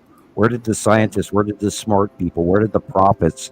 Where like Mark Twain and Oh, they're gone. Shakespeare and people aren't the ones that are looking to be in power. That's the thing, is that we don't have smart, educated people because they're not interested in power. The only people interested in power are psychos. I liked what you said a while back, Sam, and I know this might ruffle some feathers, but I do really agree with what you said. Socialism, capitalism. Is there a comfortable medium? Middle area when it comes to those things. I think so. I think people always forget. People either go too far right or too far left, and I'm not talking politically. I'm talking about everything. There is a comfortable middle. We don't have to be socialist. We don't have to be completely capitalism, but we could find a middle ground. I do. I really think we have a lot of old money influences that are swaying things. I think that there's too many around the world influences, especially unfortunately, is propaganda from China, propaganda from Russia that are being sent into our internet, and people aren't aware that is happening. I was going to say, Sam, I think that we're in an age right now, Sam, where through technology and through social media, people have learned to manipulate people's opinion. They have learned to change people's opinion through propaganda. There's so much data about people right now that they know us better than we know ourselves. Just it's scary. Well, we've got AI that's collecting information faster than we can. Spend 30 minutes on TikTok and you will learn a lot about yourself. It is creepy. It is creepy how accurate that algorithm is. So imagine what if somebody was inclined to change your political opinions. They could do it very easily, and we saw this, in the last few elections. We saw this, I don't know if you guys saw that documentary of there's a good documentary on Netflix about it, about how there was this data company that actually and I hate to bring this guy up because I don't that Trump hired, and a fascist populist movement. Well, no, it was a data company that really helped with his social media persona, and in turn, what we ended up with was MAGA. And I'm pretty sure everybody knows what a political mess that has created, and the political world has not been the same since that happened. All focusing on one thing that should have been long ago buried. Yeah. But yes, you have to be very careful, guys, about what you ingest online. You have to be very careful. If you go to YouTube, and if you wanted a broader spectrum of the scenario that is happening worldwide, it's called The Rise of the Populist Candidate.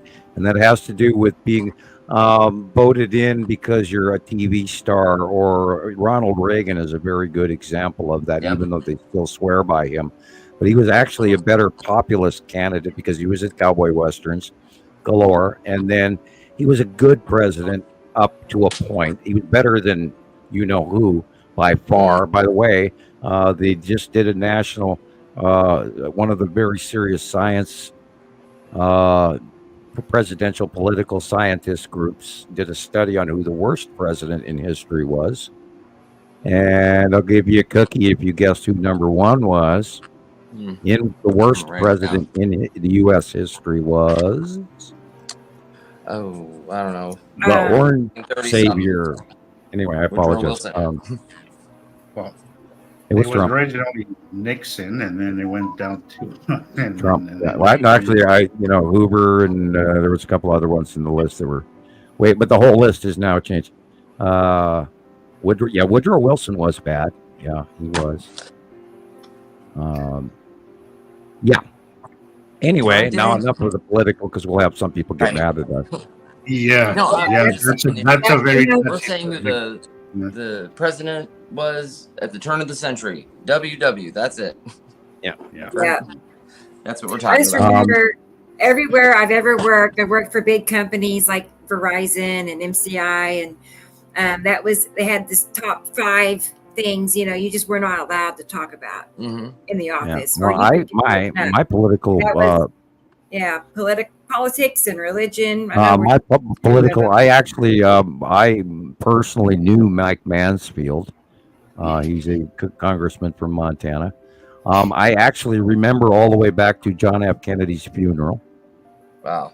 And I remember watching it on TV as a very small child, which tells you how old I am. I remember JFK's funeral. So, I remember when Ike was recently in office. I believe he was out of office just right around the time I was born. Anyway, I go back many presidents. But No, I I was. Rebecca. We get warned the same thing. There's certain topics that they highly recommend that we stay away from. Yeah, Politics. maybe.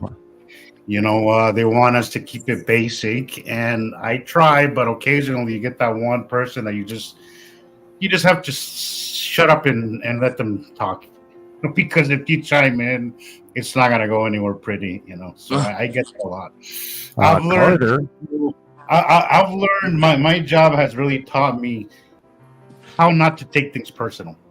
You have to. Carter was a good president. Right, and The more you take things personal, the more you're going to be annoyed. Sometimes you just have to let it be. If somebody wants to tell you the sky is pink, the sky is whatever. The sky is pink. All right. Yeah.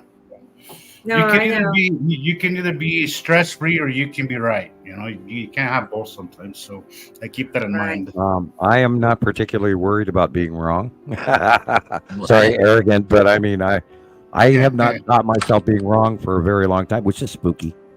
It's kind of arrogant, but I mean, I am forever aware of the possible fall from grace by being arrogant, and I do watch my P's and Q's and keep my ducks in a row, and it's like not I said, arrogance, Tim. It's confidence. That's right.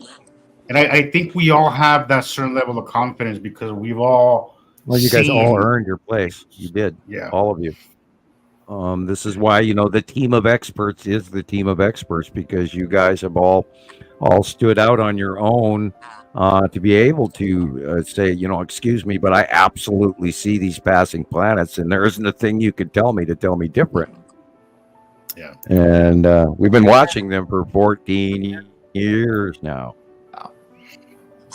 Still can't get over that one. Yeah, a couple more days.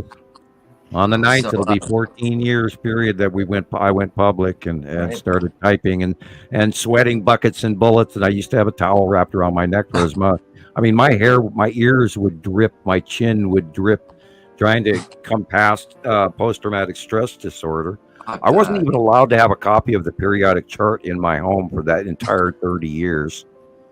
And they did not want me doing any science anymore. And that's awful. No more surface of circumference or radius of a sphere or any of that other shit and chemistry, and so I had to completely back away from it, and which is okay. But the threat was so great that you didn't dare break it, because you're dealing with the government, and they can come in and you go bye, and then they say, well, this man is guilty of this, that, and the other thing, and then everybody goes, oh, okay, and then you're gone. And so you do not break what they tell you not to do. And I waited till April because I assumed by the end of the passing of the year of that 30th year, I would give it a few months for fiscal extra. You don't know what start of what fiscal year it is according to the Library of Congress or whatever. So I gave it a couple of months, and then I started talking about it because in 2009 I had seen 2010-ish, right at the transition of the year, I did see whatever I saw, and I still to this day believe it was Matim. I saw a planet go by, and it was the size of a basketball and out in the sky, and I went, holy shit. And my right out of my mouth came, "Oh God, they're here." Wow. And I knew because I was waiting for them all the way back from the 70s. So 70s and 80s, late 1978 all the way through 1980. And I knew they were coming. And then the rest is, all the stuff you guys know. Wow. And then we watched him, and I kept trying to scream to everybody, "Oh my God, look at that! There's this huge ass planet. Oh my God, you can see land masses and clouds and moons, and oh no, look over there, there's more." And then I'm talking to 50 people, and they're going, "Man, you're crazy. Who the hell are you?" That's I gotta say it. I have a lot of respect for you for that, Sam, because I don't know if I would have been able to do it, honestly. Part of the reason I've came this far is because between the group, I think Rebecca, I've said this before, has really dragged a lot of us to this point. And I don't mean that in a bad way, like in a good way. But I mean, people like you, people like Rebecca, who have been out on the front line and said, "Fuck it, I'm gonna do this."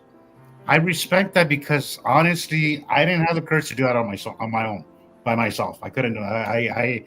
I needed that extra support from somebody. But you and Rebecca, you guys just said, "Fuck it, let's just do this." Yep.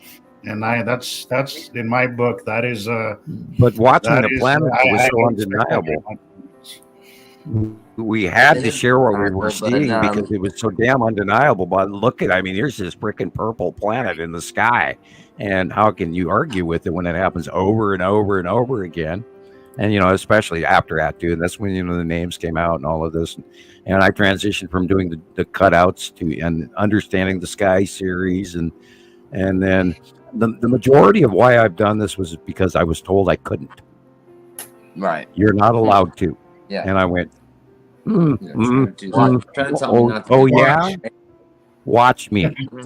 and here I am, and this is I can't even weigh my personal obsession for the numbers of hours that I've involved in this in 14 years.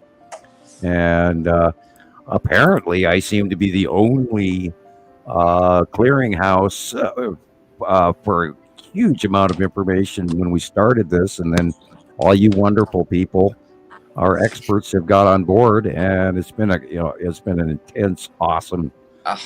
I can't even imagine what it would be like if we hadn't done this. Yeah, it's beyond. I mean, the shit that we've acquired. Pardon the expression, but I mean, wow, what we've acquired in knowledge. Yes. Yeah. You know what, Sam? Last night, I stay here for hours downloading our podcast. I downloaded the first 32 podcasts, and each one are, 6 hours, 8 hours. That One takes a was long 9 time. hours, So yeah, I had, download them all and then upload them into our Google Drive for the show. And I was happy I was able to finally figure that out. And it's super easy. I thought I was not able to do that, and I found out it's very easy. So I got 32 done last night.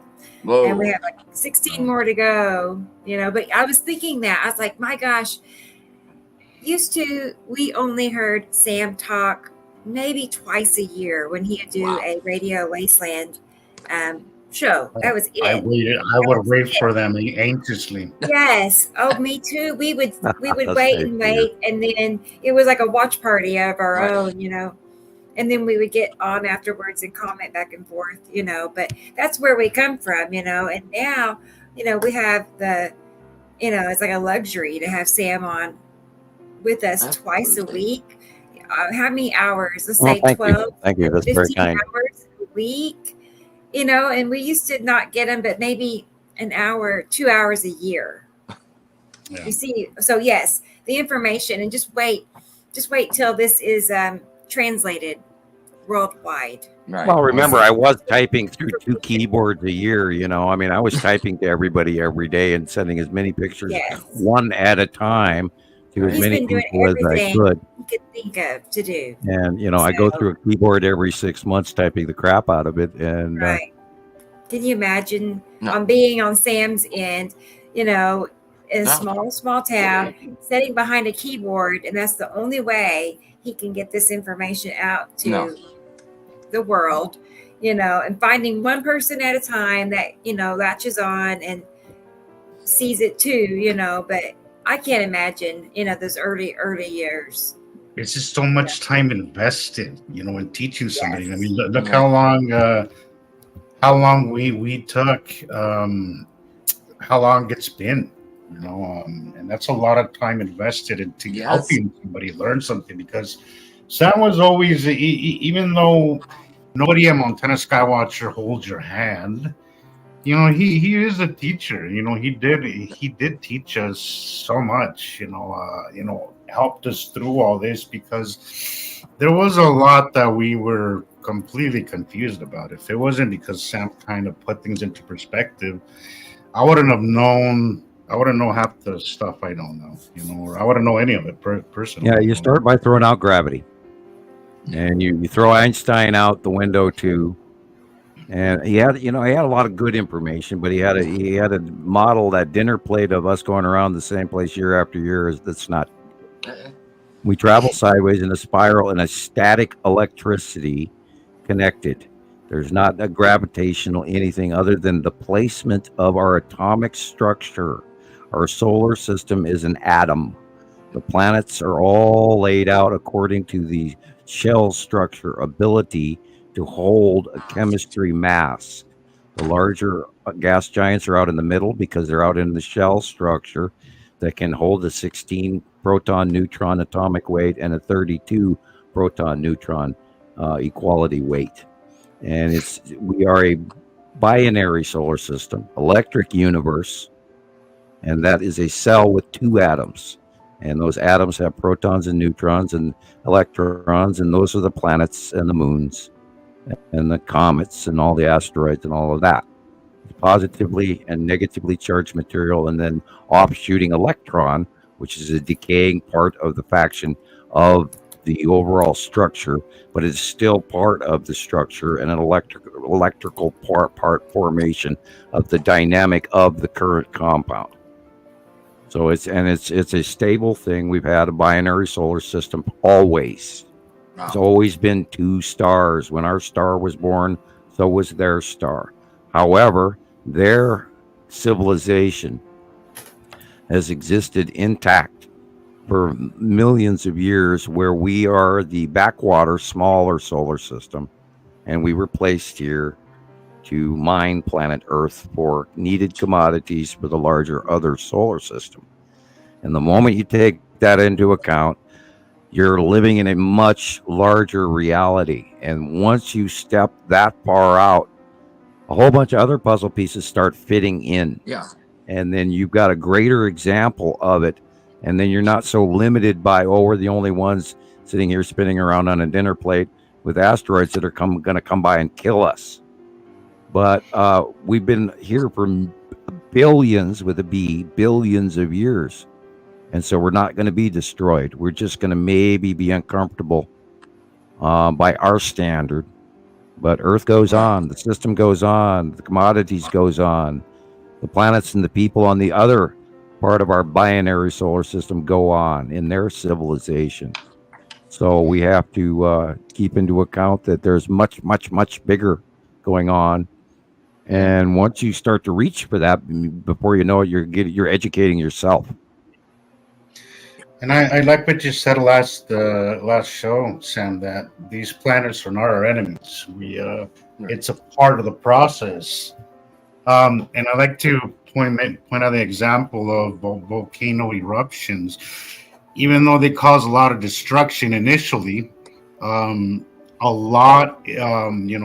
the ground, the soil is one of the most fertile soils. So you have an explosion in the months and weeks after an eruption. There's a lot being born, a lot springing back to life. So diamonds, emeralds, rubies, sulfur, all sorts of materials out of the deposits of volcanic eruptive materials that come up depending on the temperature and dispersal, including gold.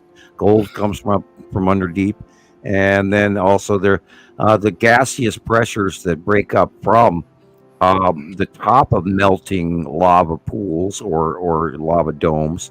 Those gases will actually go up through the fractures in the ground all around the area, and those pressurized gases and different salts and this and that also creates gold inside the fractured fissures, and that's all part of, and copper and zinc and the silver and you name it. I'm trying to think of gallium or anyway, which is what silver is, and copper and zinc and all of that. I can't think of the exact name of it, but anyway, they're galena. That's what it is. So that's what silver, and it contains lead, and then they boil it down and separate it, and then you get silver and lead and zinc and all sorts of other stuff from it, and gold and copper, and all of this stuff is created through the pressurization from volcanic and change and activities and gases forming up through the fissures and movement of plates and pressurization from the great ice ages that crushed rock down and turned it into granite and feldspar and this and all and blah blah blah, and I could go on for the next week. So it's a process, guys, that is more than destructive. It's almost like it's creating land.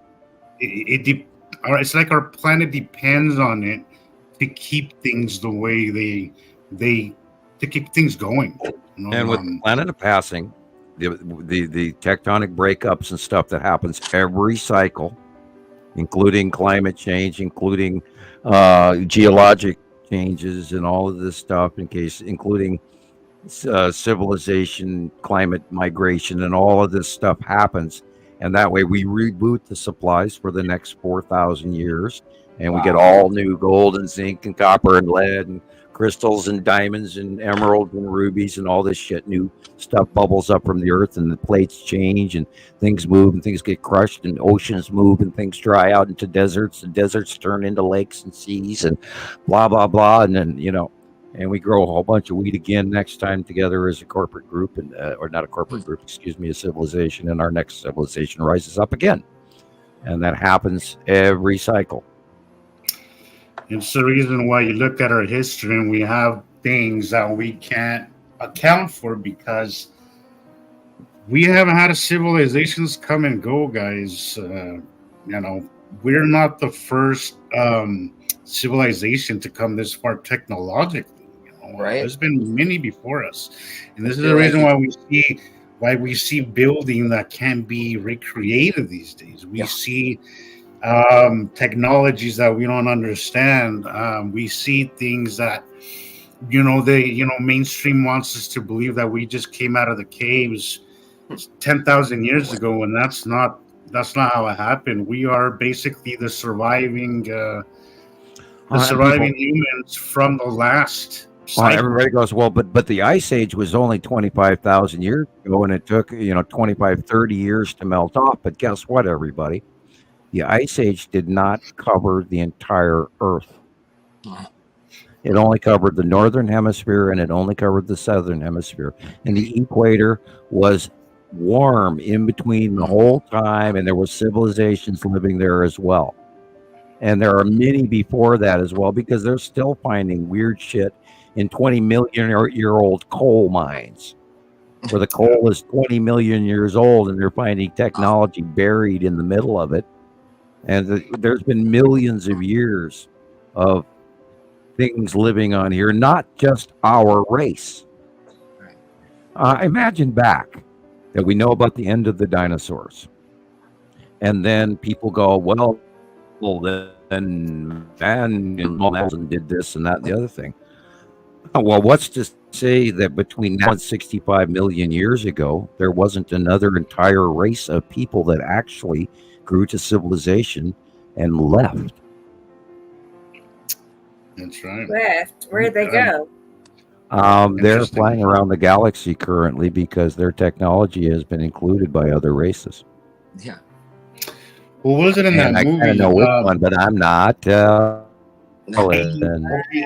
reminds me of the movie, and I love Interstellar, one of my favorite space movies of all time. Yeah, good Christopher Nolan.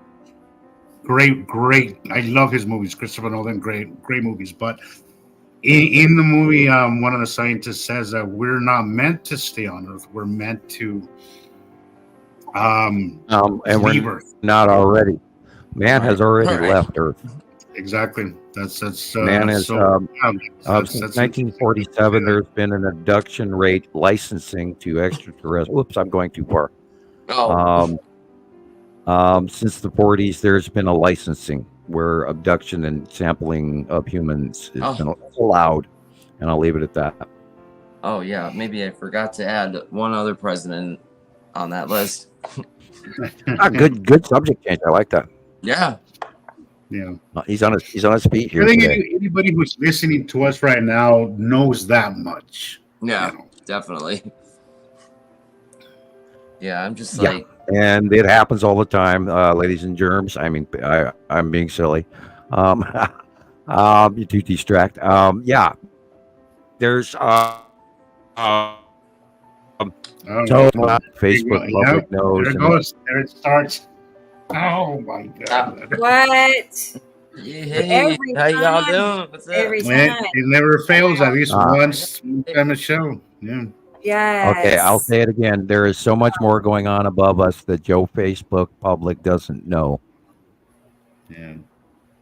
Right. A lot more. Yeah, the moment I start getting to the classified, then all of a sudden I get True. burbled out.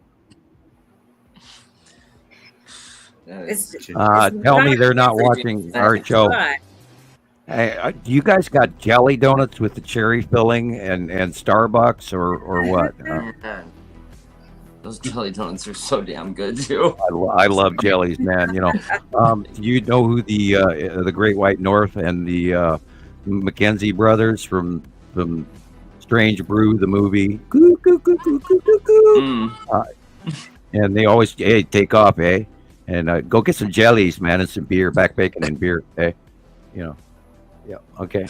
All right. Yeah. The moment I caught myself because I knew I was heading to classified, and they just reminded me, and I'm sorry, guys. I try not to go there publicly. Thank you. I was already catching myself, and you didn't have to blurb me out. I just didn't want to. I didn't want to go there. A couple, like Yeah, you don't want to episodes jump on the ago. bandwagon that says And I conspiracy didn't theory. wanna- They're watching us. I just Yeah, didn't you don't- want to you don't wanna- acknowledge it at all. I still don't want to acknowledge that. But wow. And I apologize for anybody whose computer, laptop, or phone blows up because of me in the near future. And you've been warned. It could happen to you, and because we are, Send us a bill in the mail. we are controversial, and we are watched. And there, you just saw an example of it again. I haven't had any trouble with my internet tonight. Haven't blurbed out once until I start reaching into the off-world contact like- with government and ET. Maybe even beyond government. Maybe it's ET interference. Like it's something that's so Right, and we talked about that on the phone yesterday. Yeah. spot. Yes. Right, I was Yes. wondering that too because just like you said, Rebecca, it's like, yeah, it's right. Well, on and the- yeah, and maybe we need to on the mention queue. those guys up there in the spacecraft and up on the planets and even higher up in the cubes and the Star Destroyers. If you are watching our show, please like, subscribe, and hit the notification button in between shifts. And I mean, we're probably better than the Spider game. Yeah, it is entirely possible because I mean, the Pleiadian was able to actually look me up. And I always wondered as to how, and I'm sure that maybe somebody up there is watching our show, and let's hope, like I said, like, subscribe, hit the, so we can get our subscriber rate up. It's important to remember, and I know it's easy for us to forget, guys, because we become a little more desensitized to these topics, but we are dealing with the biggest secret of all time, in our time, and I think about that a lot. I did too. But sometimes it's easy to forget that, and I think it's important not to underestimate the significance of that. Right, you're absolutely right, Jesus. It is easy to forget how humongous this whole subject is. Yeah. Even when you're out there just taking pictures and oh, that's awesome. Look at this. you forget what you're actually taking photos of, and Yes. you can get caught up in your emotions, and like I've been like, we've been talking also about other, like we're trying to get other people in our lives to, listen to us, and possibly hear what we have to say. And it's kind of hard for us to do that with a lot of people that we know, but my wife's mother, so it was her birthday, I think 2 podcasts ago. We were over at her house, I remember. and she was like, probably one of the more awful people about this in my life, right? Like, oh no, no, really? I knew you've been bad shit. My daughter, the whole time you've been with my daughter, 25 years now, it's like, whoa, you've gone off the deep end. And I guess my wife got a text message from her mom last night saying, I see the planets. So, yeah. Wow. So, Awesome. That's good job. Mary I Jane. didn't see that one coming. So, there's Right? proof is that you just never know. You Like never sometimes know. you think somebody's not going to respond at all, but it's good to just plant that seed, and then you never Yeah, know that's if all you can it'll- do. if it'll take. Yeah. Wow. That's I all was you I can was do. at the post Plant that office. seed and wait and see what happens. What I did told you Rebecca show this. her? I've showed her, some of my own pictures. I've tried to explain to her what's going on, Sam's story, basically everybody's story, what everybody's doing on the podcast, and not much. I showed her some of the, more important pictures that we have that we show everybody else. And apparently she was driving yesterday, and she texted Jackie on her phone. Yeah. Oh no, she said, I think Chris is right. I see the planets or something like that. I'll have to look at the Yeah. Wonderful, That wonderful. That's Hey, really cool. we want to know. We want updates on that story Yeah. as Yeah. it develops, Chris. We'll see. And she, her name is Mary Jane. So I mean, Yeah. Mary know. Jane. I love that. I was at the post office yesterday, and I'm standing there talking, and I'm mailing the letter off to Scotland, and guy one of the clerks behind the counter pops his head and goes, "Oh, hey, you're that YouTube Planet guy, aren't you?" great. Yeah, and yeah, I said, "Yeah, he said, I said, "You remember me?" And he said, "Yeah, I heard your voice, and I heard your voice around the corner because I knew your voice." And it was like, okay. That's And then he you're asked, like a local celebrity. and I hope from the Lolo post office, and I hope he's listening to the show tonight.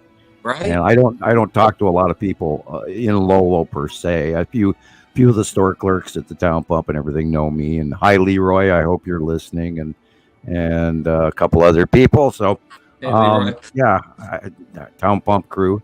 They're gonna love that. Oh, that guy's nuts, man. What the hell? He's mentioning our store. No, anyway, it is very it's very encouraging that the recognition is changed, and it is changing among a lot of people, and that is very good. And that people are actually filming a lot more of what was going on in the sky. And I cannot wait till this month's SOT weather, SOTT, SOT weather comes out. I think they've got a month that I haven't seen yet. February. I think the last one I saw was January. I may have to do. But yeah, God, here we go. Let's just keep going. Let's keep going. Get these people to see this shit, and let's change the reality of our world so we start realizing it's a larger picture. And then we can maybe kind of refocus on all the silly shit that we're doing to each other and Right. realize that there's more going on than just us. And Oh, yeah. let's hope our behavior changes. And Definitely. also, we have to realize that we are so capable of so much Oh. more than we think we are.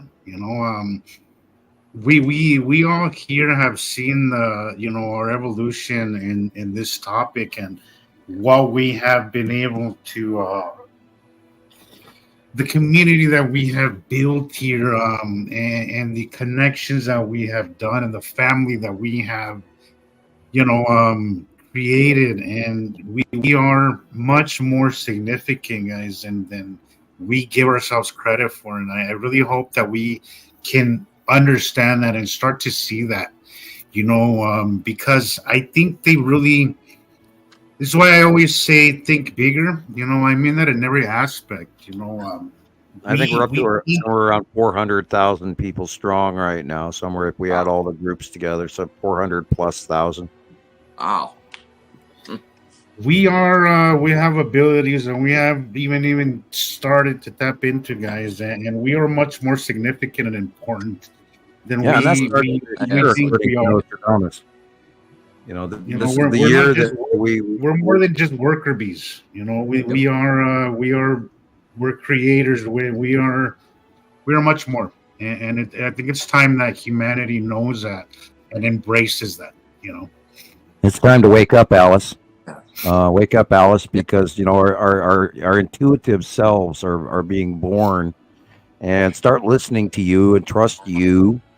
Know that you can know more than what they're telling you, and when they tell you, ask the second question that goes along with after what they've told you.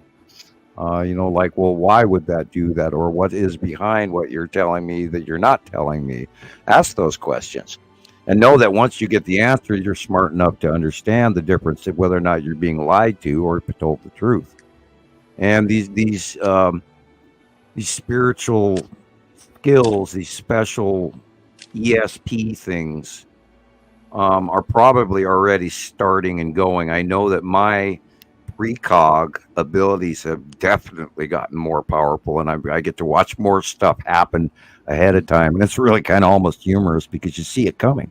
And then it happens, and it's kind of like you just sit there and smile and go, "God, I just saw this coming, and there it is." And you don't even have to comment on it, and yet it happens over and over again. It's kind of cool. It's freaky.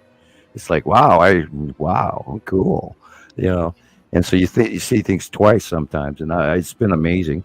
And like yesterday, we're talking about that the skeleton reaper thing in front of the Tan asteroid, and literally the next day, I didn't even know there was a capture up. There it is, and we were just talking about it yesterday. It's weird. I feel like I understand what you're saying, Sam, and I feel like I had a lot of those. I don't know if I want to call them abilities, but yeah, I experienced a lot of that when I was like a teenager, maybe in my early 20s, and I think I kind of like suppressed it a lot because it scared me. Just know that it is possible, and that anything that you can imagine is possible. I mean, hell, they come to me as this 18, 17-year-old kid and say, "Well, here, go sit in a room with this legal pad and a pen, because your test score says that you have the ability to do this shit." Wow. And just write down what you see. And I was one of quite a few other people that were popped into this room, and you all sit at your own table by yourself and you draw what you see, and they give you a target, and then you spend an hour or two doing it, and then they collect the notebooks and off you go. And then back then we didn't have any way to cross-reference whether or not what we were looking for or looking at was true or not. And then only once I started doing this on the internet, and I'd have close friends or something, like Jillian is a good example, I would see things in their homes that kept haunting me. And I would kind of hesitate to ask, but then finally I got to the point where I just got a little bit more brave about it and didn't worry about if I was right or wrong. And then those people went, "God, shit, how do you know these things?" And then that makes believers out of them. And my friend Lana and I knew, her dog would bark. I could hear it in the background and while we're talking on the phone. And immediately I said, "Oh, well, UPS is at your door." And, and one time we were talking on the phone and she heard a thump outside. And I said, "Your umbrella just blew out of your picnic table and it hit the side of the house. Don't worry about it." And I didn't even know she had an umbrella or not. And lo and behold, the next day she calls me on the phone. She says, "That's exactly what happened." That's wild. And that's just the way it works. You just know things. And people can learn that. And the trick is to trust you. Right. I love that because I love it because it is very important to trust yourself. Yep. It's what brought me this far. It's sort of like using a tool, and the more you use the tool, the easier and the more reference point. Michelle Mountain mentioned to me in text yesterday. She says, I can now get the goosebumps. I can touch source at will. Wow. And That's once cool. you learn how to reach with your feet in Om and grounding technique and learn through the Buddhist teachings about the circle and your magnetosphere and throat chakra and all of that. And she says, and oh my God, I can do this now. And I said, yep. And it's just something that you learn to self-realize, and you imagine in the place of now, and you place your feet as an electrical, you're a battery. The top of you is the positive charge pole, the bottom of you is the negative. If you feel with your feet down to the ground, even if you're not touching the ground, through the floor, wherever you're sitting right now, if you tell in your mind to reach to ground with your feet and connect in your mind, and then you've got the chakra tower through your body, starting from your groin, going to above your head. Those are the chakra symbols. And if you feel those chakras and you sort of just like switch on up the row and connect in your mind, and you pull a circle around your body from up out of your feet into your body, out of the top of your head, back down and around in a circle, back to your feet. That should raise every hair on your body. Yeah. And when every hair on your body stands up and you get the source buzz, that shock of awe, best way to do it is think of the Jesus movie. When you've ever watched a really, really cool, well-made Jesus movie, I always get goosebumps from hell. And when you get those goosebumps from hell, keep them. That is how you turn on the unused portions of the human mind to reach enlightenment, bodhisattva, and your personal chi. And that is how, and then when you start to understand the grounding and the circle and the magnetosphere, and the more you believe that you can, then all of that brain thing works and everything becomes easier. You understand languages better. Simple problems that used to bother you in the past become easier to fulfill. Things that you couldn't ponder before, solutions to suddenly become easy. And that's what actual meditative enlightenment is.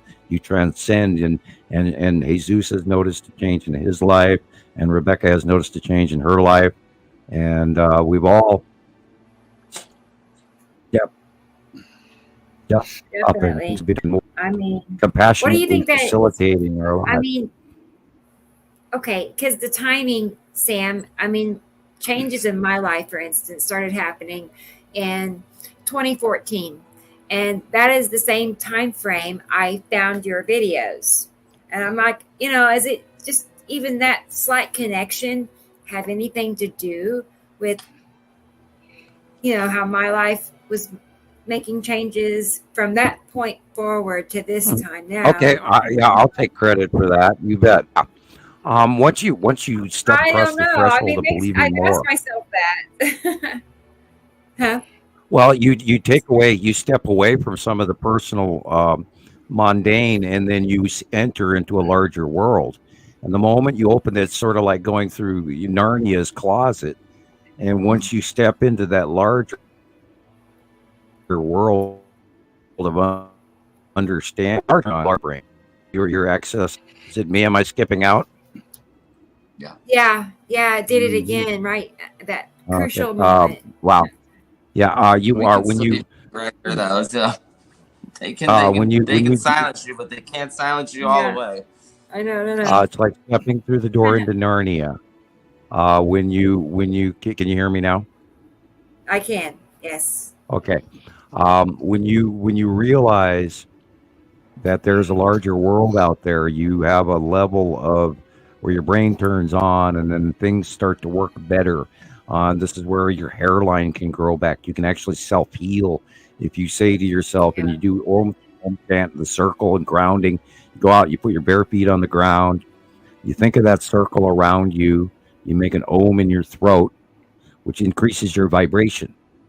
And then you reach for that body rush, where your arm hair and your leg hair, you feel the ground, and you pull the energy out of the ground, and you run it through the top of your head, and then a circle back down to your feet, and you think of Om, and then you'll find your own tone for your own throat, and you will feel a transition in you that will change you. And yeah, I'll take credit for changing people's lives because that's what I'm supposed to do. I mean, And I'm at a higher harmonic race, and I would like to imagine that contact with you guys and me also elevates you up to a different harmonic. You have no idea, Sam. Yeah. You have no idea what my life was like before all this. Jesus is the same way as me. We're very similar. Mhm.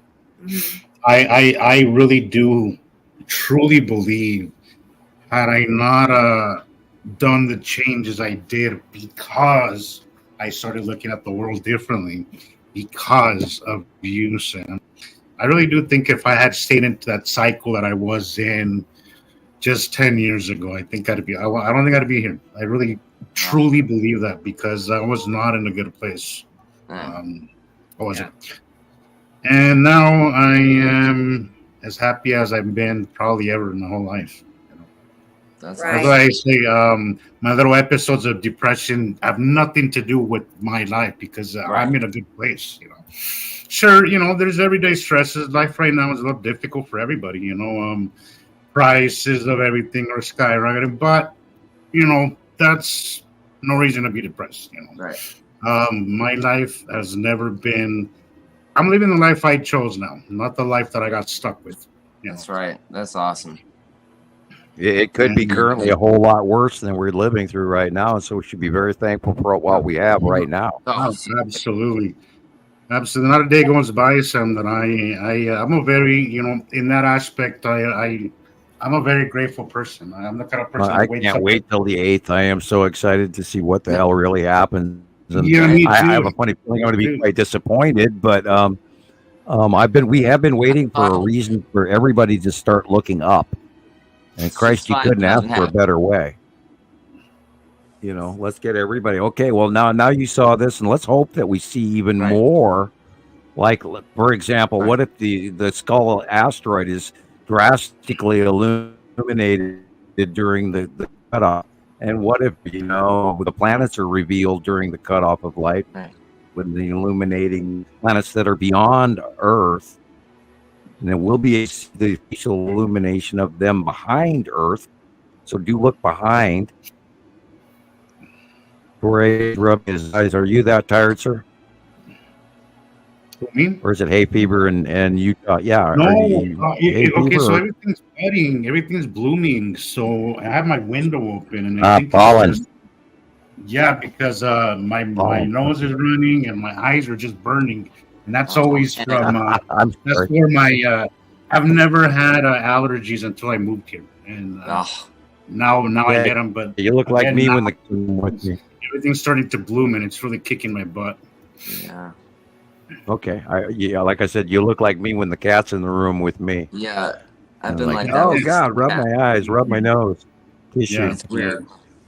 It's why I've been cutting off the camera so I can sneeze and blow my nose without without doing it over anybody. Oh, and yeah, we're gonna right after the eclipse, we're gonna have the dawning of the cicadas all the way from Texas all the way to. Oh, that's right. Somebody who was it?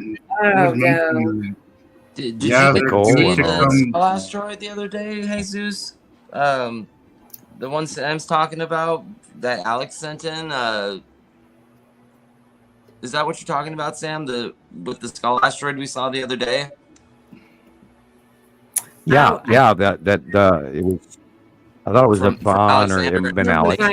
Yes, because I finally got my photo issue. Yeah, Sam was just that was creepy as shit because I did not expect it to be there that fast. Let me get that. I did not expect the Skull asteroid to be that far down and visible right now. I thought it would be a little farther up to the left, and it's like rounded in a very short time to face us exactly like I saw it in 2015. Wow. And once you see that son of a gun come out of the darkness at you, and it's huge, just the way you know, said the size of, what if this is what of a football we're going to be stadium. seeing on the 8th? It's just okay. Is this what you're talking what if this about? Is it? I would be freaking. Yeah. Good point. Good point. No, is this a? Oh no, that's a photo. submission that we got in today from somebody said that was a star. Oh, And Okay, so that's what I thought. I I think saved it was this from picture. Alexander But yeah, Waltz, or I never get his well, name it's right. either a But Fawn or a that's- Alexandra. I don't remember Yeah, it was which Alexander. person.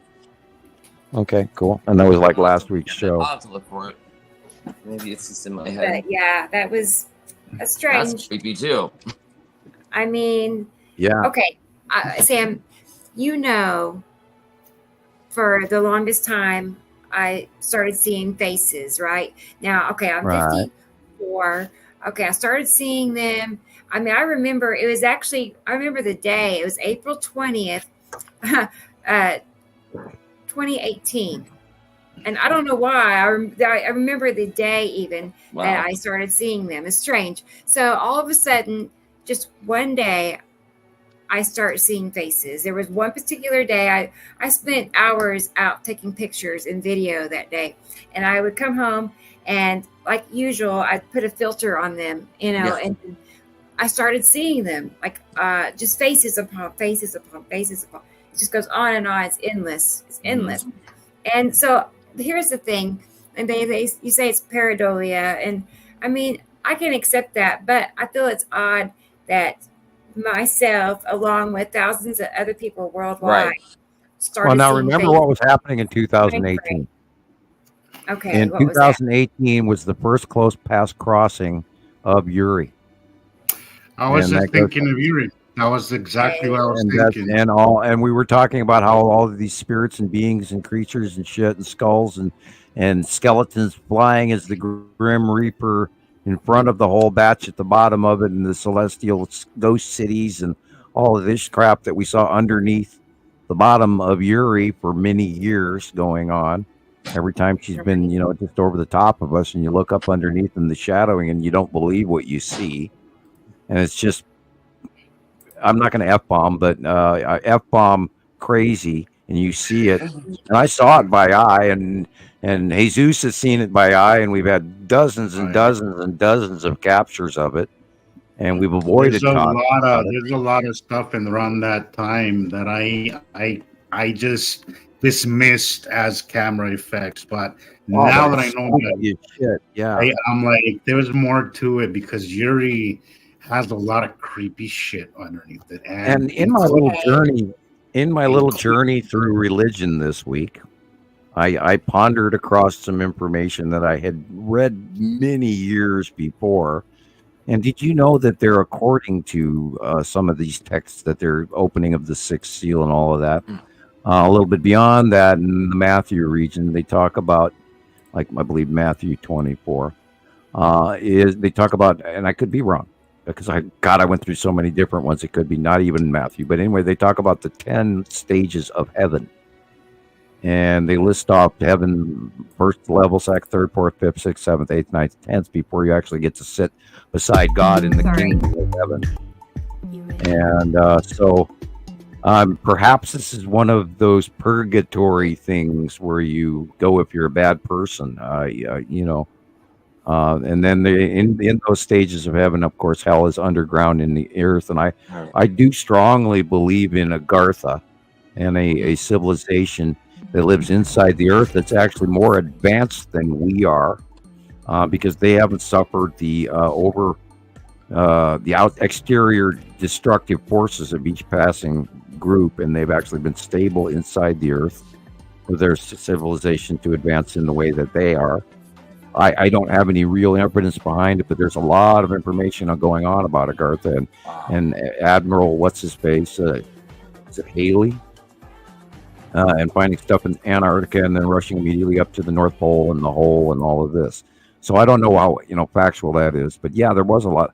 There was sightings of a lot of creatures. Now that again, this is 2018 at that time. Uri. Wow. That is the Skull asteroid in 2018. Uri was on the right. What? And What is this? The Cloud Rushmore? Hello. yeah, we've got many sightings in 2015 and 16 and What 17 was of that? the Skull asteroid.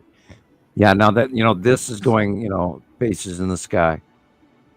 And I know. This is some like that- memories. I made four.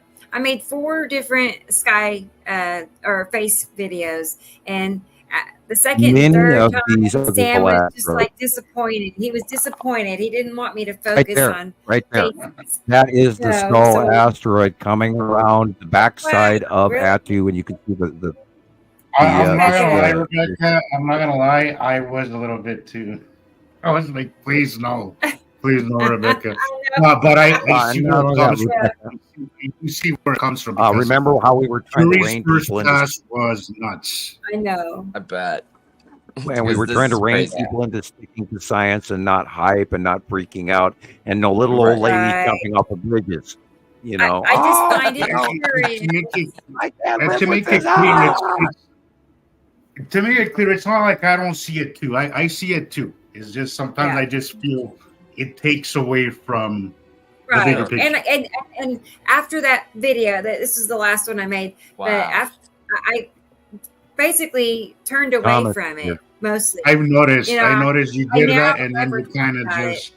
Yeah, I noticed you kind of just stayed away from it. Rebecca now. Thomas is here. Could you pin up his comment, Thomas, in Look at Germany? Let me go. Oh my Let gosh. me find it. Hang on a second. Let me back up. Thomas, where is he? Let's see. And look, you Is got it this Bach. one? You got Bach playing in the background. It's like perfect for this video. I'm sorry. I think it's awesome. Cool. Cool. Yeah, a lot of these sightings have been over the years have been the skull asteroid per se, and then a lot of them have been pareidolia. But then there's also been some stuff that we've like, oh my god, I can't even talk about what I see here. Right. Yeah, that's I've there's been stuff that I don't post because And of that, only because because I'm we not talked about it yesterday did I even bring it up today. because I know it's gonna attract that crazy Sure. side of this because that's what I tell people. This topic, unfortunately, is a magnet for a lot of crazy belief systems. And I I mean, hope you hear me laughing in the crazy. background here. So you have to kind of be, I try not to feed into that because it's so easy. I gotta make a post and I could have hundreds of people respond to it. Right. If I just go to that crazy Right. part of it, which is unfortunate, Mhm. I'm like, And it's you could go there, unfortunate, but you don't. but I I'm gonna don't. show one But- That you more. don't. I'm gonna show one more. It's and And I'll we've leave it alone. we've all been trained over the years to stick to actual science and stuff that we Mhm. can prove because we haven't. We're going to say fortunately, the old eye. Love that one. God, we went through that for years with people too, Rebecca, trying to hone people in to the science. And if we don't get multiple sightings of it, we can't go there.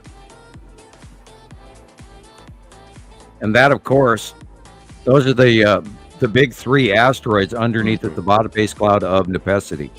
That's what I'm saying. A lot of these faces and eyes, they're asteroids. Yeah. And Yeah, they're that's just the big perfectly 3. lined up and turn into that. And it's And we've been Supernatural. watching the big 3, and the big 3 were some of the first groups that we were actually getting close-ups over, and Okay.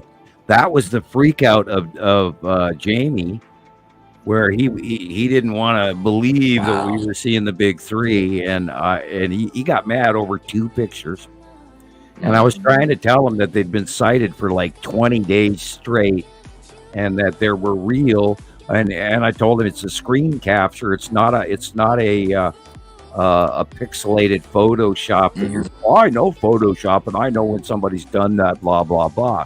And I said, yeah, but I got 20 sightings that match this. And no, we're not going to do this, and that's not real science. So I'm done. And off he went. Over 2 captures.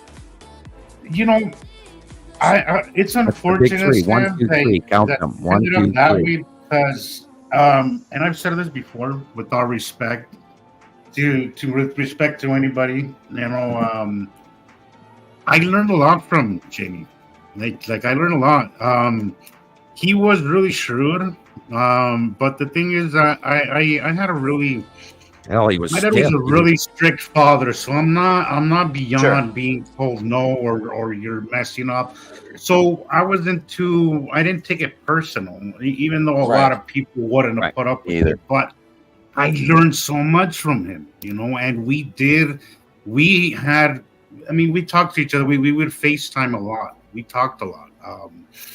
And Yep. there was so much that he did bring to this cause. I hate Yep. that it happened that way. I just wish that Yeah, he I- would have stuck around, because I do kind of miss the guy. I'm not gonna lie, I do kind of miss the Yeah, guy. he got really I just mad, think and he then was It just just makes you wonder really why. rough around the edges. I just hate that he was just so mean to people. Over Well, Did and you he- did you he get to dropped did you when get he to left. meet him? Did you get to know him, Rebecca, at all? Barely. I mean, yes. I remember him contacting me after Sam and him had an outing, a falling out. But I was so new at the time. I wasn't in the circle. I didn't really have an opinion even. But he contacted me and was trying to convince me that he was right and Sam was wrong. And here I am still just brand new at the group even. I was like, okay, I don't know who you are or what you're talking about. But so, yeah, I remember him. And yeah. He wanted me to pick sides too, and I'm like, look, buddy, Yeah. I can't do that. I can't. Like I'm not going into your personal issues with Sam, I'm because surprised he contacted me because I was not really, a super duper active person in the group even. So, Dude. yeah, Yeah, I guess that sounds he was a very intelligent guy, and he saw That's the like- planets very well. that's like He 3 did. lifetimes ago. Wow. But unfortunately, he had a lot of problems. He had a lot of issues health wise that made him kind of rough around the edges. But I think Yeah, he was just he was not the best socializing with people, and he certainly didn't cherry coat anything. It was just Yeah, I it was got just tons of complaints about him Yeah. from Skywatcher members who were going, Yeah. why is he, co-admin, because he Yeah. got mad at people, and he was a little sharp. He was a little I sharp. mean, I give him a little bit.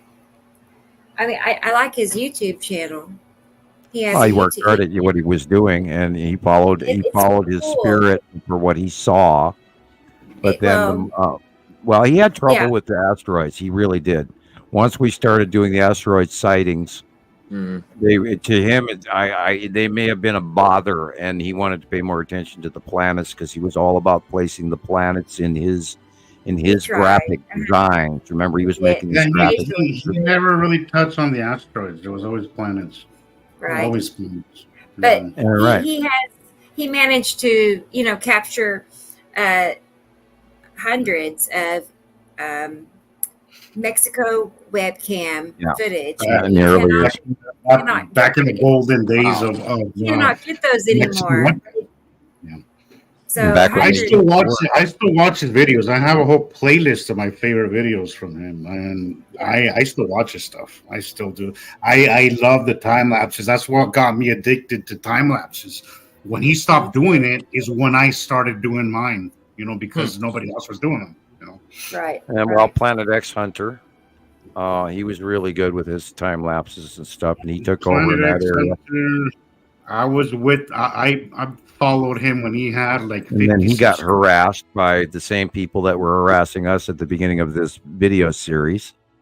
And they were trying to screw with us, and they immediately went elsewhere, which is good. And we were having that conversation yesterday as well. And I have noticed that some videos that were negative about me on YouTube have seemingly vanished, which is a good thing.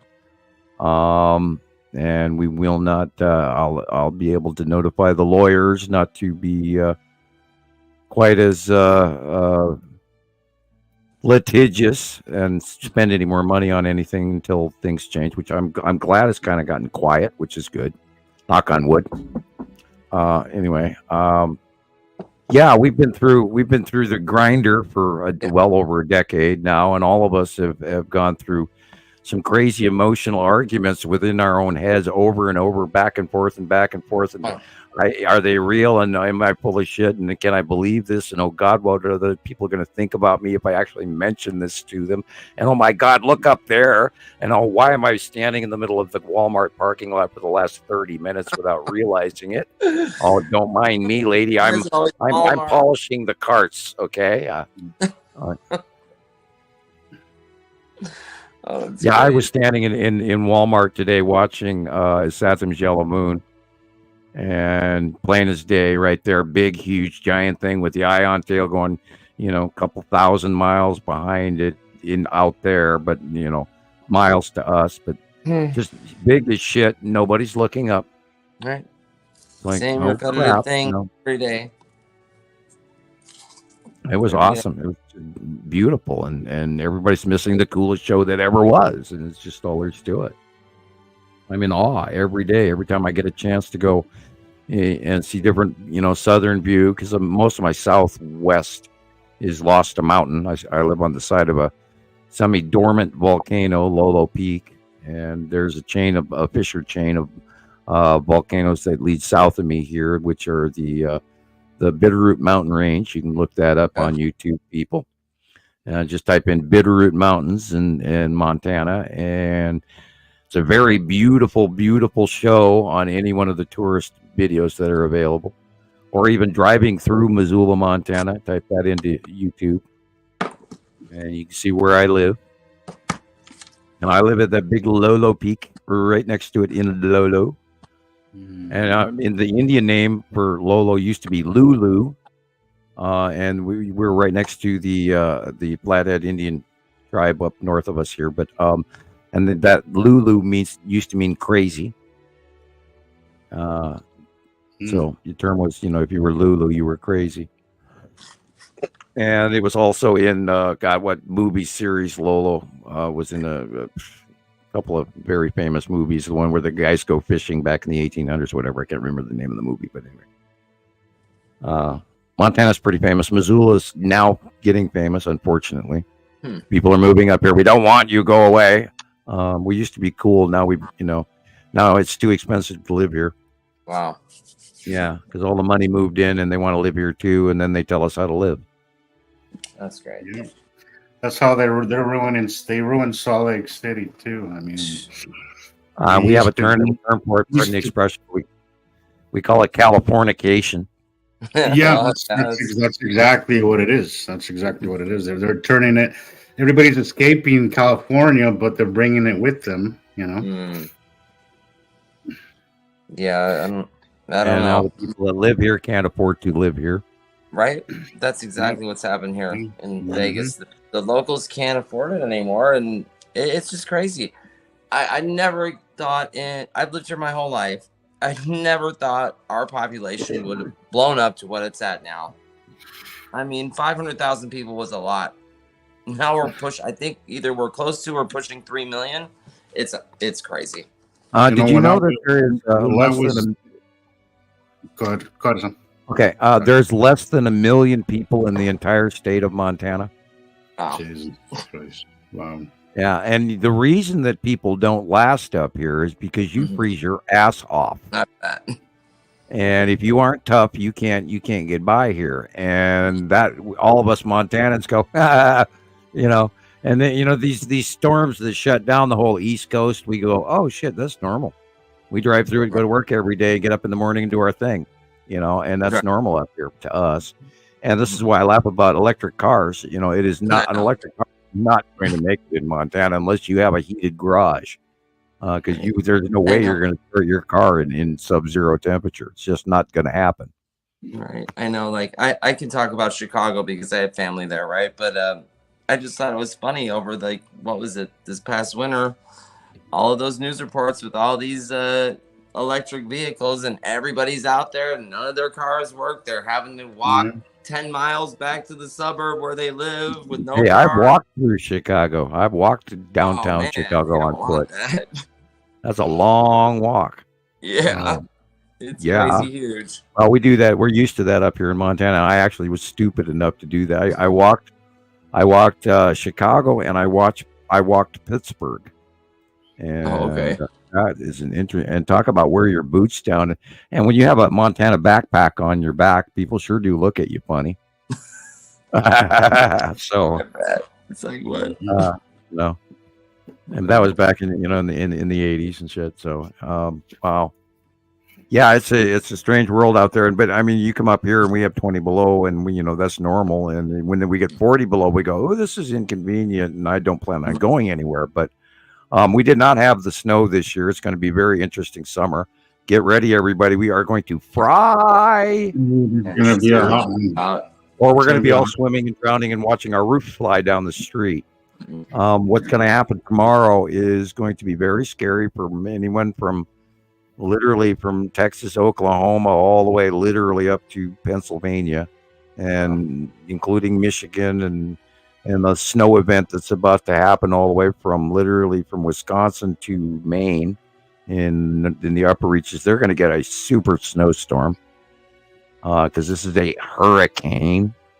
And I can't stress that enough, because I watched it all week knowing that it was that low that came in, went over Arizona and into Oklahoma, and the bottom of, that's what gave you your rain, Christopher.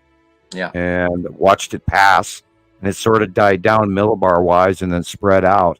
And then it started and it took the bank turn up over Arkansas and Missouri, and then started heading northeast. And then I watched it reform in bands.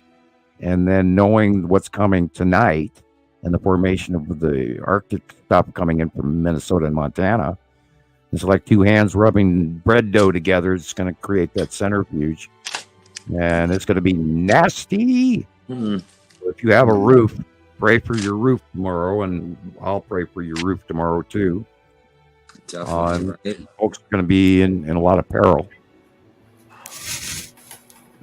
And even good old Reed Timmer is going to be in Ohio tomorrow, because that's where the core is going to form.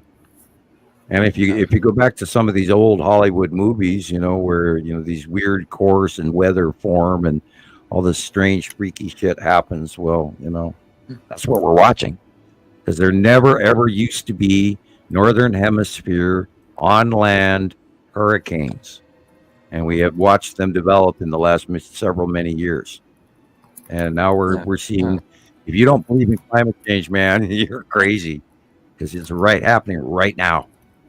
Conventional science tells us that's impossible for a hurricane to happen on land. It cannot happen, period. Well, it's not to form. It'll form over the edge of the Great Lakes.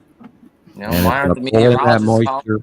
And it's going to meet the cold moisture. It's going to meet the warm moisture right up from Kentucky, Tennessee, and it's going to all meet between Illinois and Indiana and Ohio, and then it's going to start to spin. And watch it; it'll happen.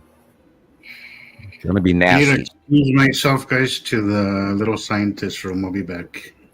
Yeah, I agree. Rebecca, play something. I'm going to the little scientist room too. Yes. Okay. Good idea. Take our turn. Yeah, I'll play my new little TikTok. Cool. There is a member. He's probably, you were familiar with him. Let me get his last name though. Hang on one second. Let me get. He's on Facebook, but he's also on TikTok. Okay. Hang on. Okay, it's Richard Ogando. Ogando. Yeah.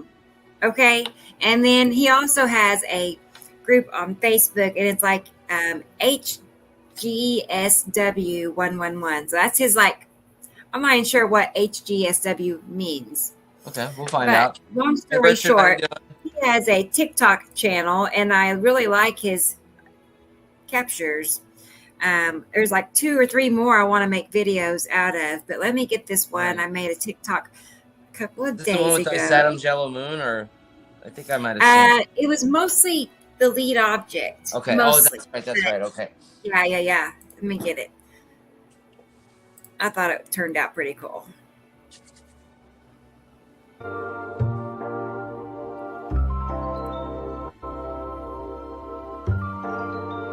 I saw that and I was like, oh my God, I know exactly what this is. Right? Oh, yeah.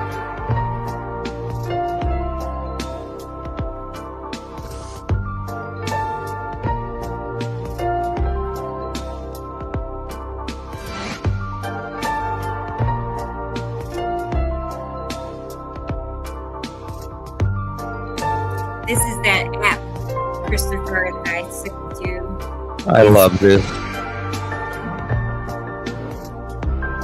Now, is that the blue asteroid too, or the green asteroid underneath the lead The object? blue Q is coming from the blue asteroid, although it is bright lighted out. So perfect location too. Look at the drawing and look at it in his capture. It's identical, guys. Wow.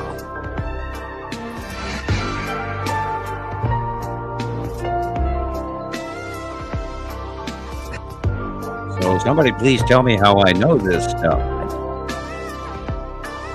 Right.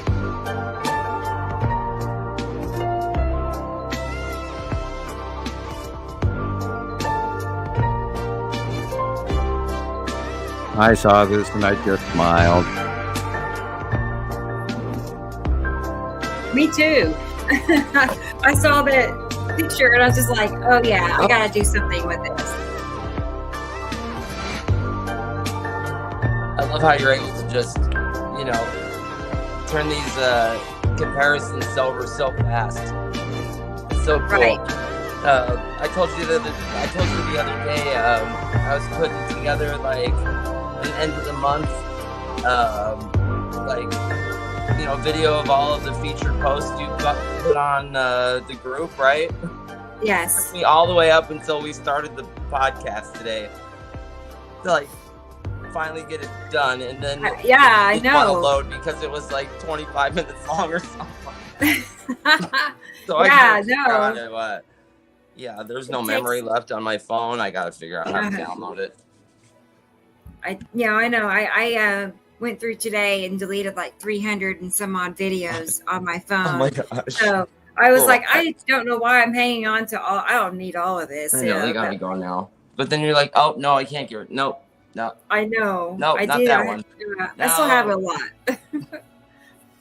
But maybe one of these days we can get a phone that had, because I've looked online and you can order phones that are like, oh yeah, more than standard memory. It's like, they're special. Like, I don't know. They're probably like $800. What's wrong with the computer?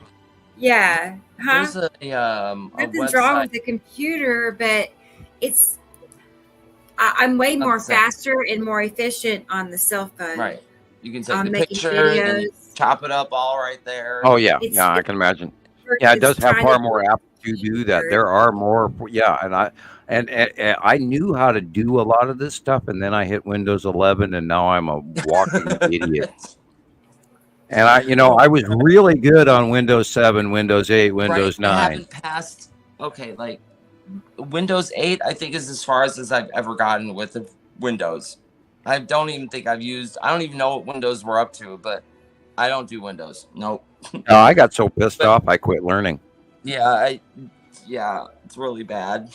I need to get I get frustrated so fast. In order to get this microphone working, I spent 45 minutes, and I was trying to go through this Windows 11 to make it work and to find where I could get into it to do it. And then I finally went over to my neighbor, who's a tech guy. He does it for a living. He's on computer. That's his pay. That's what he's brilliant. And I don't know if he thinks I'm crazy or not or what, but I said, I'll give you $20 if you help me for, 10 minutes.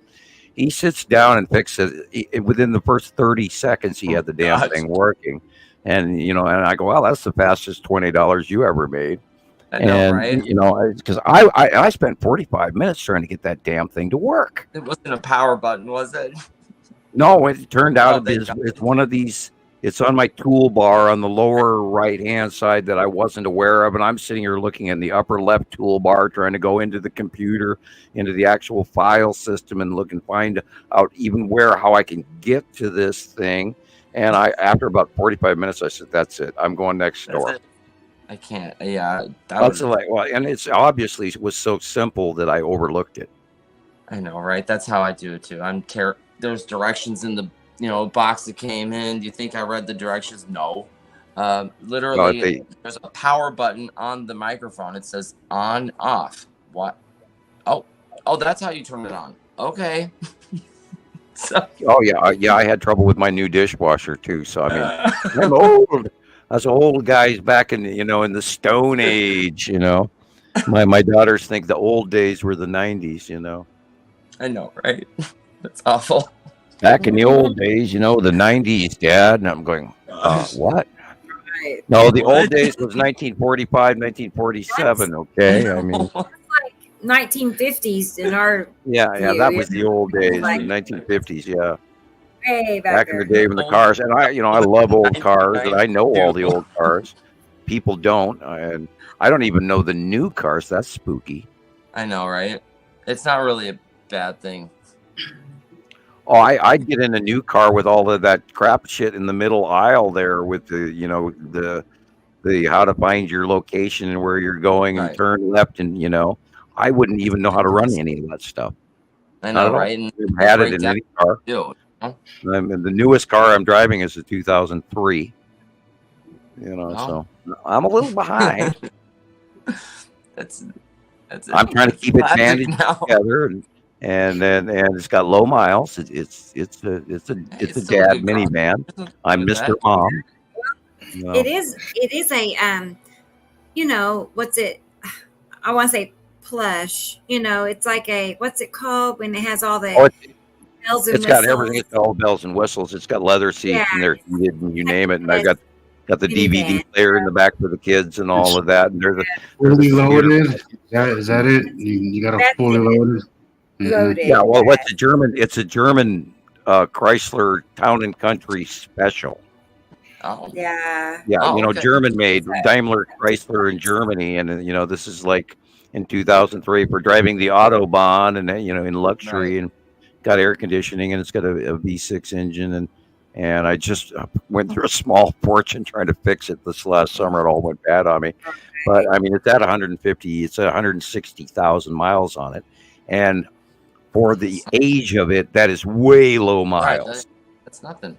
You know. That's right. You know, we're like after 3 years, it would normally be Right. that many miles instead of now. How old is it now? It's like 11 years old, or no, way more. Oh, I yeah. put that many miles on my car in You know, less what than is 3 it, years. 21 years old. 21-year-old car, and we and my girls call it the Rocket because it looks like a rocket, and we just sent the rocket away, and this is what one of our trolls called because we announced to people who helped me fix it because I didn't have Right. money, and I posted without blacking out enough of the address to prove to those people who sent me the money that their money went directly to fixing my car because I wanted to be, you know, very Certainly, open about it. Didn't And want of you to have course, to prove it to him anyway, but The still, trolls like, in New York State, called my mechanic and told him not to work on my car. I'm not kidding. Even though they ask for donations on their own YouTube Right. channel, there's a Cash App, there's a Venmo asking for Oh, donations. right, yeah. Sure. I mean, Yeah. literally. Yeah, Like, they call my mechanic and don't work on his car. He's a con man. He's crazy. Blah blah blah.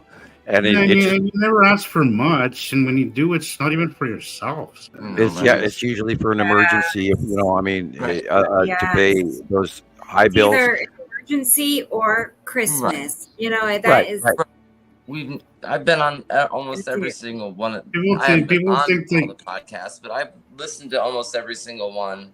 I've never heard you guys asking for money like that. Like these people are saying, it's ridiculous.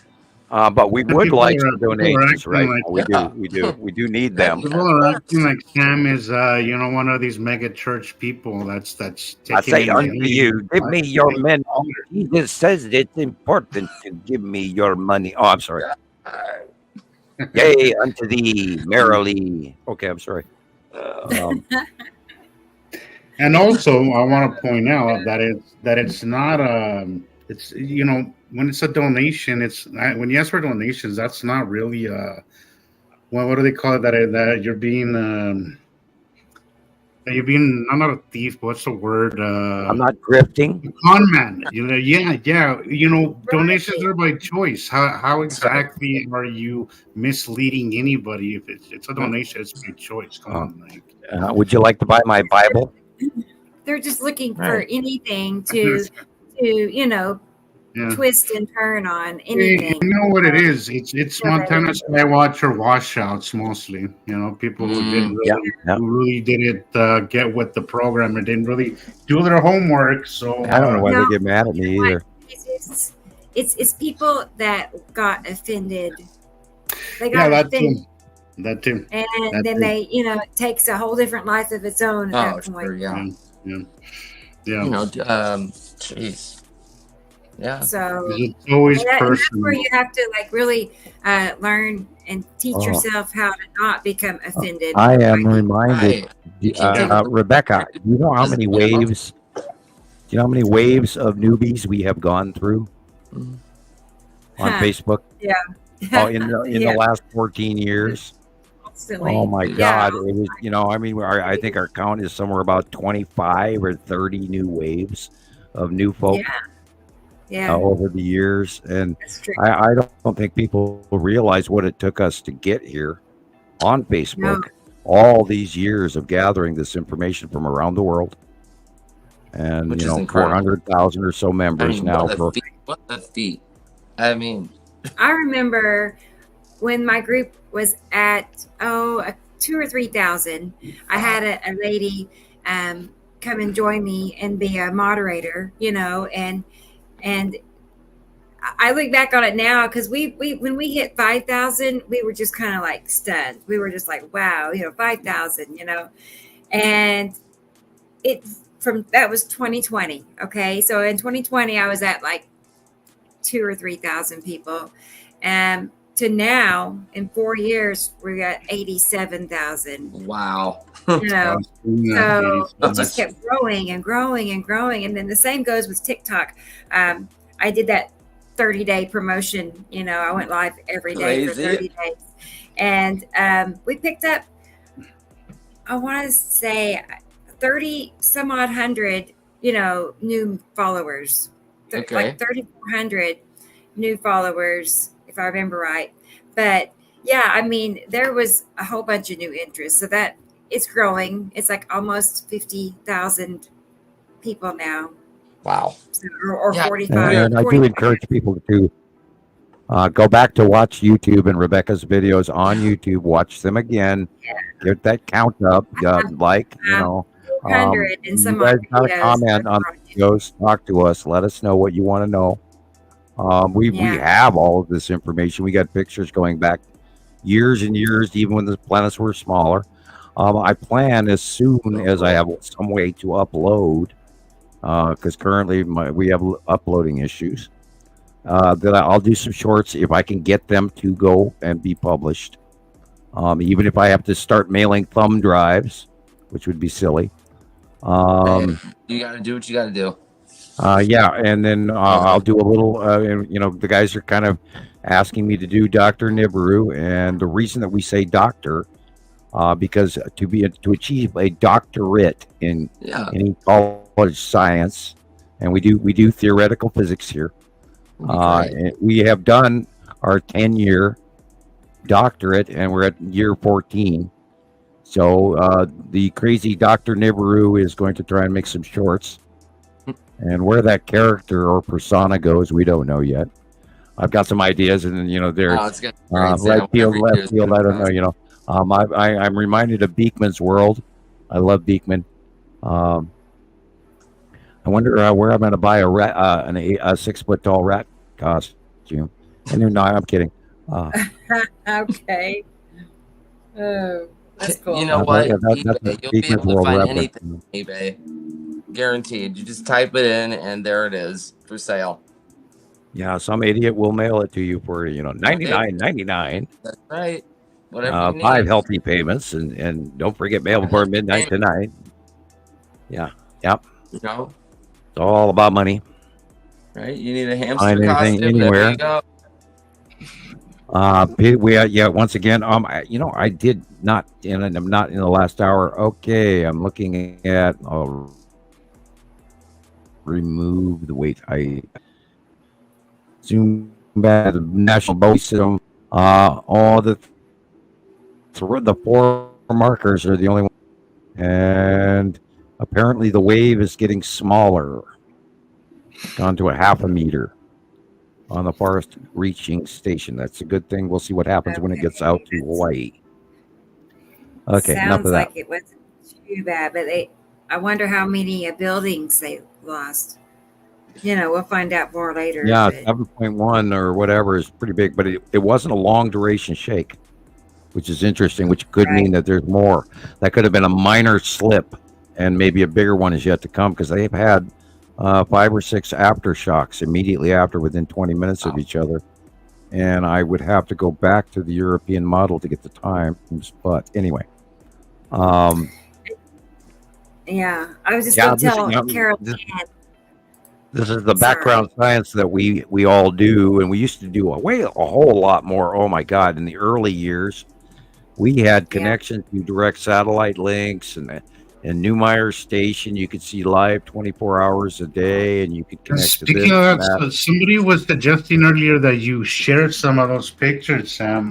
Like those stereo ahead would be nice. Anything of those satellite pictures. Somebody in the comments mentioned it earlier that you should. Oh yeah, we've got years of them stacked up. Maybe for next show. I think for next show we should do that and kind of show some of those pictures, because there's some pretty cool ones. You can gather them all. Rebecca, if you could write that down and remind me, then I will send you a score of them, or so we can go back to some of the older pictures and talk about things like that. And I realize that we've actually skipped past a whole bunch of information to a lot of the new folk, because there is so many years ago that that we all have gotten bored and used to. So we do have to bring some of that back up, so that you guys who are new to this can catch up, and you'll get better view of it. Go back to the early Understanding the Sky series, and you'll see a whole bunch of the smaller planets. And I use a cursor and I point out that, and you can find that by going to my YouTube page, Samuel Hoffman on YouTube. I mean, there are a couple of copies there. They're not very long. They're only like 15 minutes long. I mean, we could watch it even here on the show as a group, and stop and talk about it if you wanted to. We could do like a little watch party. Sure. Anytime. Right. Yeah, you can watch it while you're brushing your teeth. I mean, I do actually. Yeah, I listen to it while I'm putting, And I watch. I look back at them and I'm embarrassed by them, but I look back at them now and I go, "Oh my God, those are so terrible," and I can't even watch it anymore. But they're wonderful. They're silly. They're, and we're gonna do something like that if I get the opportunity to upload. I like the energy. I like the energy in these videos. Well, if you know you're recording a show, you hype up and you get going and you go, "Oh, okay, I'm ready. Let's go." All right, 1, 2, 3, let's go. That kind of thing.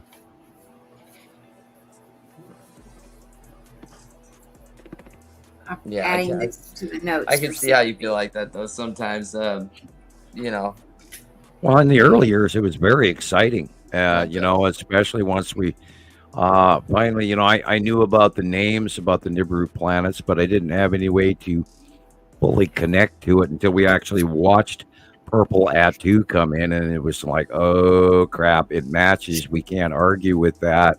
What do we do? And back then we had a whole bunch of folks in the early Montana Skywatcher 1 days, which were really on the fence, and they were very temperamental, emotional group members.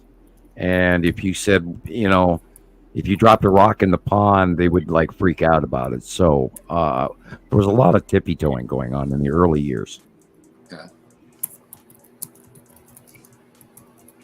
Well, I mean, I would imagine the beginning was a lot of learning, but now that you have a basis, it's become a lot more organized, than it probably was at one point.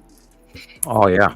God, how many shows have I done? How many times, the Radio Wasteland series alone, or Fight for Your Freedom Radio, or I'm not even going to mention the Olsen. I just did the Olsen videos, which were butchered and manipulated, and fun. That guy sucks. I'm gonna say he sucks. God, he did so many crazy, crappy things to people, and they called me, man. It's like, oh, he just did this to us. What are we going to do about it? It's like, I mean, he owes me thousand. He raised money on my behalf, and I never saw a dime of it. He left a group of people just stranded out there. Yeah, and he took a great deal of money from a large group of people, and he left them stranded in the middle of Colorado, I believe it was.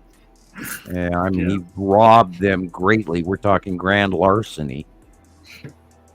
And then vanished and went to some Caribbean place and was showing pictures with his girlfriend while his wife was looking for him. Oh. And she called me also. Oh, no. Yeah, More than once. Let's just point out that he was one of those guys that usually would start a show with a prayer, which, if you ask me, is a red flag in itself. Man. You know? Yeah. Oh yeah, and it was we had, I don't know how many groups of people that have gone past us that said, oh, we're going to do this, we're going to do this, we're going to do this, we're going to do this, and it's just this big flash in the pan scenario where these people have, oh, we were going to come and revolutionize this, and we're all, you can be my reporter in the UK, and I watched a lot of promises fly around for over a decade, and they've come and gone, and like hello, goodbye, and nice words, but didn't get you anywhere. And Montana Skywatcher, and I was thinking about that earlier today. Montana Skywatcher is number one. We are number one Nibiru source information. Nibiru Followers Anonymous and Nibiru System is already here, and all of us joined.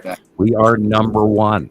There's nobody out there publicly handing out this information, including the binary system, the other planet count, the names, their colors, their cloud types, their rock types, etc. Background information cross-referenced, including going back through history and religion and all sorts of shit, culminated for 14 years. You will not find this information in one place other than here. And I'm very proud of that, and I'm proud of all of you guys. I'm very proud of you guys. I'm very proud to be part of all this. Me too. I feel it too. I mean, I think I feel that way daily, though. As I'm sitting here working on it, I'm like, how did I get to this point? Where I'm now part of something like this. It's just, doesn't it surprise you too, Jesus? I mean, Absolutely. 1 minute, Absolutely. you're just taking pictures. I can't tell you, every time that I see, I'll go back, like just recently, I when I woke up and I felt great and everything, I went back and I started watching the last show you guys did on Saturday, and that opening just gives me the biggest smile. I'm like, holy crap! I know. Look at how far. Look at what we live it too. What this evolved into this great show with these great people, watching us and listening to us, and I can't tell you how I get goosebumps every time I think about it. I'm very proud of it. And I loved our surprise guests we've had the last couple of weeks, like Daniel and the other guy, and it's cool to watch. It's still a little embarrassing to me, and I start to listen to myself talking in mid-show, and okay, I'm going to go to the kitchen and get a cup of coffee or whatever, and not listen to me. But and oh God, I'm chuckling about the fact that just about every time I start to talk about certain things, I get garbled out and my internet goes down. And so the Pleiadians, or if you're Galactic Federation, or if you're Anunnaki and everything, I apologize. I don't mean to out you guys in the wrong way, and I am attempting to be as generically inclusive in the factional agenda for each of you. And according to the Prime Directive, I am trying not to make waves in your direction, and please don't make waves in mine, although I will take any help you'd care to send at this point in time, including furthering our cause. And don't forget to hit the like and subscribe button up there in ET land. Gosh, here we go. I do feel, you mentioned a while ago, Sam, that you had a lot of empty promises over the years. Oh boy. And I could understand, what that does to somebody, because I think we've all here have gone, maybe not as much as you have, but I think we've all been to the point where we're a little hopeless and we're like, well, this information isn't going to go anywhere and that kind of stuff. But I think this is different. I think this time, this information is going to take hold. I think it's the right timing. I think it's the right timing. I think it's the right amount of information compiled, and Well, I think Rocket Man is our guy. I really think he is our I guy. hope so.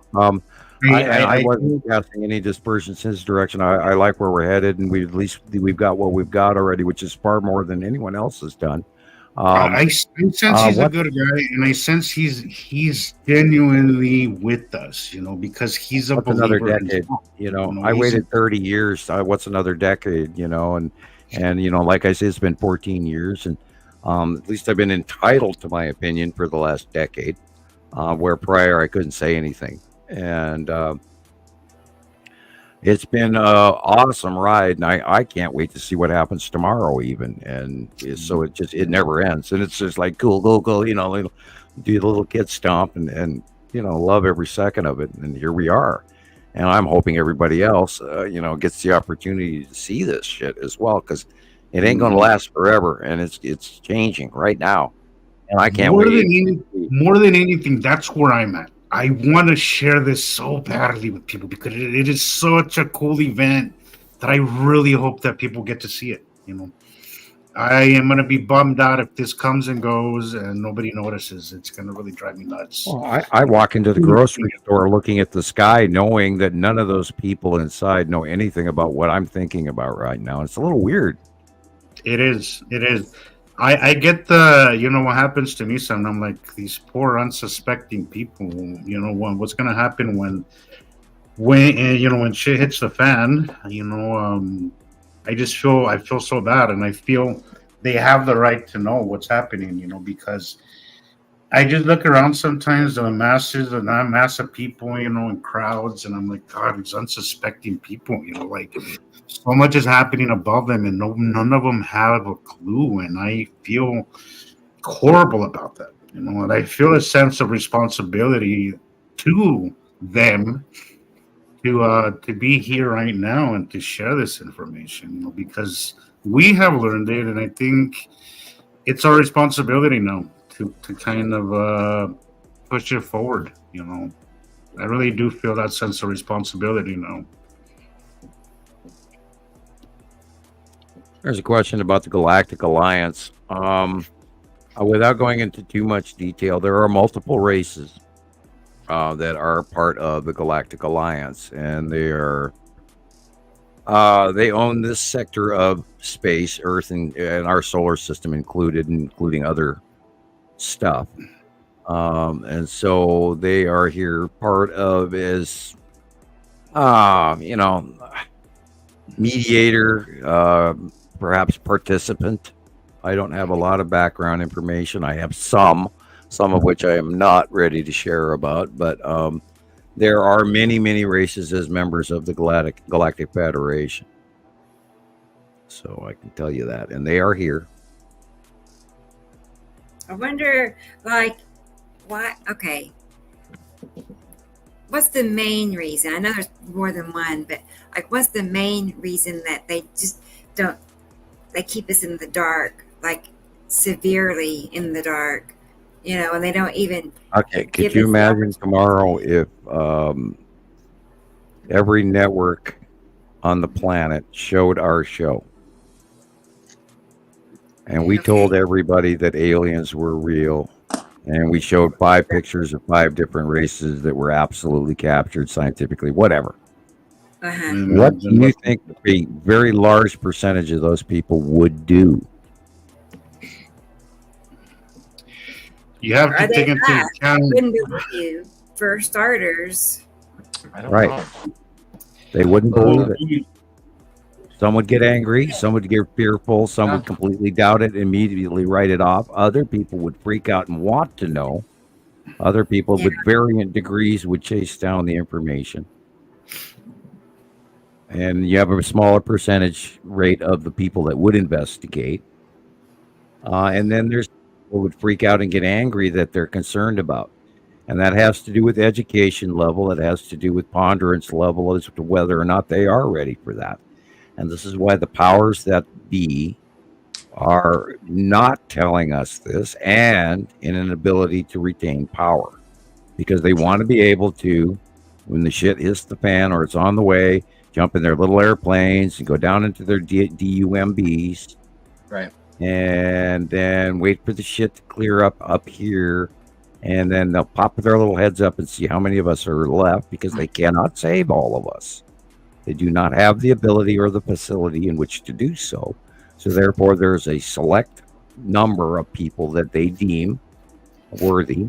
And those people will get notifications to go to those places at the right time.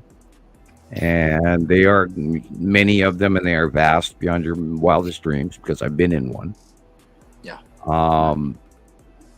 And then because they are in power, they have to weigh things in their minds, somewhat over time corruptly, because when you have absolute power, you get absolutely corrupted.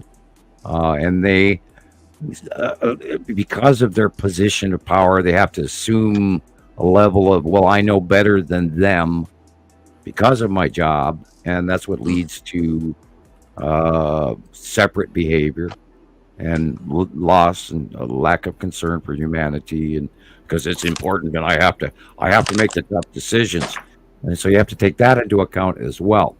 So there's a factor of all of those things, and then there's of course all the stuff that's going on above the planet, and they want to not necessarily show themselves. They don't have to invade. They just want to prove it to the upper government that they are here. And they don't want to frighten the crap out of people and cause chaos and death and war here as well by the freakouts. Because it's very possible that some people will want to fight them. Right. Yeah, which is stupid. Mm-hmm. And that's why intellectuals... Go ahead. Sorry, but I'm just thinking why in general, as a, like the entire human race, they've kept us in the dark about ET. Well, it depends on which they you're talking about. I don't know. There are factions of people that know. There's a lot of people that know, and their ETs have actually contacted intellectuals around the planet for many, many years, and have been elevating them and preparing them for these events as well, which is also part of why the Federation is here. There are thousands and thousands of people ready for this. Jeez. Ready for what? The changes.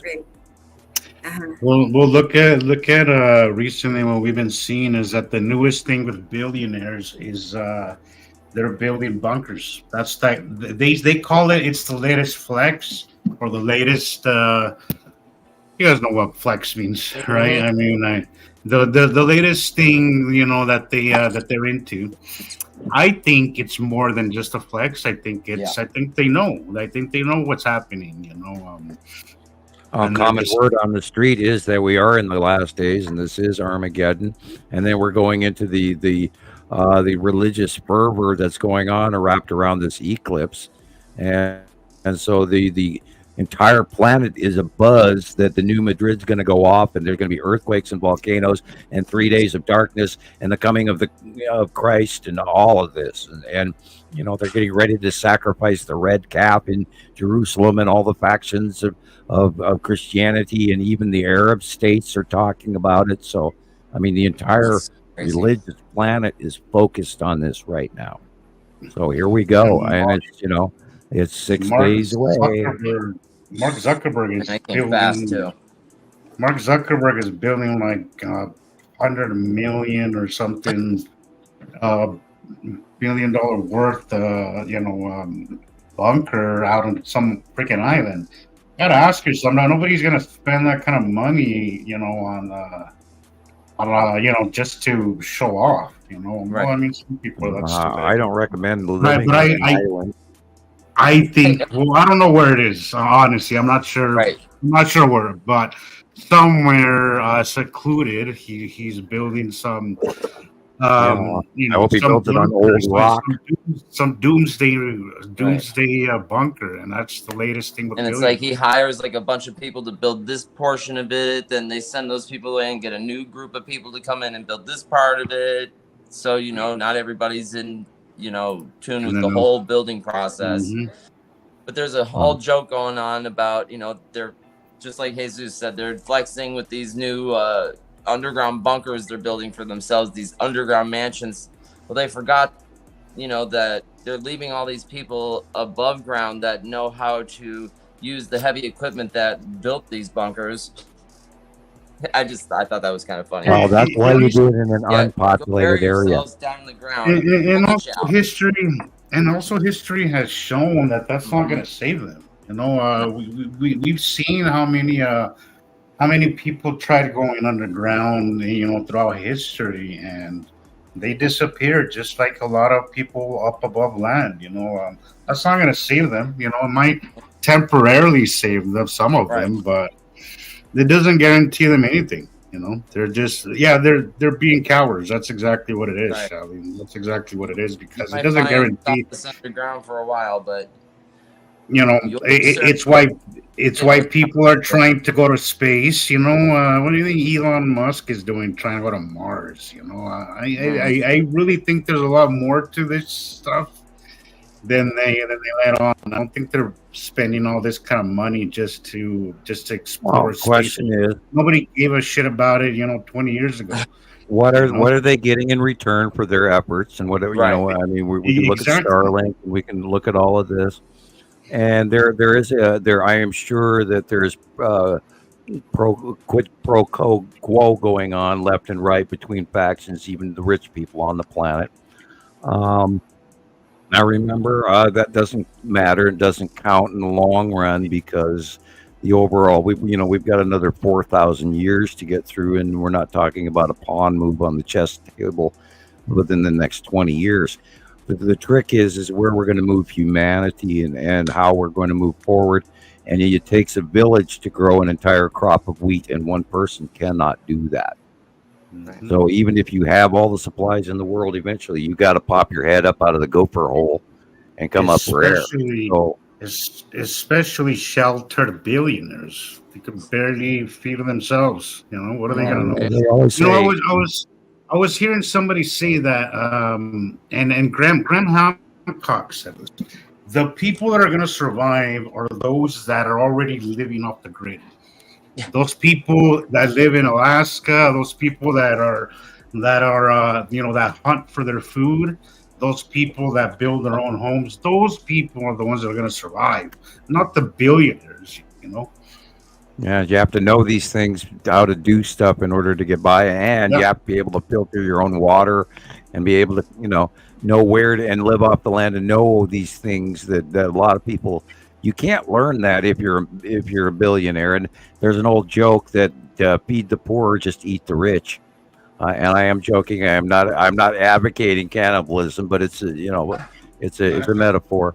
But yeah, and if people know that, and this has happened in some jungle communities as well, where these rich millionaires, they come in and they build these massive compounds, and then they go live up on the hill, and then they affect the economy around them.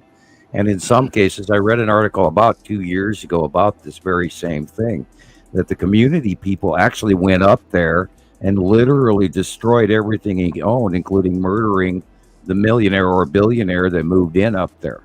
Wow. Because they're the king on the hill scenario didn't wash well with the locals, and he drastically affected their economy, and for better and for worse. And then they ended up having move in of unwanted other resources to pay for the guy living up on the mountain, and then that all ended up turning bad. But literally, because this guy had moved into this area that he bought land in, The surrounding area completely did not like him, and they ended up destroying everything he built. So, you can't do that. You can't move in. And, even up here in Montana, where if you're not a local, if you're a move-in, you don't do well. A lot of people with money do well because they put up security systems from hell and can afford to live in like-minded communities. But in the future, those rules aren't going to count. Right. And unfortunately, the mothership isn't going to come down and save anybody until there are far less of us to have to deal with. Because just as we spoke about earlier, that Rebecca was going, well, why don't they tell us? That's the same reason as why the mothership doesn't land. And I encourage people to go to the 1950s movie, The Day the Earth Stood Still. And that is a 50s version of a reality that could occur. And that's just barely the psychological study on it. But, if you want to see it in movie form, go watch the 1950s version of The Day the Earth Stood Still. It's available on YouTube, I believe. At theaters near you. No, it's a very good, and this is part of why the Radio Wasteland series used that, because I had told Chauncey that in an interview, and then they went back and used clips from it. And I also recommend that Rebecca do the same, because I love that movie. Yeah. Okay. And The Day the Earth Stood Still. Yeah. I want to say to Aaliyah, I agree. There's sometimes where I just want to, there's a part of me sometimes that wishes I never learned all of this stuff. But oh boy, in the end, my curiosity will always overcome. My curiosity about 3 times a week myself. And I think most normal human beings should be curious, because it's in our nature to be curious. If you're not curious, it's because you're suppressing it. So, yeah. I don't want to tell you how hot it's going to be this summer, and I don't want it to be hot this summer, but it's going to be wow. Yeah, it's going to be. If you're not gonna be a hot one about the heat, get ready to learn about it, because it's no fun. I mean, the pattern that we've watched year after year recently is just, it's staggering, and I know what's coming, and I have learned to trust my inner, guts, and something is warning me. It's like, ooh, here we go. And I'm usually right, and I'm not trying to brag, and I don't want to be right. I do not want to be right. No, patooey. Yeah, when we start seeing 115 degrees and 120. Yeah, I know. Oh man, we're gonna see 120 plus degrees in a lot of places. That's not good. And we have to worry about the wheat crop. We have to worry about the soybean and the corn. And pay attention to that. Pay attention to the water levels in your local rivers. I just want to tell Big Sky Girl good night, and thanks good for night. being here. And I have your 2 pictures, and I'll have them ready to show for Saturday. Okay. Thank you for coming back at all these shows. Now she's been here for like 3, I think. Yeah. And she submitted pictures. So yeah, I'm glad you found us. I'm glad we got some locals from Montana. Right. I have to ask her, before you go, if you are still listening, what side of the state are you on? It's one of those Montana questions we ask each other. What side? East or west? Is that how it goes? North or south? Yeah. There's kind of an east-west rivalry thing, don't worry about it. Of course. Yes. I think she's done. She might be already gone. Again, then we say the Grizz or the Bobcats and all of that, Yeah. Anyway. That's but to Aaliyah, I do want to say I agree with Caroline. Sometimes you have to take a step back and take a break from all this. Oh yeah. My recommendation to people is to continue living your life. Just being aware and being in tune with what's happening around you, but don't let that affect your daily life. spend time with your loved ones, go to work, do what you gotta do. Do not. There has been some members who kind of lose it throughout the year. When I first joined Montana Skywatchers, I heard about some lady that kind of just lost it and went up and secluded herself in some cave or something on some mountain, who just freaked out. Don't do that. Don't do that. Life is precious, and it's important that we continue our way of life.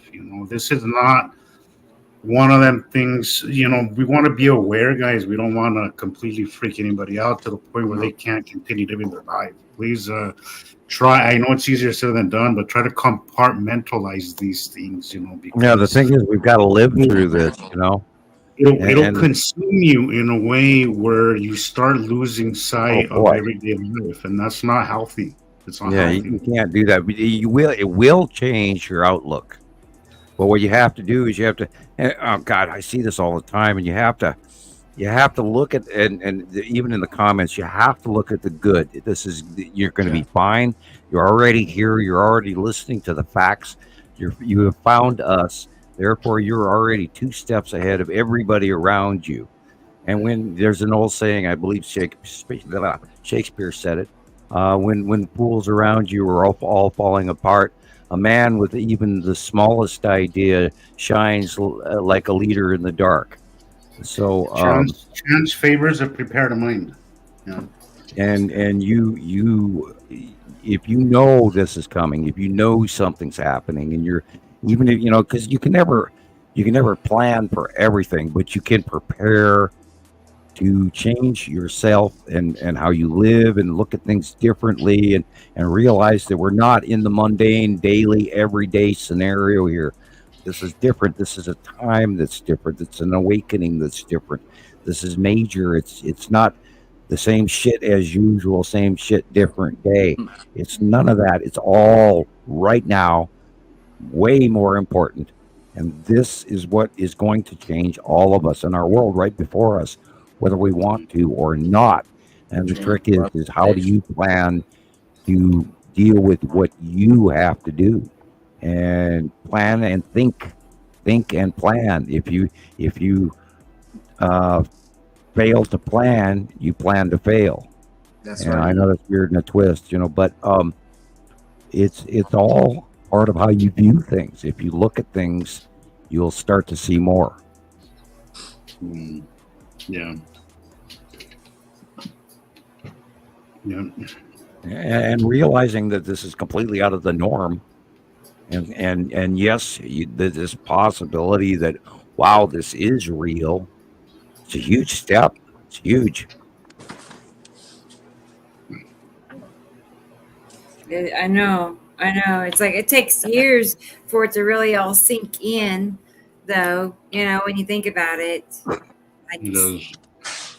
all those Jesus, like all those time lapse videos we've watched. It's like that years and years and years and years, of teaching yourself how to see these things. I think that's the part that took the longest. Is really because I think a lot of us, most of us, if not all of us, we go through this period where you kind of fight it, and you're like, no, you don't really want this to be true. And then at one point, you have no choice but to say, well, all you can do is ride the wave and just kind of, do what you got to do and just be as prepared as you can mentally for it. If nothing else, at least be mentally prepared for it and try to teach yourself certain things. And, as I've said before, I can't financially do a whole lot because like a lot of people, I live paycheck to paycheck, but I do teach myself a lot of things. I take a lot of interest in learning, how to be self-subsistent. I do have a background, my family does a lot of things the old-fashioned way, so I do know how to butcher, an animal if I have to. I do know how to hunt. I do know how to do certain things. I do know how to irrigate. I do know how to do a lot of things. So it's important that we, spend our time, instead of freaking out, instead of running up your credit cards, maybe at least learning some stuff, that'll really put you ahead of the curve at least, Plus a little extra knowledge never hurt anybody. Right. I like to watch. true. There's a show on Hulu called what is it called?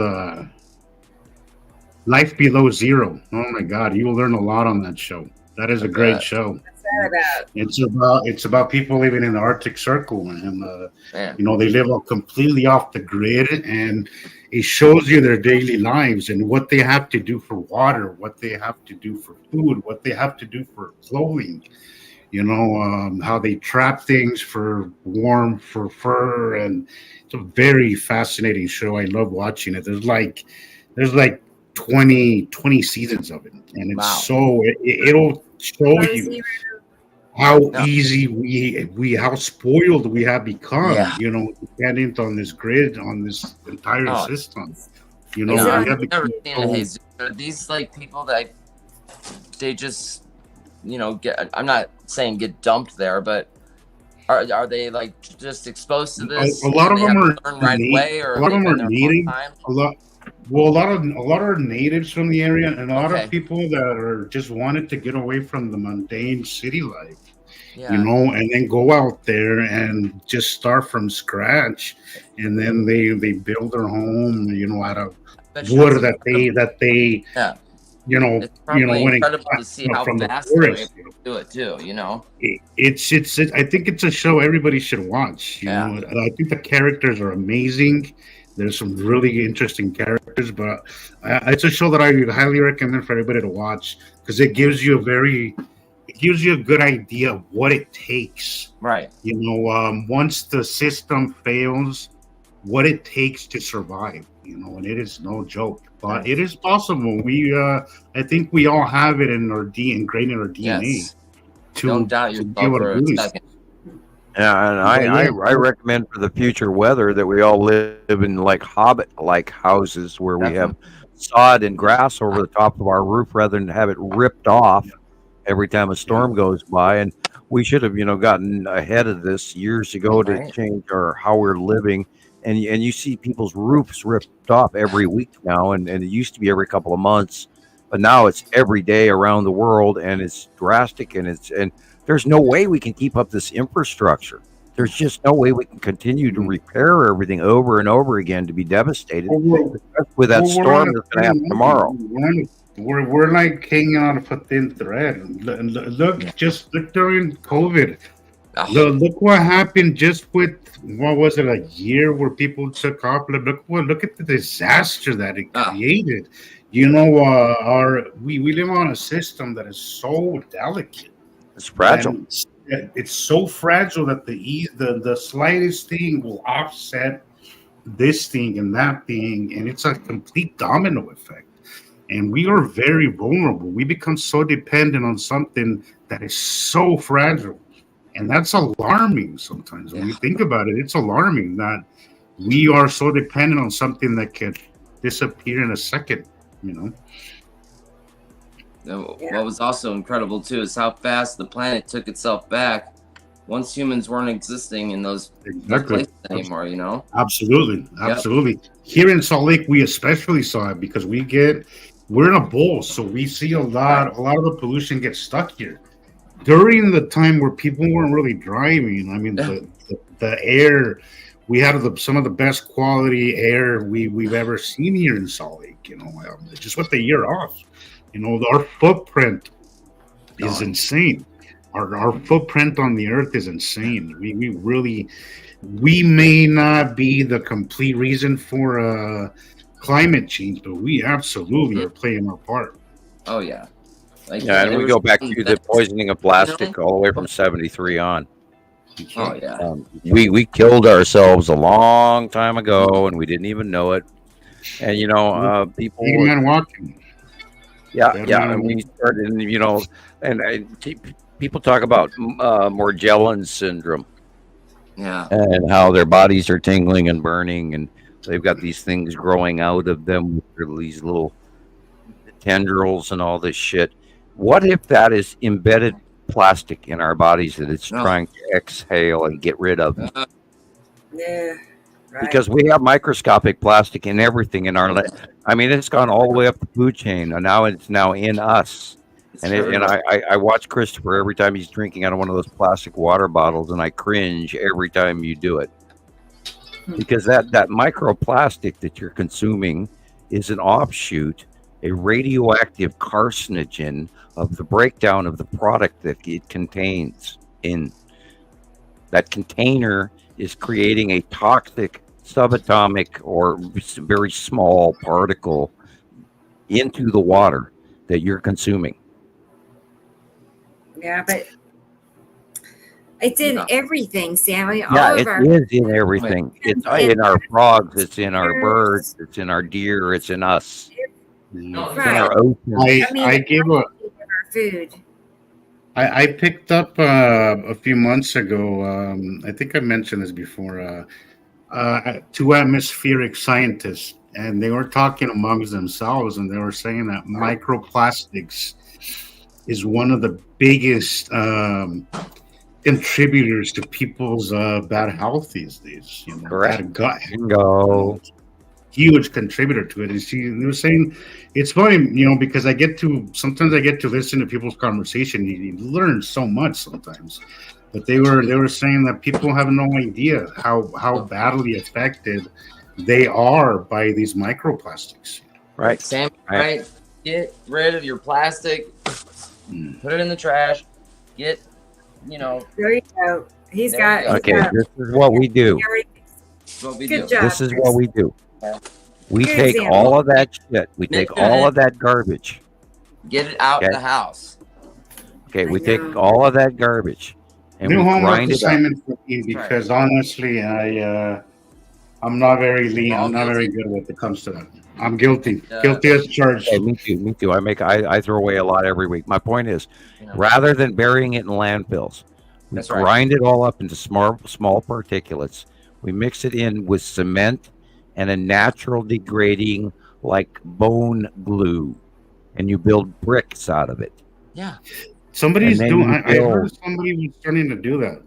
Some And company then you or build. something. You can do road pavement tiles. You can do brick exterior building tiles. You can do foundation tiles. You can do massive blocks and build a pyramid if you wanted to with this. If you glue ground up garbage with biomass and plastic and glass and whatever in small particles, you mix it with cement and bone bio glue. That's We could build everything with garbage rather than burying it. And like Then the you have a worst product thing you about sell. plastic is the laundry detergent. Okay, The we laundry know. detergent is the worst thing. Like think about how many Oh, that's containers we phosphates. You throw should have away seen in the of laundry 70s. detergent. Yeah. Not good. That's You should have bad. seen in the 70s with phosphates. That was it. The rivers used to be foamy. But No. anyway, but if we grind it up, we're running low on worldwide concretable sand. There's only a certain kind of sand that they can use in construction.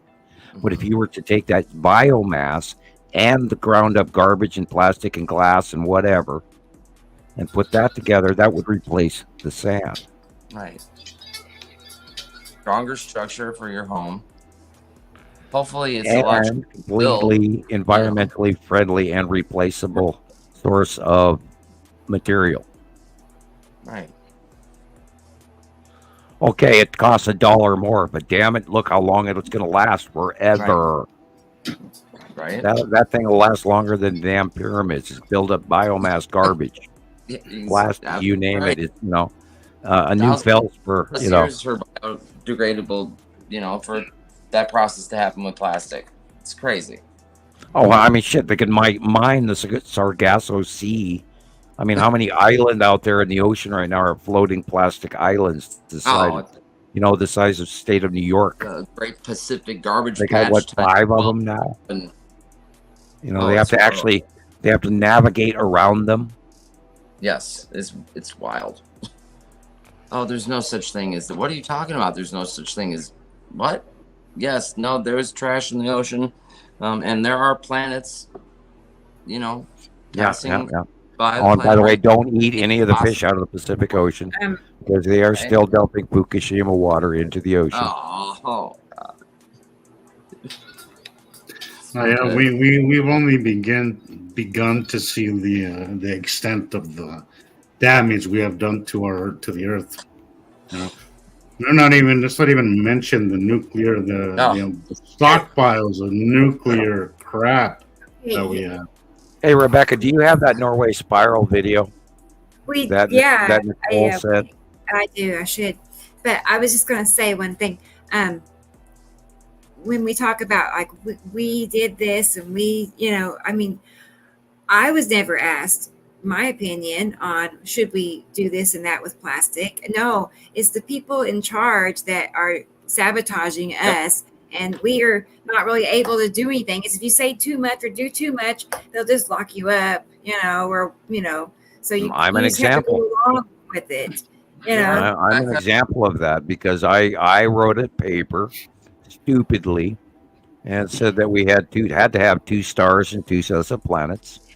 And then I finished some equations that Einstein couldn't in front of the classroom on the main chalkboard, because I was being accused of cheating because I didn't have to show my work because I figured the chemistry equation out in my head. To me, it was like so basically simple. It was easy. And then when the professor turned it in for accreditation for the school, and the government stepped in and said, no, you can't. You are not allowed to tell everybody that there's another solar system there with people on it, because they were trying to take advantage of it. right. And I get what you're saying too, Rebecca. And it's like, well, what we've been saying before. Well, what am I supposed to do about this? There's nothing I can do, right? And even if I do take a I'm stance always on trying this, to think. Yeah. Exactly. I get it. I get what you're saying. He is a good man. How to fix this. Is a not good hard to man do. a good man if he stands by and does nothing? That's right. That's absolutely right. Yep. Okay, what if I never said anything?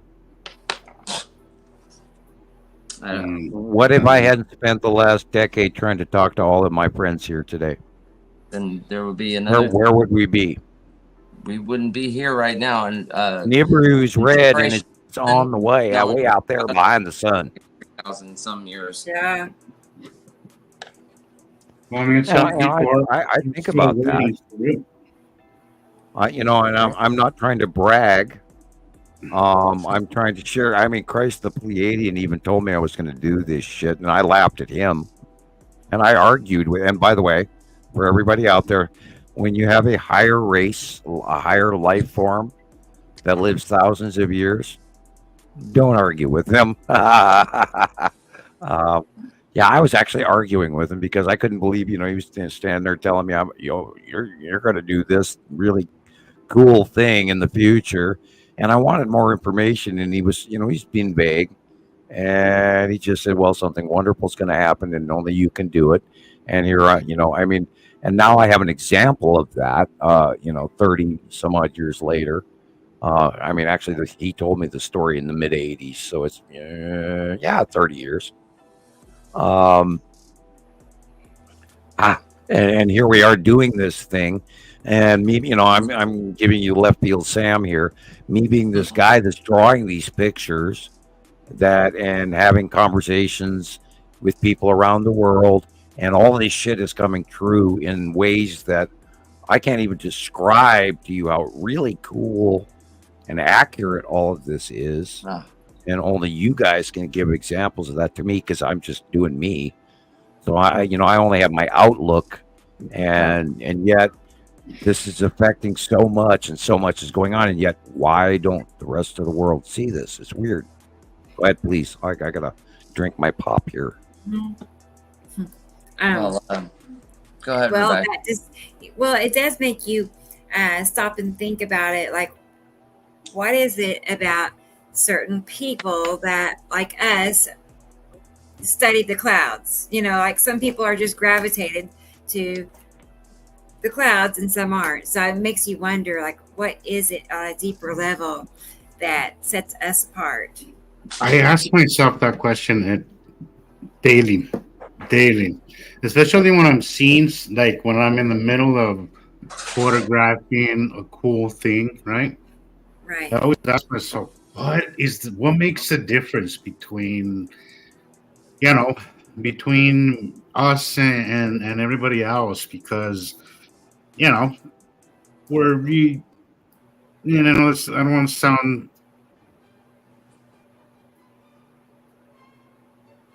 Lockup. He froze up. Yeah, I sure did. And And then we we lost lost Chris. You know, where do we draw that line? You're now freezing up, Yeah. Jesus. Hey, yeah, you're frozen. Okay, yeah, I just, am I okay now? Not yet. Are you zapping it out, or are they zapping you because you're actually testifying in a good way? No, it's not me for sure. It's Okay, it you're wasn't back. even my signal. It wasn't even my. Yeah, it wasn't my Wi-Fi. My Wi-Fi. Hey, it was in your area. You and we lost Christopher at the same time. All together. Yeah. So that's probably a regional internet thing in you guys' area, or a sunspot, or a big bomb went off someplace. We'll hear about it later. I'm only kidding. I'll keep an eye out for it. Yeah, well, see, actually, what you were doing is you were like with higher intelligence professing to the world some deep, dark secret that they needed to hear, but they didn't want you to hear it. I guess not, but I wonder. I don't want to think like it's hard for me to say we're different or special in any way. You know, like nobody wants. You guys have already grown. Okay, you know, you are going to experience electrical difficulties with electronics and things around you. Now, watch how many times next week you walk into a store and their electronic computer goes down. Or you drive underneath a traffic light and that traffic light turns off. I mean, not a traffic light, but a street light. When you gain... okay, I'm here going metaphysical, silly Buddha shit. When you gain enlightenment, the output, see, we're electrical beings, and us humans, some of us see that. We actually put off light because we're luminescent beings. We are, and not, you know, as Yoda says, not this crude matter. You are a luminescent being, and you are more, you're a Jedi. And the more that you grow, and the more that you touch source and achieve your personal magnetosphere and aware of yourself and living in the now, which is what Buddha teaches. Welcome back, Christopher. Hey. The more that you are living in the now, in the self, and your electrical bubble, which is the same thing that the Earth has, which protects from solar coronal mass ejection, the same thing that the universe has, the same thing which our dimension has, is a bubble, a circle, and your magnetic electrical you, that is Jesus, is electrical. And the more that you realize this, the higher your frequency goes. You elevate your frequency, and that causes a light effect that the electronic equipment around you will react to, which is why I electrocute many things all the time. When I was still working at the airport, they brought in a bank of 5 casino machines, brand new, and the guy was wiring them in together, and he was, you know, lining up the amperage to be able to plug it into this part of the wall and this part of the wall, so they could electrically cover them. And he got them plugged in and turned on, and I walked over there with paper towels and Windex, and I sprayed the towel, not the TVs. I sprayed the towel.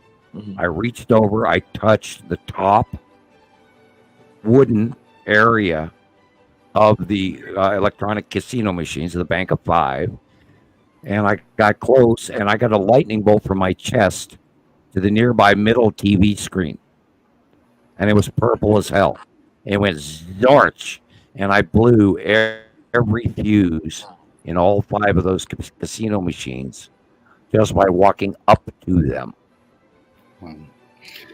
I bet they didn't like you then. The guy had to I thought you were actually gonna say, like, uninstall them. through He your royal took blush them or back something. to the factory, and they did not work.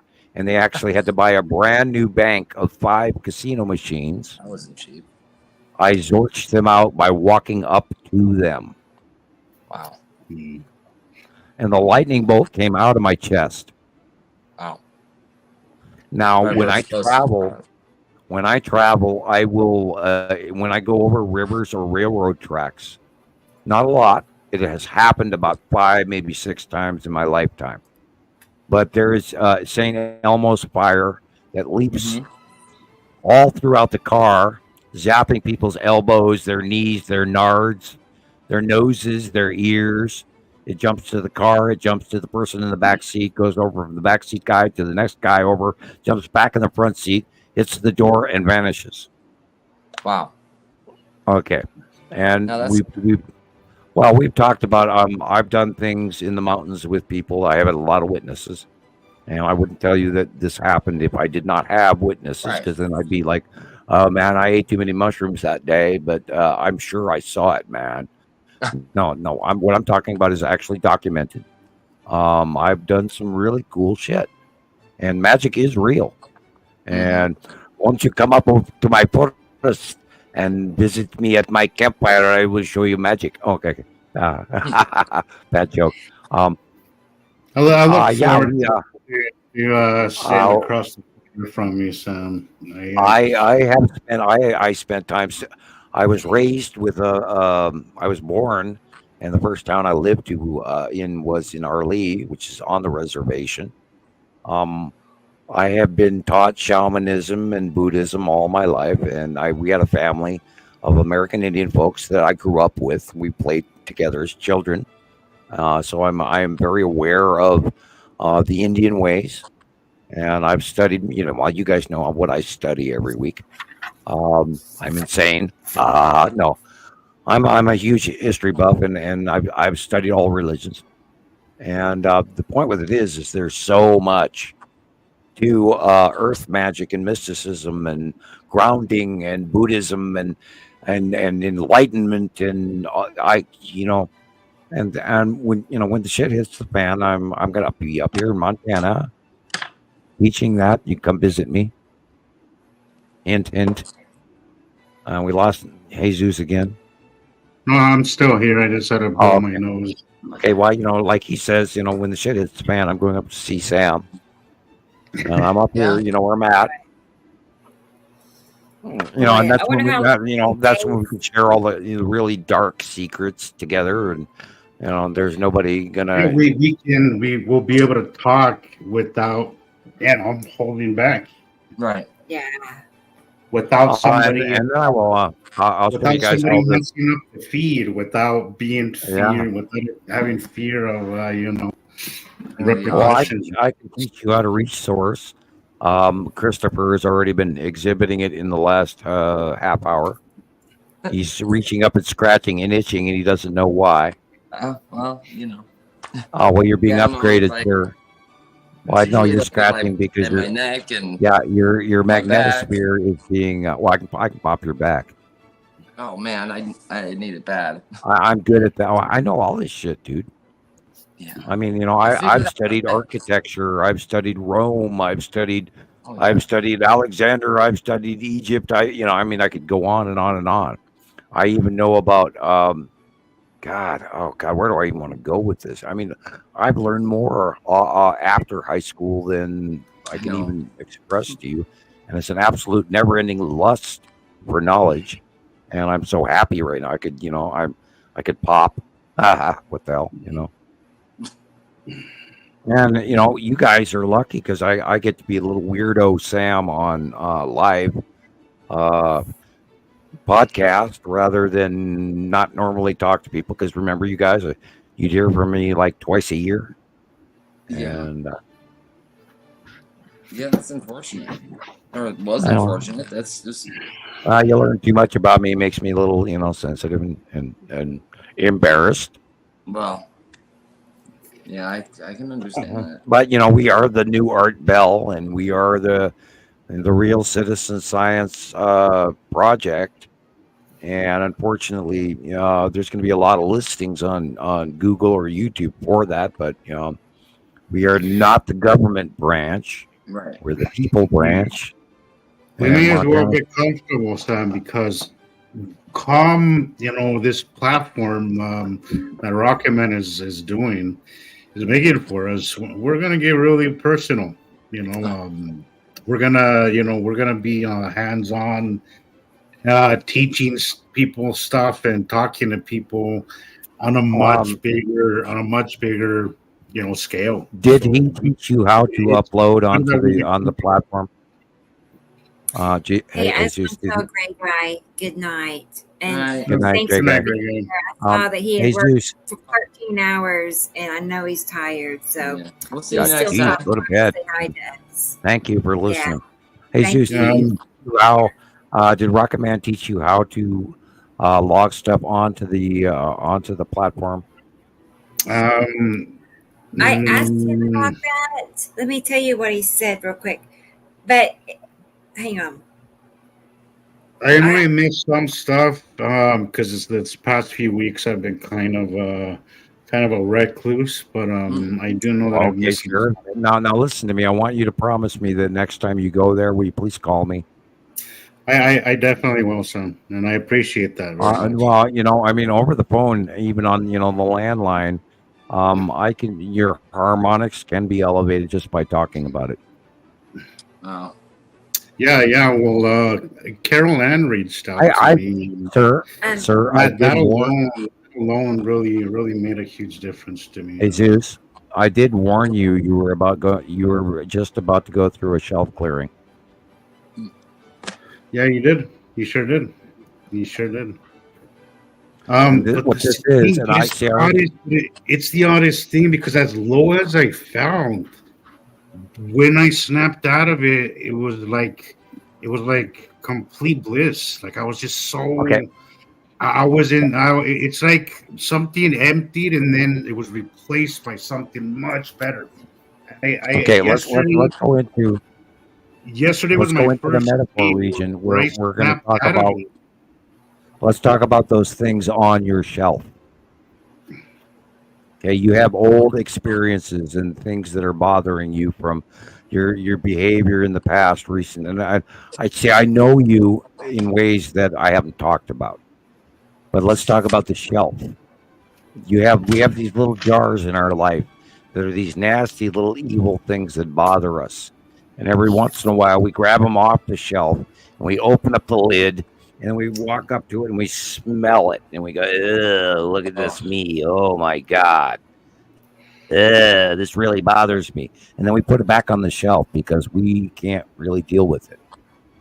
But you have now grown. I carry a lot of shame because of my right. This is what we're going to do with it right now. We're going to take that now, right now. Okay, you have those jars on the shelf. They are haunting you. But now you have new jars of glory that have to fit on that shelf. So what you are doing is you're actually having to go through and deal with some of those because you can't leave them on the shelf anymore. It's not like you can drop them in the garbage and throw them away because you actually have to open the lid one more time and smell that shit in the jar and then decide to throw it away. And you're going through that right now, which was the stage I saw coming for you. I think you are. Yeah, you have to forgive yourself. You have to let go and forgive yourself. Yeah. You gotta let it go. Or it won't be better. And it doesn't matter what anybody thinks of anything.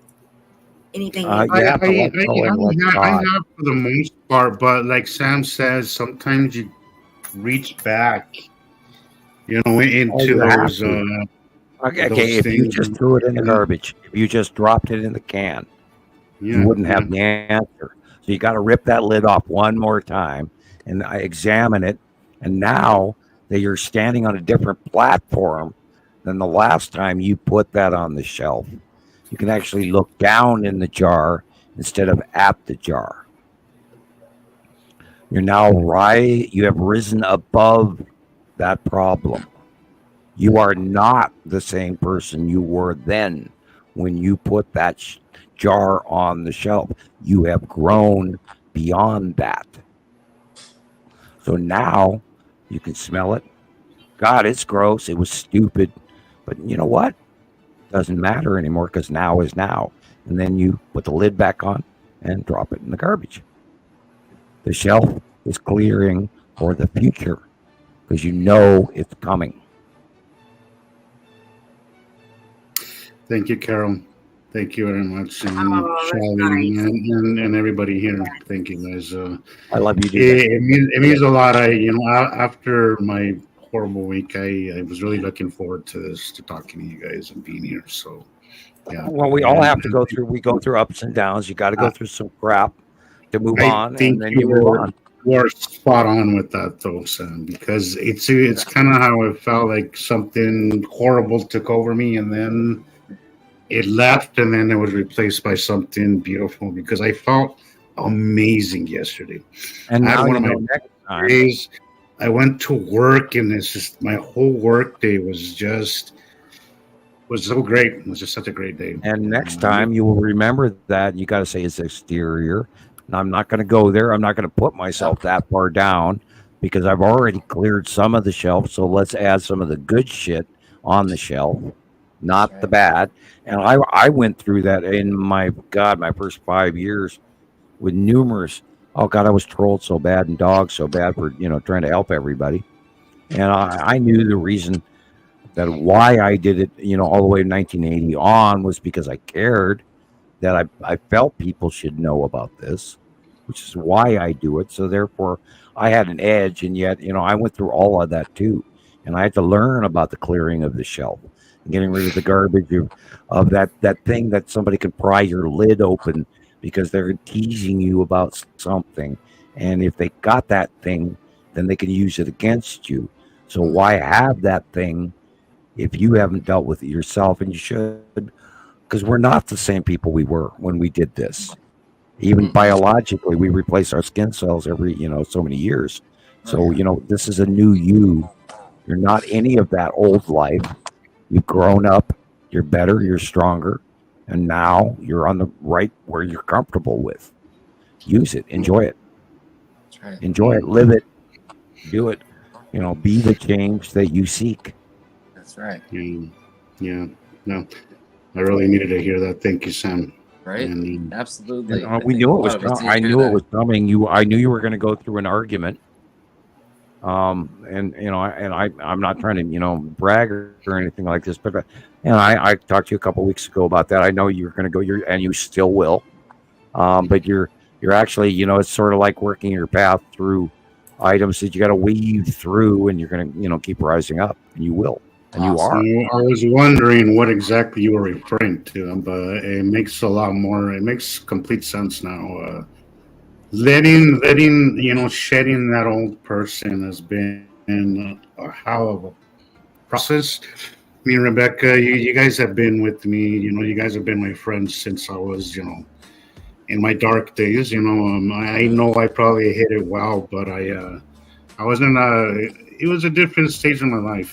They weren't dark days. They were normal days. That's normal at your age group to be adventurous and rebel and break all the rules. You go out and drink as much beer as you can handle and argue with the society and in a place because you're feeling uncomfortable and the shit doesn't fit for you. And why is everybody wrong and I'm not? And then back and forth. Why is everybody right and I'm not?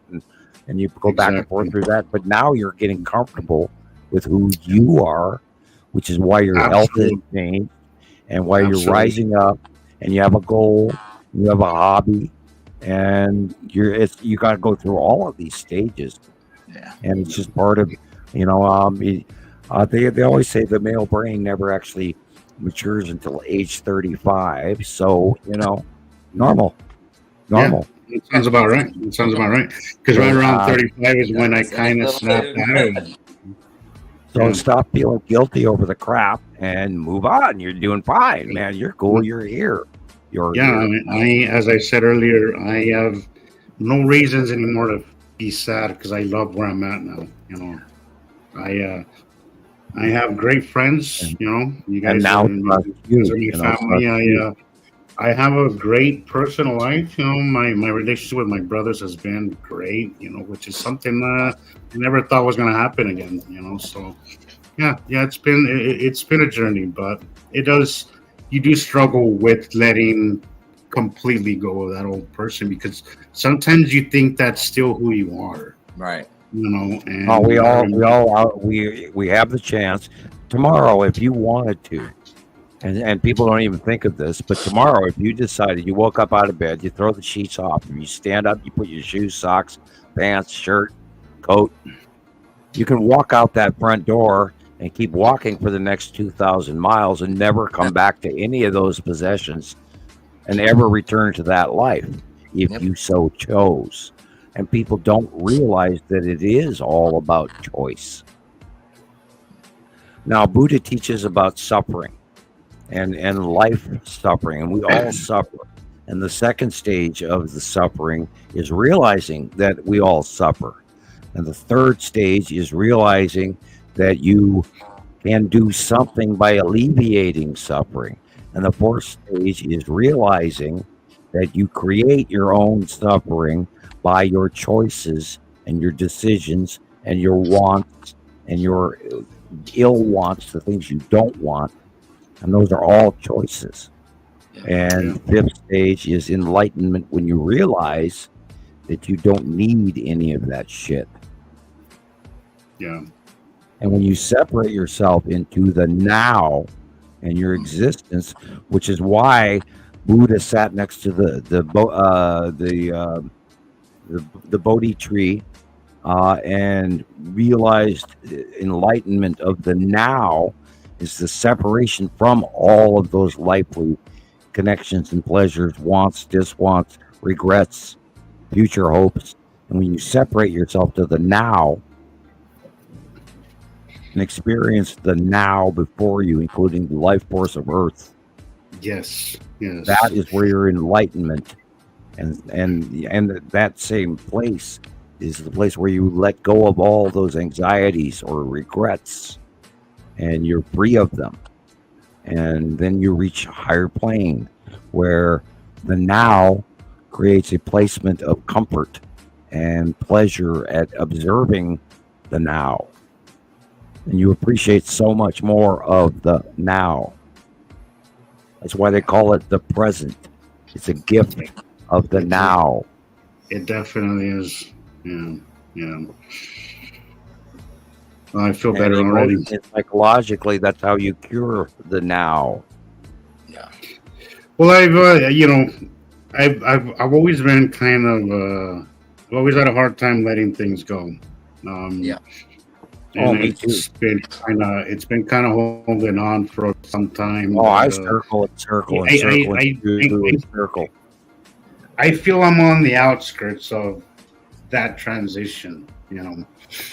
Well, we've all been taught that we don't fit in, and that's the number one thing about the Wayseer movement and all of that is we all have been ostracized in one way or another, and that's why we're here today, and why we think out of the box, because we don't fit in, and it's society's way of saying that there's something wrong with you, rather than the opposite, which is there's something wrong with society. And that's why all of us, every one of us today, listening to this podcast now and in the future, have come here because we are right and they are wrong. It is that simple. We see the truth. We see what's going on. We see what they don't even bother to look up for. Yeah. It is. You are live, my friend. You are live. Yeah, Wow, I'm still Ash. We're on here live, so nice to see you. But yeah, you definitely hit the nail on the head, son. That's pretty much what's happening. What happened is last week. And people that have gotten here because they knew something was wrong. They knew the skies were wrong, so they found their way here for a reason, because there's not a lot of us here right now. I wish there was more. Right. But here we are, and we're doing our best to reach out to the masses. Only you out there can help with the Citizen Science Project, because just become a member and get it out there. I mean, Christ, ET's here, they're over the top of our heads. And to anybody dealing with this stuff, remember, you're not alone, guys. I know it's really easy to kind of get caught up in the moment and, kind of let yourself go, for a moment, when you're feeling down. But there is options, there is people, we have a great family here. So anybody feeling, and we know that this is affecting all of us, for whatever reason, whether it's the planets. I think it's a mixture of everything, personal experiences and changes in our lives and that kind of stuff. But reach out. Don't be afraid to reach out to somebody, and kind of snap out of it, Right. I think. Well, I said this earlier. How much people appreciate having other people they can turn to. So. Oh yeah. It's getting. Yeah, I mean, it's never been like a super duper chore to have a show. It's always been something I look forward to.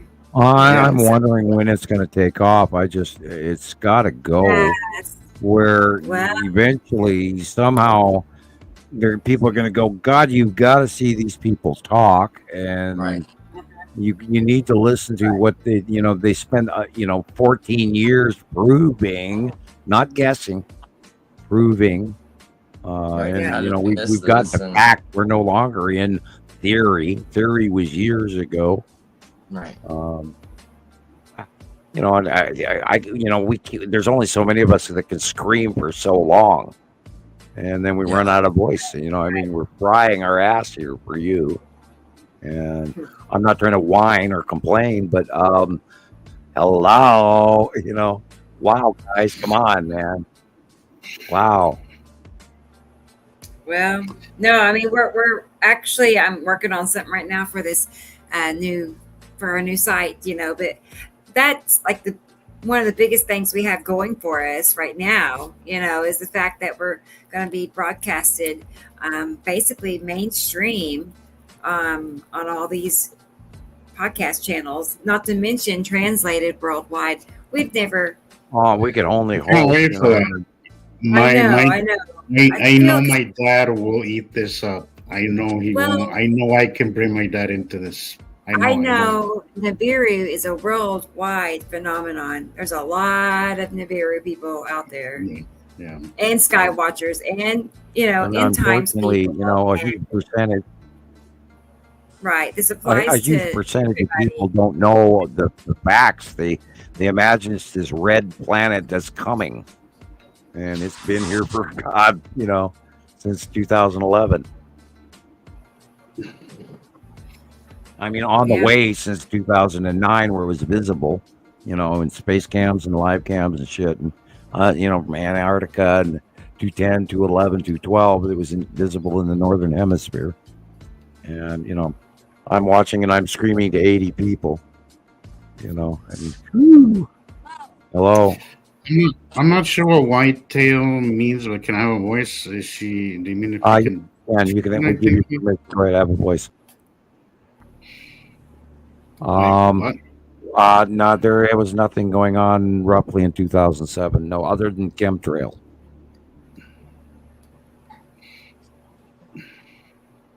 No. What did you say about that, Sam? What did she? Can I have a voice? What does that mean? Did you? Sorry, I missed what you said, Sam. Well, she said, "Can I have a voice?" And I said, "Absolutely, you can have your own voice. You bet." Tell the people around you. Try to start at the basics. Try to describe to them that there's a binary solar system, 2 stars, always was, always will be. And you can speak. And there was nothing really going on in 2007. That was prior to the onset or anywhere nearby visible space. That occurred about 2009, 10-ish. And then the second star became visible in the southern hemisphere on the bottom of a planet about 2010-11, and then in the northern hemisphere 2011-12. And there's a lot to learn, so you better do some homework and go through Rebecca's videos on YouTube, go through my videos on Radio Wasteland on YouTube. Radio Wasteland, Samuel Hoffman, got 87 videos. There's a handful of the Understanding the Sky series out there where we point out the planets to you.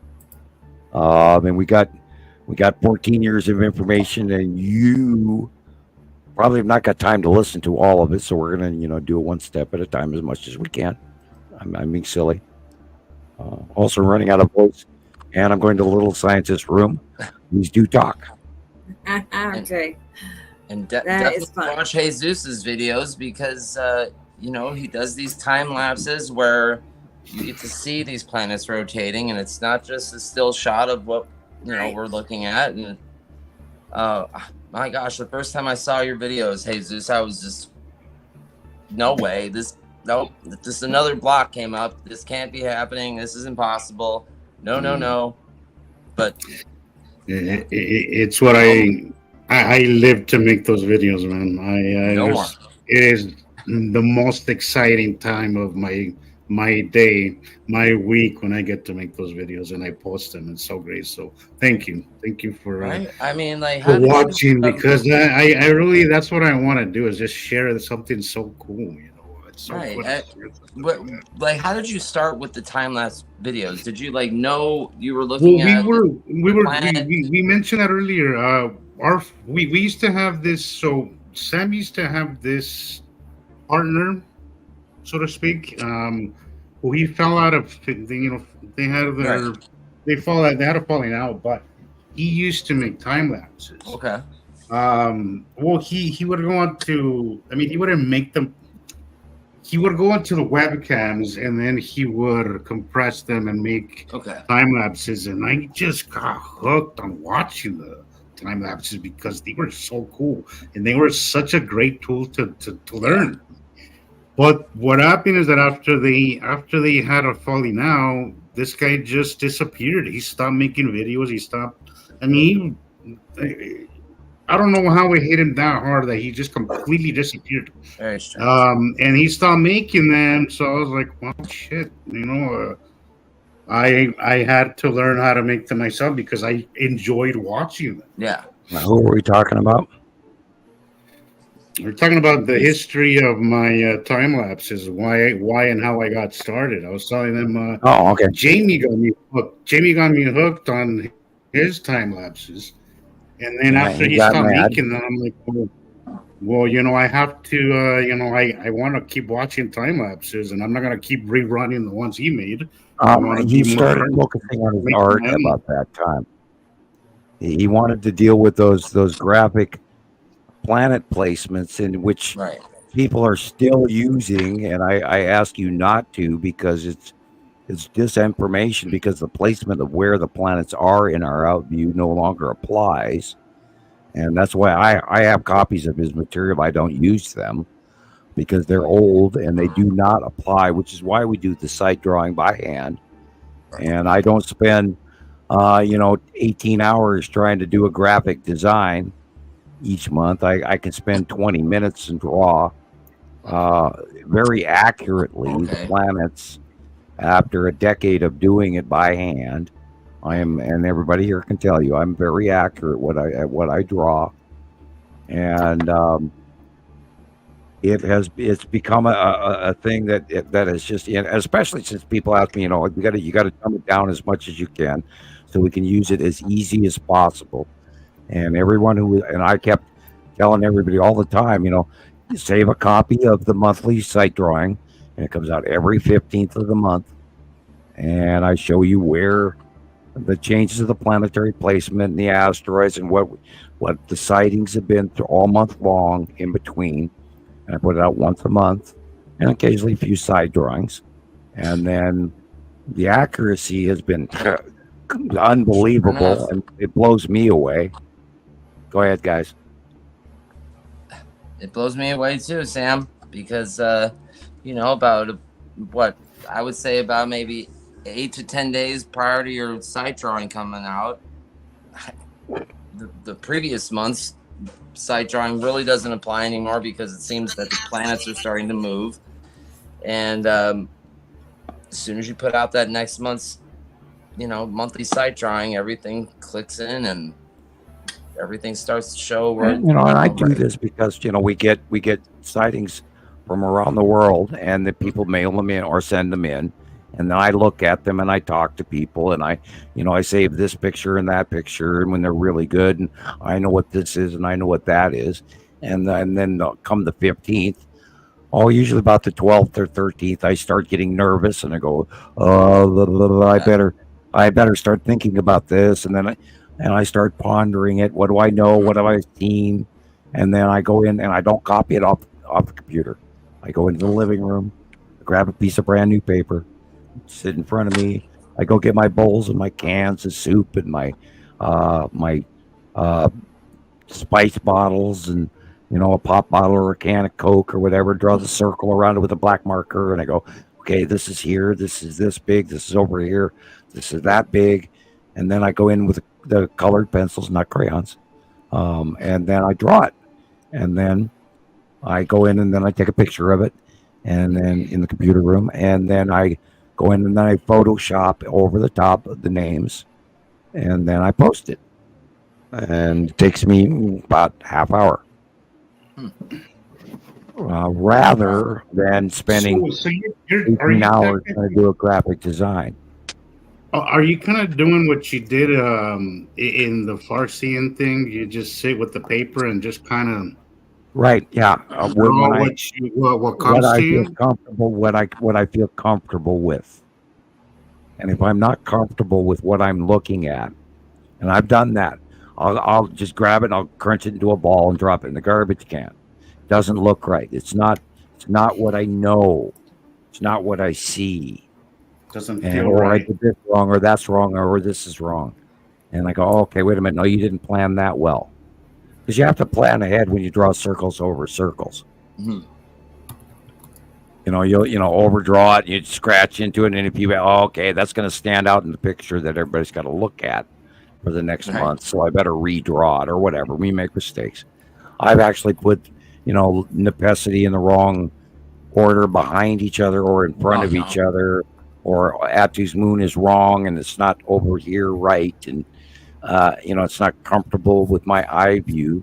And a lot of it has to do with my memory, but a lot of it has to do with my understanding of what's coming.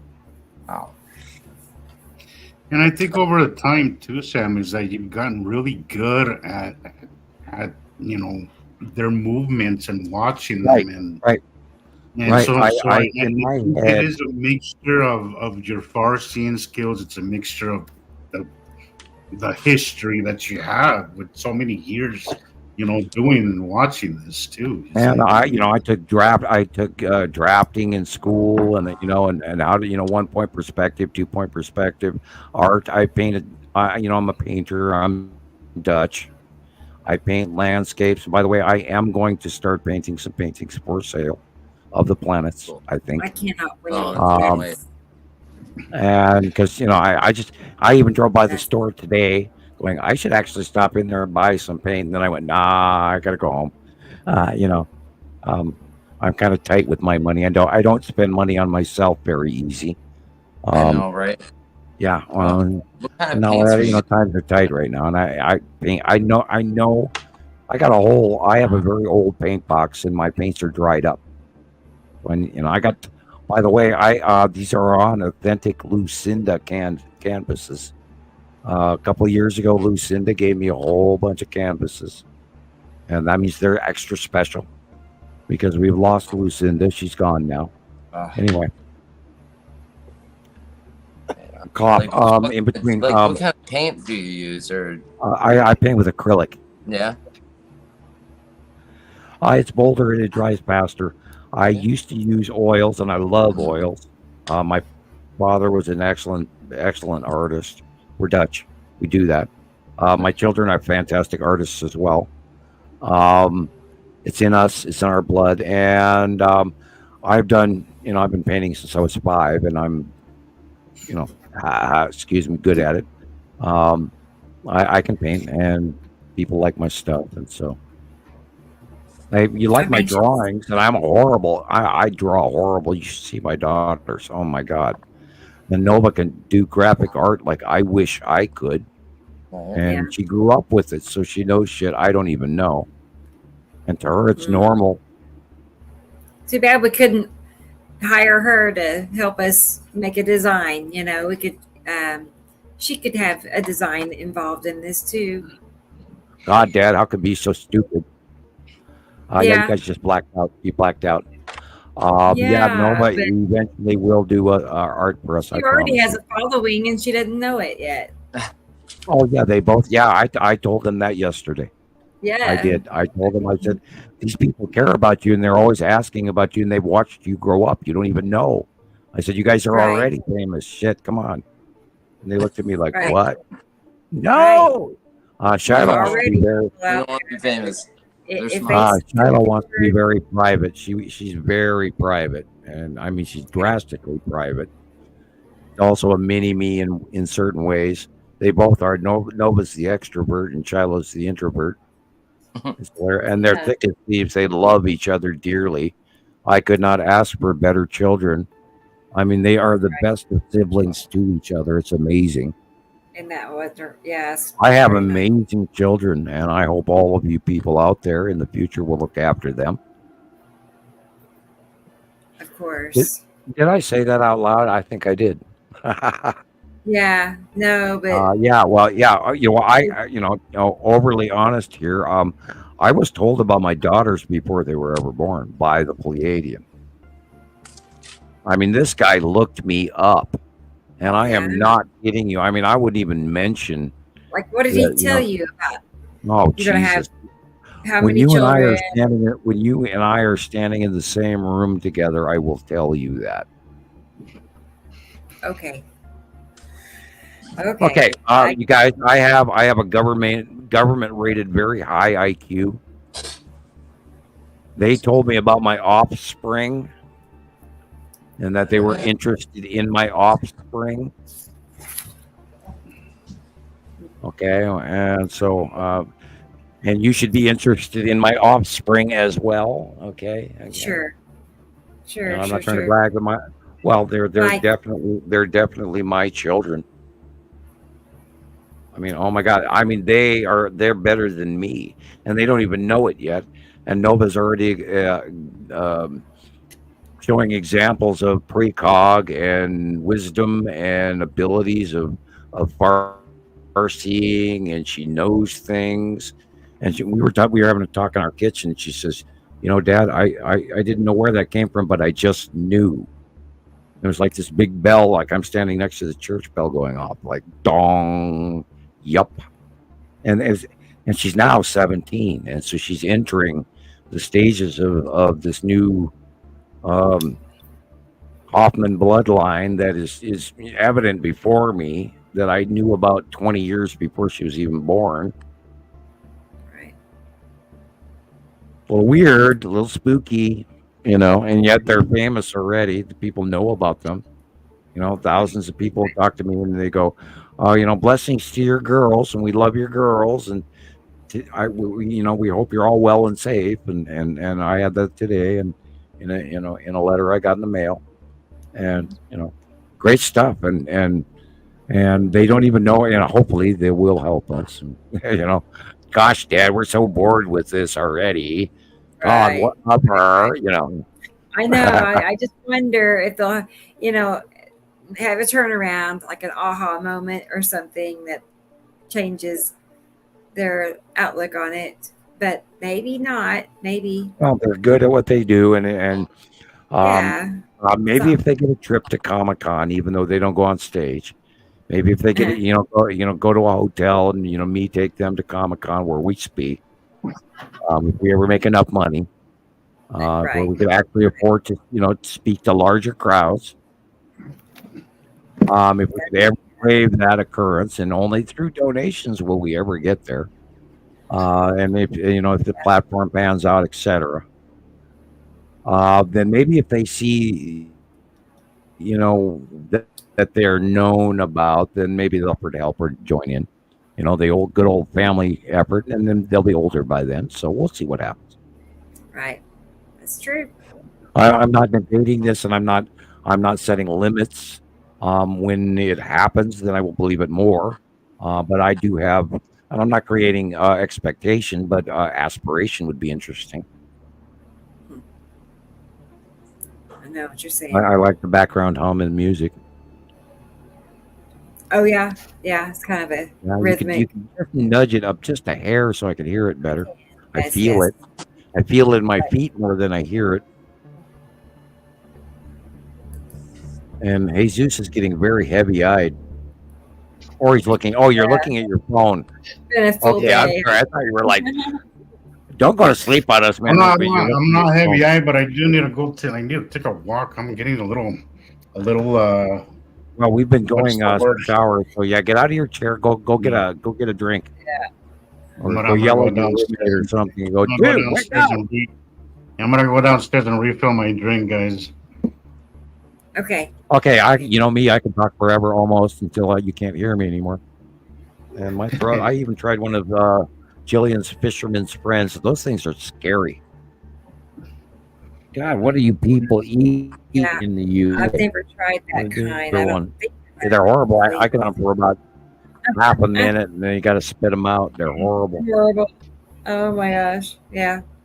Well, she likes Am them, I I kipping guess. out, or is it you?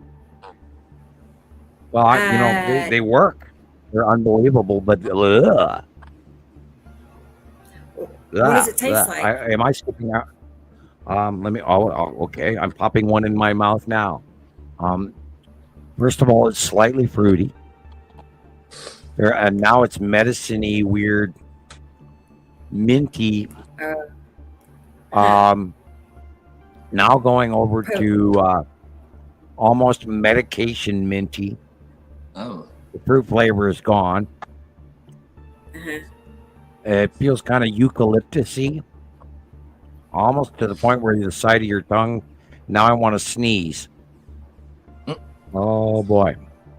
They could actually be compared to. Excuse me. Wow. Yeah, they're no longer. It's no longer fruity. It's very mentholy. Okay. Sort of Like a- mouthwash-y. Okay. I'm What sorry. is it, Sam?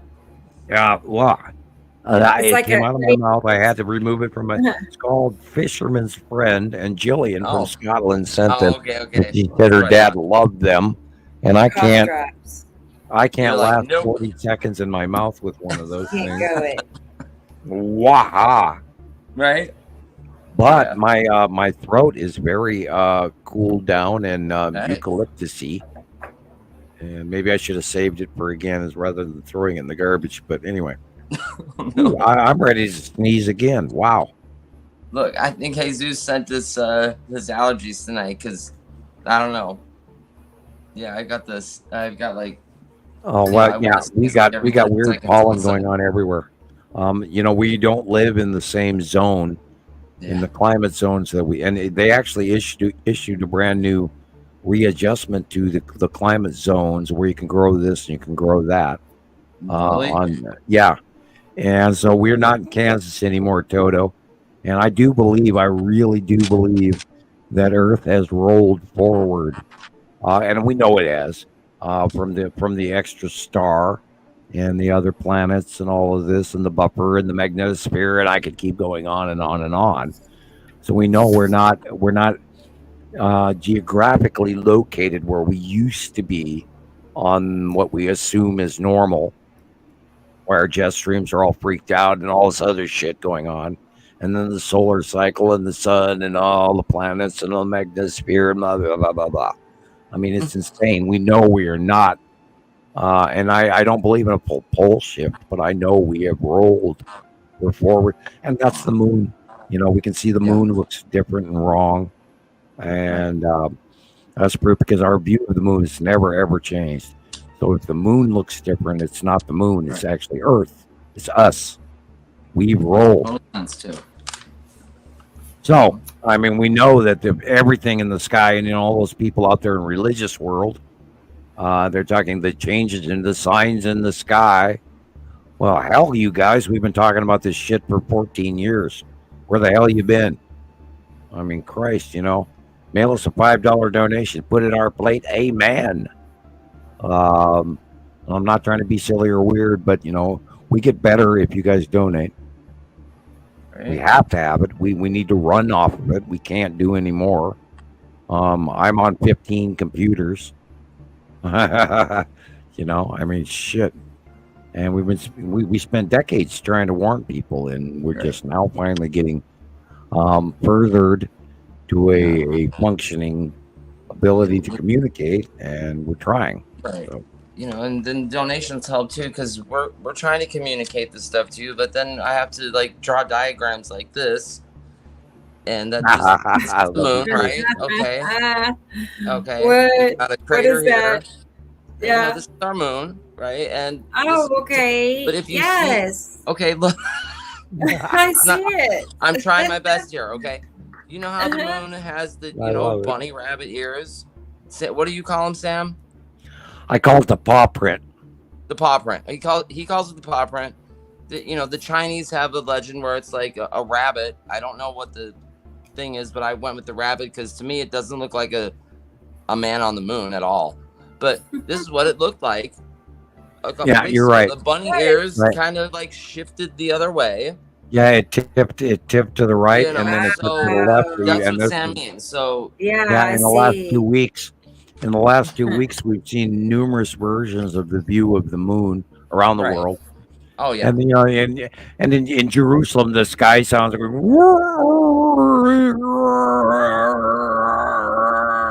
through the sky, and they're all freaking out, and it's like, oh shit, dude, we've been telling you that from all the way back to 2011. Where you been?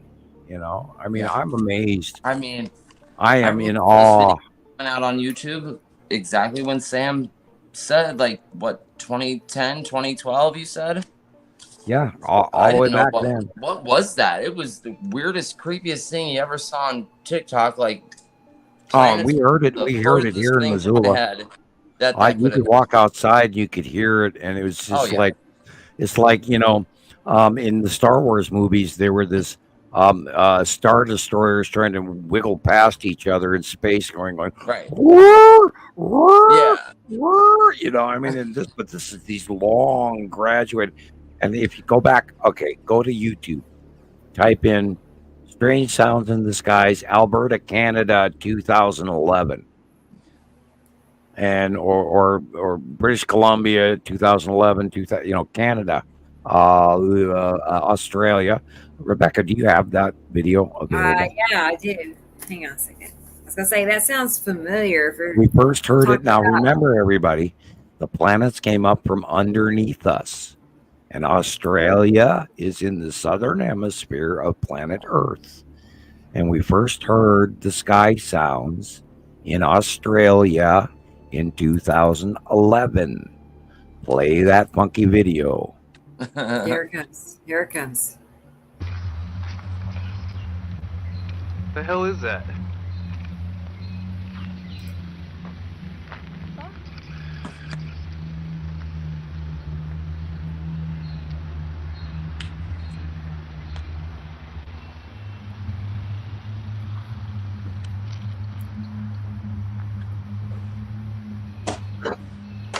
That is the arriving star and solar system.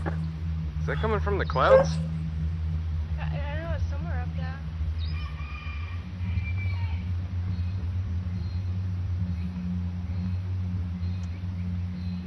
Wow. And for you religious folks out there, that is the trumpeting in the skies. Wow. The sign in the skies and the trumpeting. And this is far newer. Wow. Look at it. Wow. And there are thousands of videos like this on YouTube.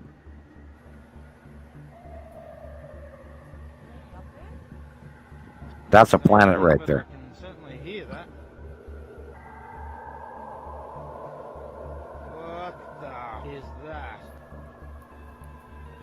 And for those of you doubters out there, go to YouTube and type in planetary sounds from the planets and stars in our solar system, and you'll have an education right there. Yeah, I love this A part. lot of it's under like trumpets, sky trumpets, or Right, something. and 2012, 2011, it was unbelievable. They were, no, and I loved every second of it, knowing, and it's kind of like they're getting close to us, and their electric and our electric are bouncing off each other, and the harmonics are changing. Now in physics, sound equals light equals matter. Yep. So our planets put off sounds, their planets put off sounds. And that's what we're hearing. And they get close to each other. It could also be tectonic plates underneath us moving because of the electrical push. The impingement of other objects. Because they don't crash into each other, they repel each other. And all of that is connected. That is the bottom of Saru way back when. Wow. Wow. That's about 2000. Well, let me blow. Oh, can we go? I missed the date on that. Yeah, that was the bottom of Saru. Was it dated, Sam? Let me go Yeah, back it and was. check. I couldn't blow it up fast enough. Just go right. Yeah, 2016. Looks like October 1st, 2016. 2016. That is Saru. Wow. Okay. Wow. And you guys, these planets are putting off this whatever it is. It's either Earth and them reacting, but we can't just, everything's connected. So we have to say it is the reaction of the planets together close to each other.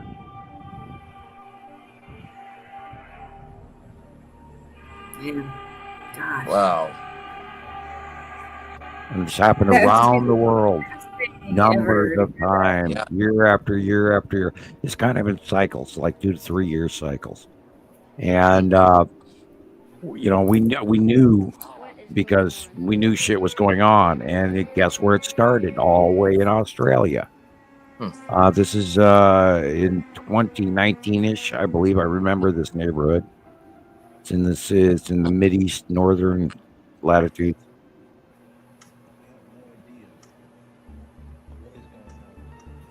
And there are thousands of videos showing the sky sounds. Thousands.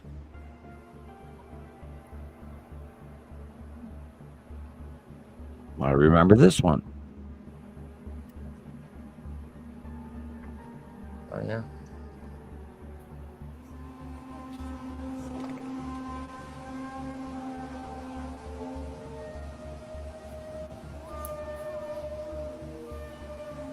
Sounds like two rusty old trains rubbing together, doesn't it? Weird. And we've also talked about how the sound, when the planets are directly over the top of us, all of our normal sounds echo and sound differently as well, including thunder and lightning, where it goes echoing through the mountains over and over and over and over again, because the planets are close to us and the sound bounces back and forth more than normal. Jeez. That could be a harmonic build-up between the sounds between us and the higher planet as well, which is all combined. I mean, our output of noise versus our already existent noise output combining together to create a harmonic discord rub, like when you're rubbing your finger on a crystal glass and it's wet and it goes. Did you hear the after sound I just did on that one? That was interesting. Yeah. It's like echoey. It was almost computer electric. I like that part. That was cool. I ought to try the higher harmonics. Maybe there's a whole new mysticism I have yet to discover. I was wondering that. Well, I'm doing lower throat. uh, I wonder what the high notes will do. Yeah. I haven't tried that lately. Message here. Well, when I was in my band, I did, Frankie Valli, and we did a lot of the classics, and the Beatles, and you name it. That's why I'm always singing in the background. I'm actually getting a little too free with you guys, admitting too much. Oh my God, I don't want you to know who I really am. I'm only joking. I know, right? I'm thinking, gosh, if the 1990s were oldies, my God.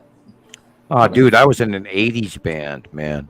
Oh, no. Yeah, we did 1965 through 1980 songs, and one of the bands was called the Classics with a K, Classics with a Z at the end, Classic or an X. It was an X, a Classics, and we did Beatles all the way through 1980, and I played all kinds of different, rhythm and lead and bass and listen to keyboards and you name it, and did a bunch of back. I actually was offered a contract with Columbia Recording Artists as a backup singer, but I turned it down.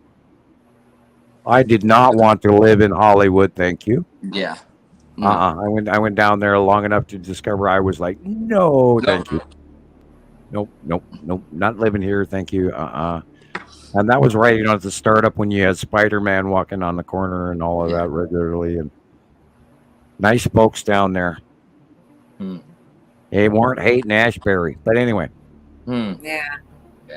I'm still an old Led Zeppelin hippie, so It's a big change from Montana, I'm sure.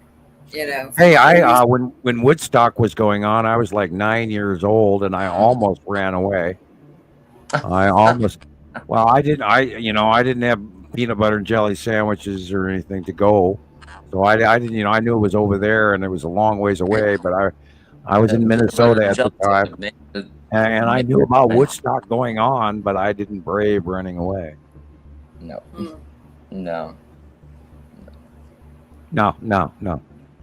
Well, back then the cops would catch you before you left the county, so. Right. I would imagine so. And then, you were talking about Haight-Ashbury, and San Francisco is a pretty. I had an older brother. I had an older brother that actually did go to Haight-Ashbury in '68 and '69, and we missed him at that time. But he came back a very, very valuable human being, rather interestingly, in my point of view. And I actually was dreaming about him the other night, which is rare. And he's no longer with us. He's deceased now, and it's odd to dream about people that aren't with you anymore. It's a little weird. But they're a part of your life, so you dream about them. Right. And I'm watching Rebecca's little stars behind her move around all by themselves. Yeah, part of my lights went out, though. It's like, I don't know, they got a glitch, cause like they'll work, and then they won't work.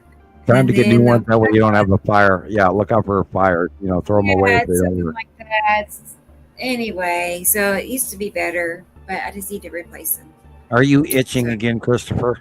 I don't know. I think it's from the cat. No, you're elevating. You're elevating with the source, so your body electricity is enhanced, and therefore you're more. You're itching.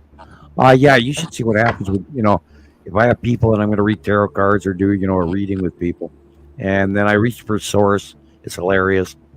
Everybody within about 10 or 15 feet of me starts feverishly itching because you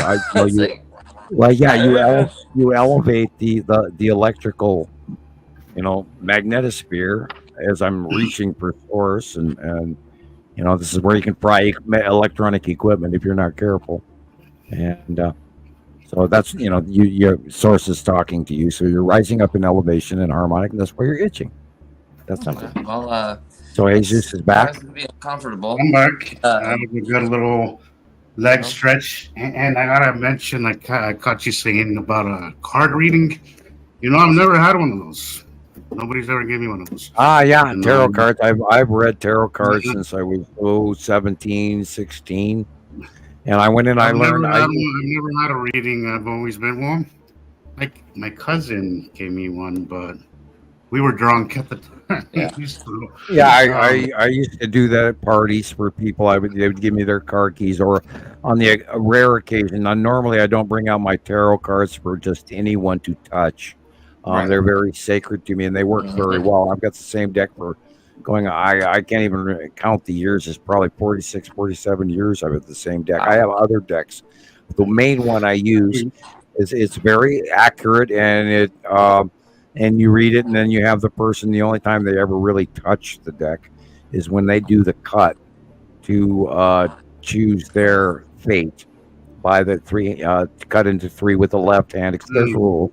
You follow the rules very carefully, and if you don't, then your deck will lie to you, and because then you're giving a negative influence because you haven't followed the rules. But you have to, and then I'll look at the spread, and then I use my other knowing in both, and then I just read what they tell me, and it's very accurate usually. No, it's not that I don't believe in it. I do. I've never had anybody around me that really does that stuff.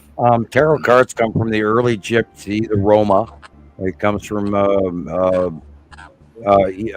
Eastern Europe and the Gypsies. And it's very accurate because the cards, the way they're laid out, is through a sociological, psychological example of many possibilities, arcana or regular cards, and it's broken down into the four elements. You have the wands, the cups, the pentagrams, and etc. And the way the cards, and I use the Rider deck, and the way the cards are printed, they show the events in the cartoon, and a very, very prominent tool that actually does work if you treat them with reverence. If you don't, then they will. I think when it comes to those things, it's all about how you feel, how you approach it. How you, yeah, absolutely. And that's how magic is as well. Magic is as magic does.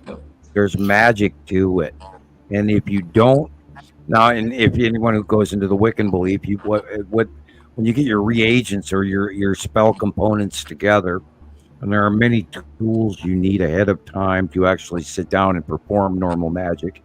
You have to have your knife and your cup and your wand and all of these things that you acquire over time, and you have to earn them, and they have to be sanctified and etc. There's many stages to Wiccan development of magic, and once you achieve that, you get your reagents together, and they've got to be the highest quality. And then you draw your magic circle, and you lay out your ring of salt, and your ring of protection. And salt is very important, because if you stray outside of that while performing magic, you are opening the door to things you don't even want to even know about. And I've watched people walk out of the magic circle before, and I've seen shit happen, and you don't want to do that. And it's dumb. And if you're in the middle of a magic circle and you are casting magic and you don't treat it seriously, you will pay. That's exactly what I mean. Is my father was always a little mystical like that, but he never wanted to teach us any of it. He was really of the belief that it was, or maybe it was the way he used it. He always talked like it's something that could be really dangerous if used the wrong way. Oh, and it can be, because there are, and we've talked about this before, there are other entities that exist on Earth that the average human is not aware of. And I've had all my life, I've had abilities to see spirits and things like this, and because of my magic use, I have been exposed to some of those, and I've had encounters, and I've had to deal with a situation I wasn't prepared for, with a friend who actually did walk out. He walked out of the magic. Always kept us away from it. He never wanted us to.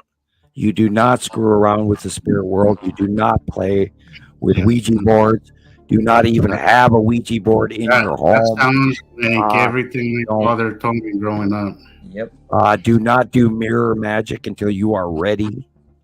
If you do mirror magic, you better be damn well prepared to find out things you don't want to know. You can also invite people, or not people, into your world by playing with things you're not ready for. Yeah.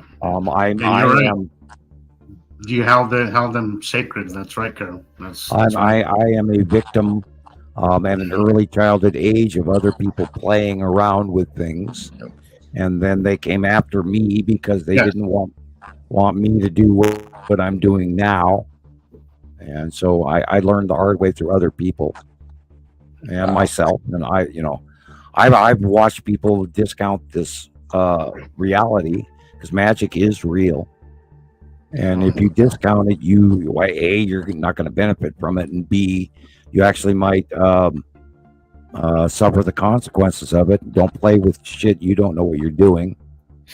I see. I agree with experimental elemental. It's the reason why I haven't really dabbled into that kind of area yet, because I don't feel I'm healing, and that's great advice. Don't try magic when you're healing. That's An example is when you're doing Om chant and you're learning throat chakra, and you talk about self healing, and you tell yourself, "I'm going to heal," and you do the and you increase your vibration. Now, this is also you can do that in other ways too, in chant, intention, voice.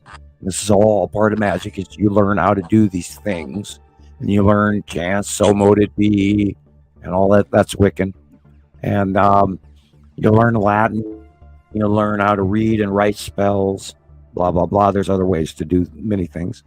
The point with it is you don't play with it until you understand it.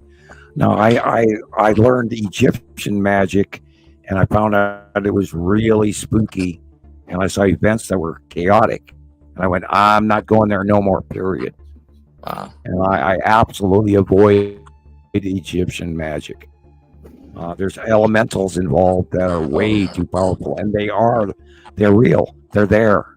I've watched it. Oh, yeah, no, I absolutely respect it, and I even fear it just a little bit. Well, it's like when you go for a walk up a mountain. Ask permission of the mountain. Talk to the trees. Say, may I have a safe journey, please, before you ever go up that trail. Because there's shit up there you don't even know about, and it's real. Yeah. When you feel it, it's there. When you know the back of your neck is crawling, and you know something's in the forest with you, it's either a mountain lion or it's an elemental. And they are real. I know they're real. Yeah. I've seen them, and I can do shit. And well, I've had a couple of documented miracles, and I don't want to get in brag or whatever, but I'm not average Joe Facebook. But anyway. Yeah, of course. Yeah. I mean, that can go for your daily life too, right? I mean, if you're feeling something, you should follow your intuition on that. Pretty much. Yeah, trust you. If you notice something, if the hair on the back of your neck stands up, then pay attention to it. I agree. If you I think our intuition, for the most part, is on point. I think it's like more than intuition. I think it's also a sense that we have. As they call it, the sixth sense. We do have another sense, and I think that's it. And I think it's prudent for you to never ignore it. Yeah. And Nostradamus predicted that this is the year it starts for around the world. Yeah, when I heard that the other day, yesterday, I was listening to that podcast. I was like, wow, I didn't know that. Off we go. Here we go. My father was also obsessed with Nostradamus. I'm going to bring that up, see what he has to say about that. Edgar Casey, Nostradamus, Sam. I'm not trying to lump myself with them, but I'm even telling people that, since the 2010 ascension started, and now we're at 2024, and we see the opening of the sixth seal. Now that's a negative embarkment, but there's also the positive side, which is hopefully us.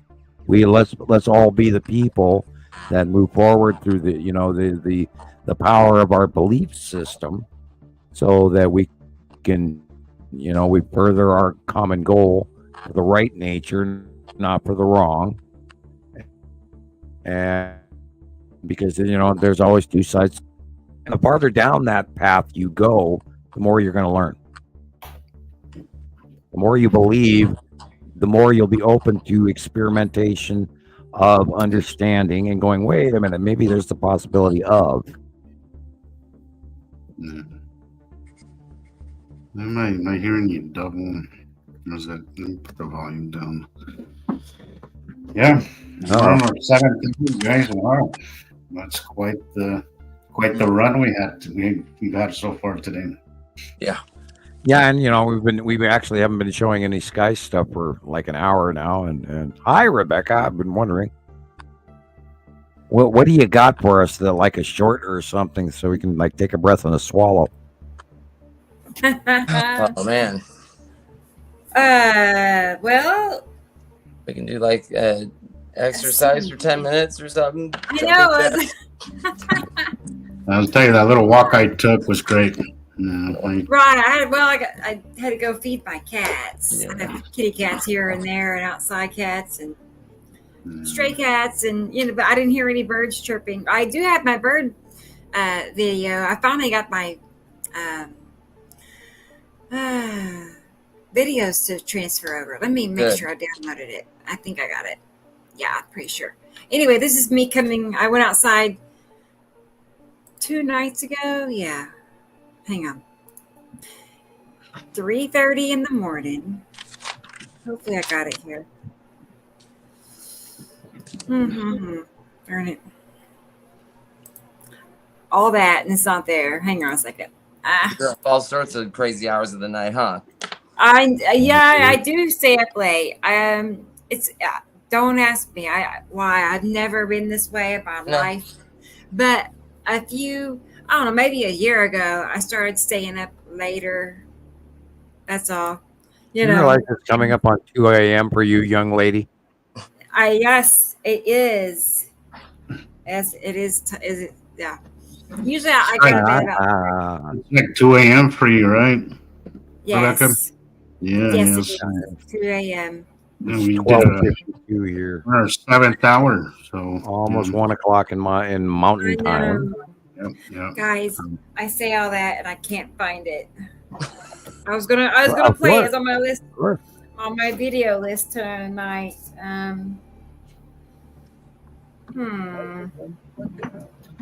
Oh, I love my walks, Carol. That's the thing I love about Salt Lake. That there's some amazing places to take a walk. Cool. You ever make it out this way? I'm gonna take you on a nice walk. There's some amazing sights here. I love. There is so many trails to take. That's my thing. At 7 p.m. every day, I go offline and I take a little walk. Cool. Most days, Especially enough with the 180-day cycle starting. I especially love taking my walks because I can take pictures and take a walk at the same time. It's very therapeutic. So I have a short clip here. It's from a new Mr. MBB33 video. I had not seen it. Cool. Yeah, it's from yesterday. So it's a portion of that. Okay. Okay, cool. Something new. And yeah, it is new, right? So let me get back down to that.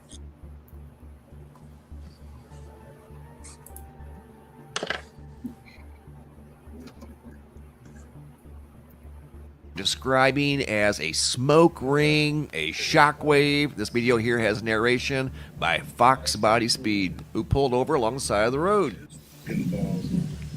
Oh, we saw this last week. Yeah, there's a whole series of them. Well, yeah, this is a much worse version of the copy that we had. Yeah, we saw this last week and the week before.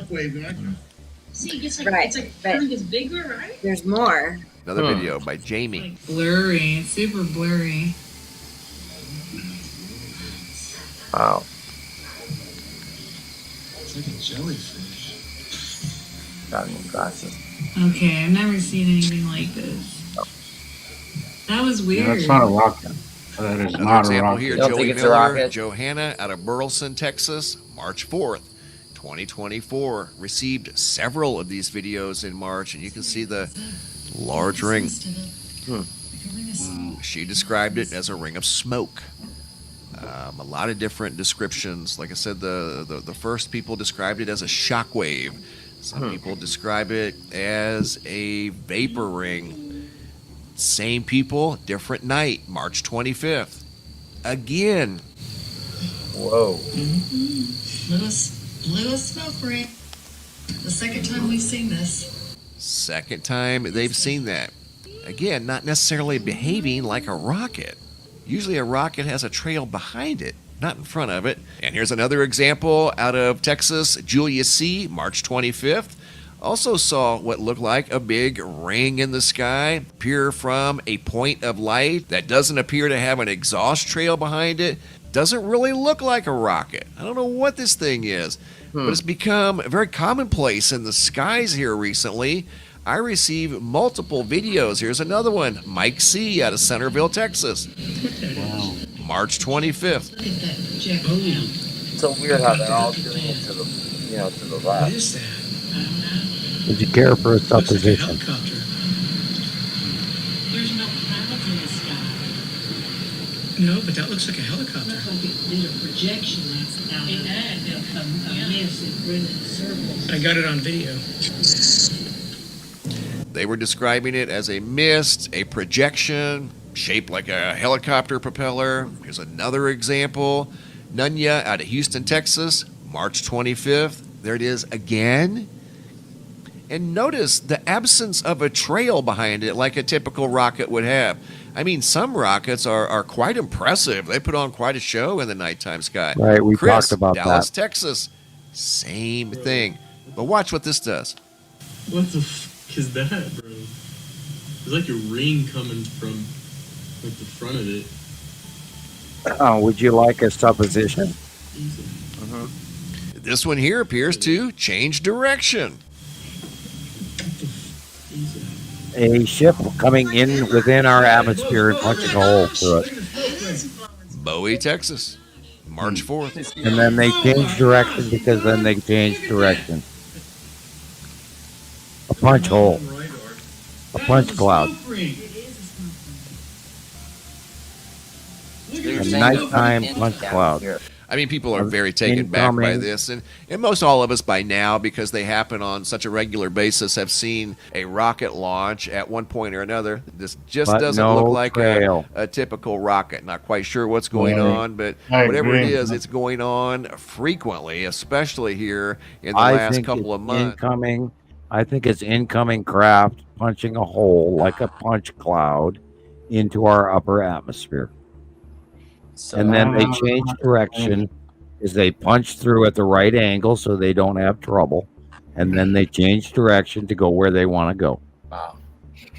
So, yeah, that's not us. And that's why there's no rocket trail, because it's not coming from Earth, but coming from outside in. And that That's wouldn't be like interesting. our craft ricocheting off the atmosphere. Right, not our craft at all. That's upper. And we know that the Texas Cube and the Long Box Cube are way closer.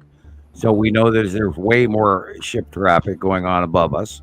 We've been screaming it for years and years now, since 2019, where they changed position, came out from behind the sun or in front of the sun. They were in front of the sun. So we could barely see them. We had captures for years. And then they moved and came right out here and right out there in 2019, and we've been watching them ever since, and now they're even lower. Now, there was a period of time at arrival where the Long Box Cube orbited Earth from the North Pole to the South Pole for weeks, and nobody saw that except me, and I even saw it on radar. I couldn't believe it. Back when you could. And there's a lot. God, and yeah, we're trying to scream this to to everybody, and there are so very few people listening to what's going on. And I would bet money that those are ships popping in and creating their own circular punch cloud when they break through our upper ionosphere. And then at a great deal of speed, so they create that pop, and then they change direction. That's insane. That's interesting. There is no. There's like 6-7 videos of the same thing in different places. it's getting so, these things are getting so obvious to where they're not going to be very deniable. That's what I mean is I think this platform could not come at a better time. Well, if It's you're time loading, really, or if you're things are loading or happening at unloading full speed at night. commodities and you're hauling up material where you're loading commodity, I would assume that they would have been done by now. But if you got ships coming in and out, that would be an expression of them popping in. Now, we have seen many sightings where we've seen them open up wormholes and then fly through them, or things fly out of them. But that's not what was happening here. We kept seeing them come in, and all of a sudden we see that pop. And there is no spiral SpaceX rocket trail whatsoever to any of this. So therefore, it's not a changing first stage to second stage launch where we've seen before also. So that's none of that. And this is something coming in and creating that puff circle and then changing direction, which means they come in, they slam on the brakes, and they create, because they're going really fast, and then they hit our atmosphere, which causes that rotational puff. And then they change direction and go about where they're headed.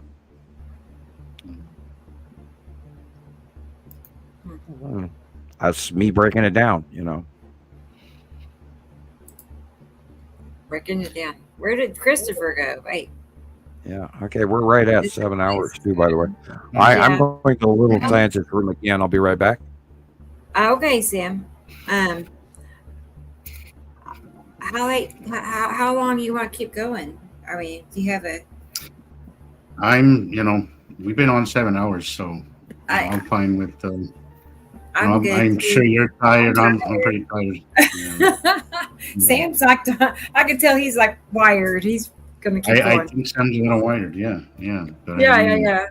I don't know about you all, but I'm tired. A little extra Coca-Cola will do that for you. I know.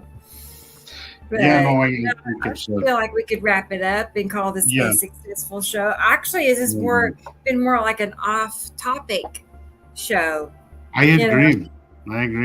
Yeah, so I enjoyed it for a change. But I will say, last show there was you guys had some cool pictures and cool videos, man. It was so cool. I haven't finished it all, but the beginning of it, I've seen about 4 hours of it, and there's some really cool stuff in there.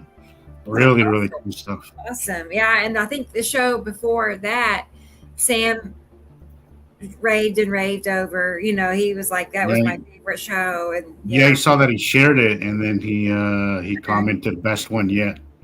Yeah, it was. It was a really good show. I was actually smiling through the whole show. So, and I wasn't feeling uncomfortable and weird and all of that. This show was therapy for me today. I really needed it. So I guess that's what we're doing. I think it was a good session. I enjoyed it very much. Did a hell of a lot for my mental health this week. So it was great. Yeah. Next, like I said, the next time you're feeling uncomfortable, type us an email or send us a PM. I'll send you some music. The source leads the way, and the source will pick all the perfect songs. I promise. Yeah, I definitely will do that, and I appreciate that, Sam. It's the way it works. You communicate with people, and then they can connect with you, and then you're in the now, not in the worry zone, and then you're occupied, and then you move on. Yeah, because that's all that it takes. Sometimes it's just a distraction. Yep. Sometimes our minds can really play games with us, and the more you kind of give into it, the more it's the more you kind of snowball, like a snowball.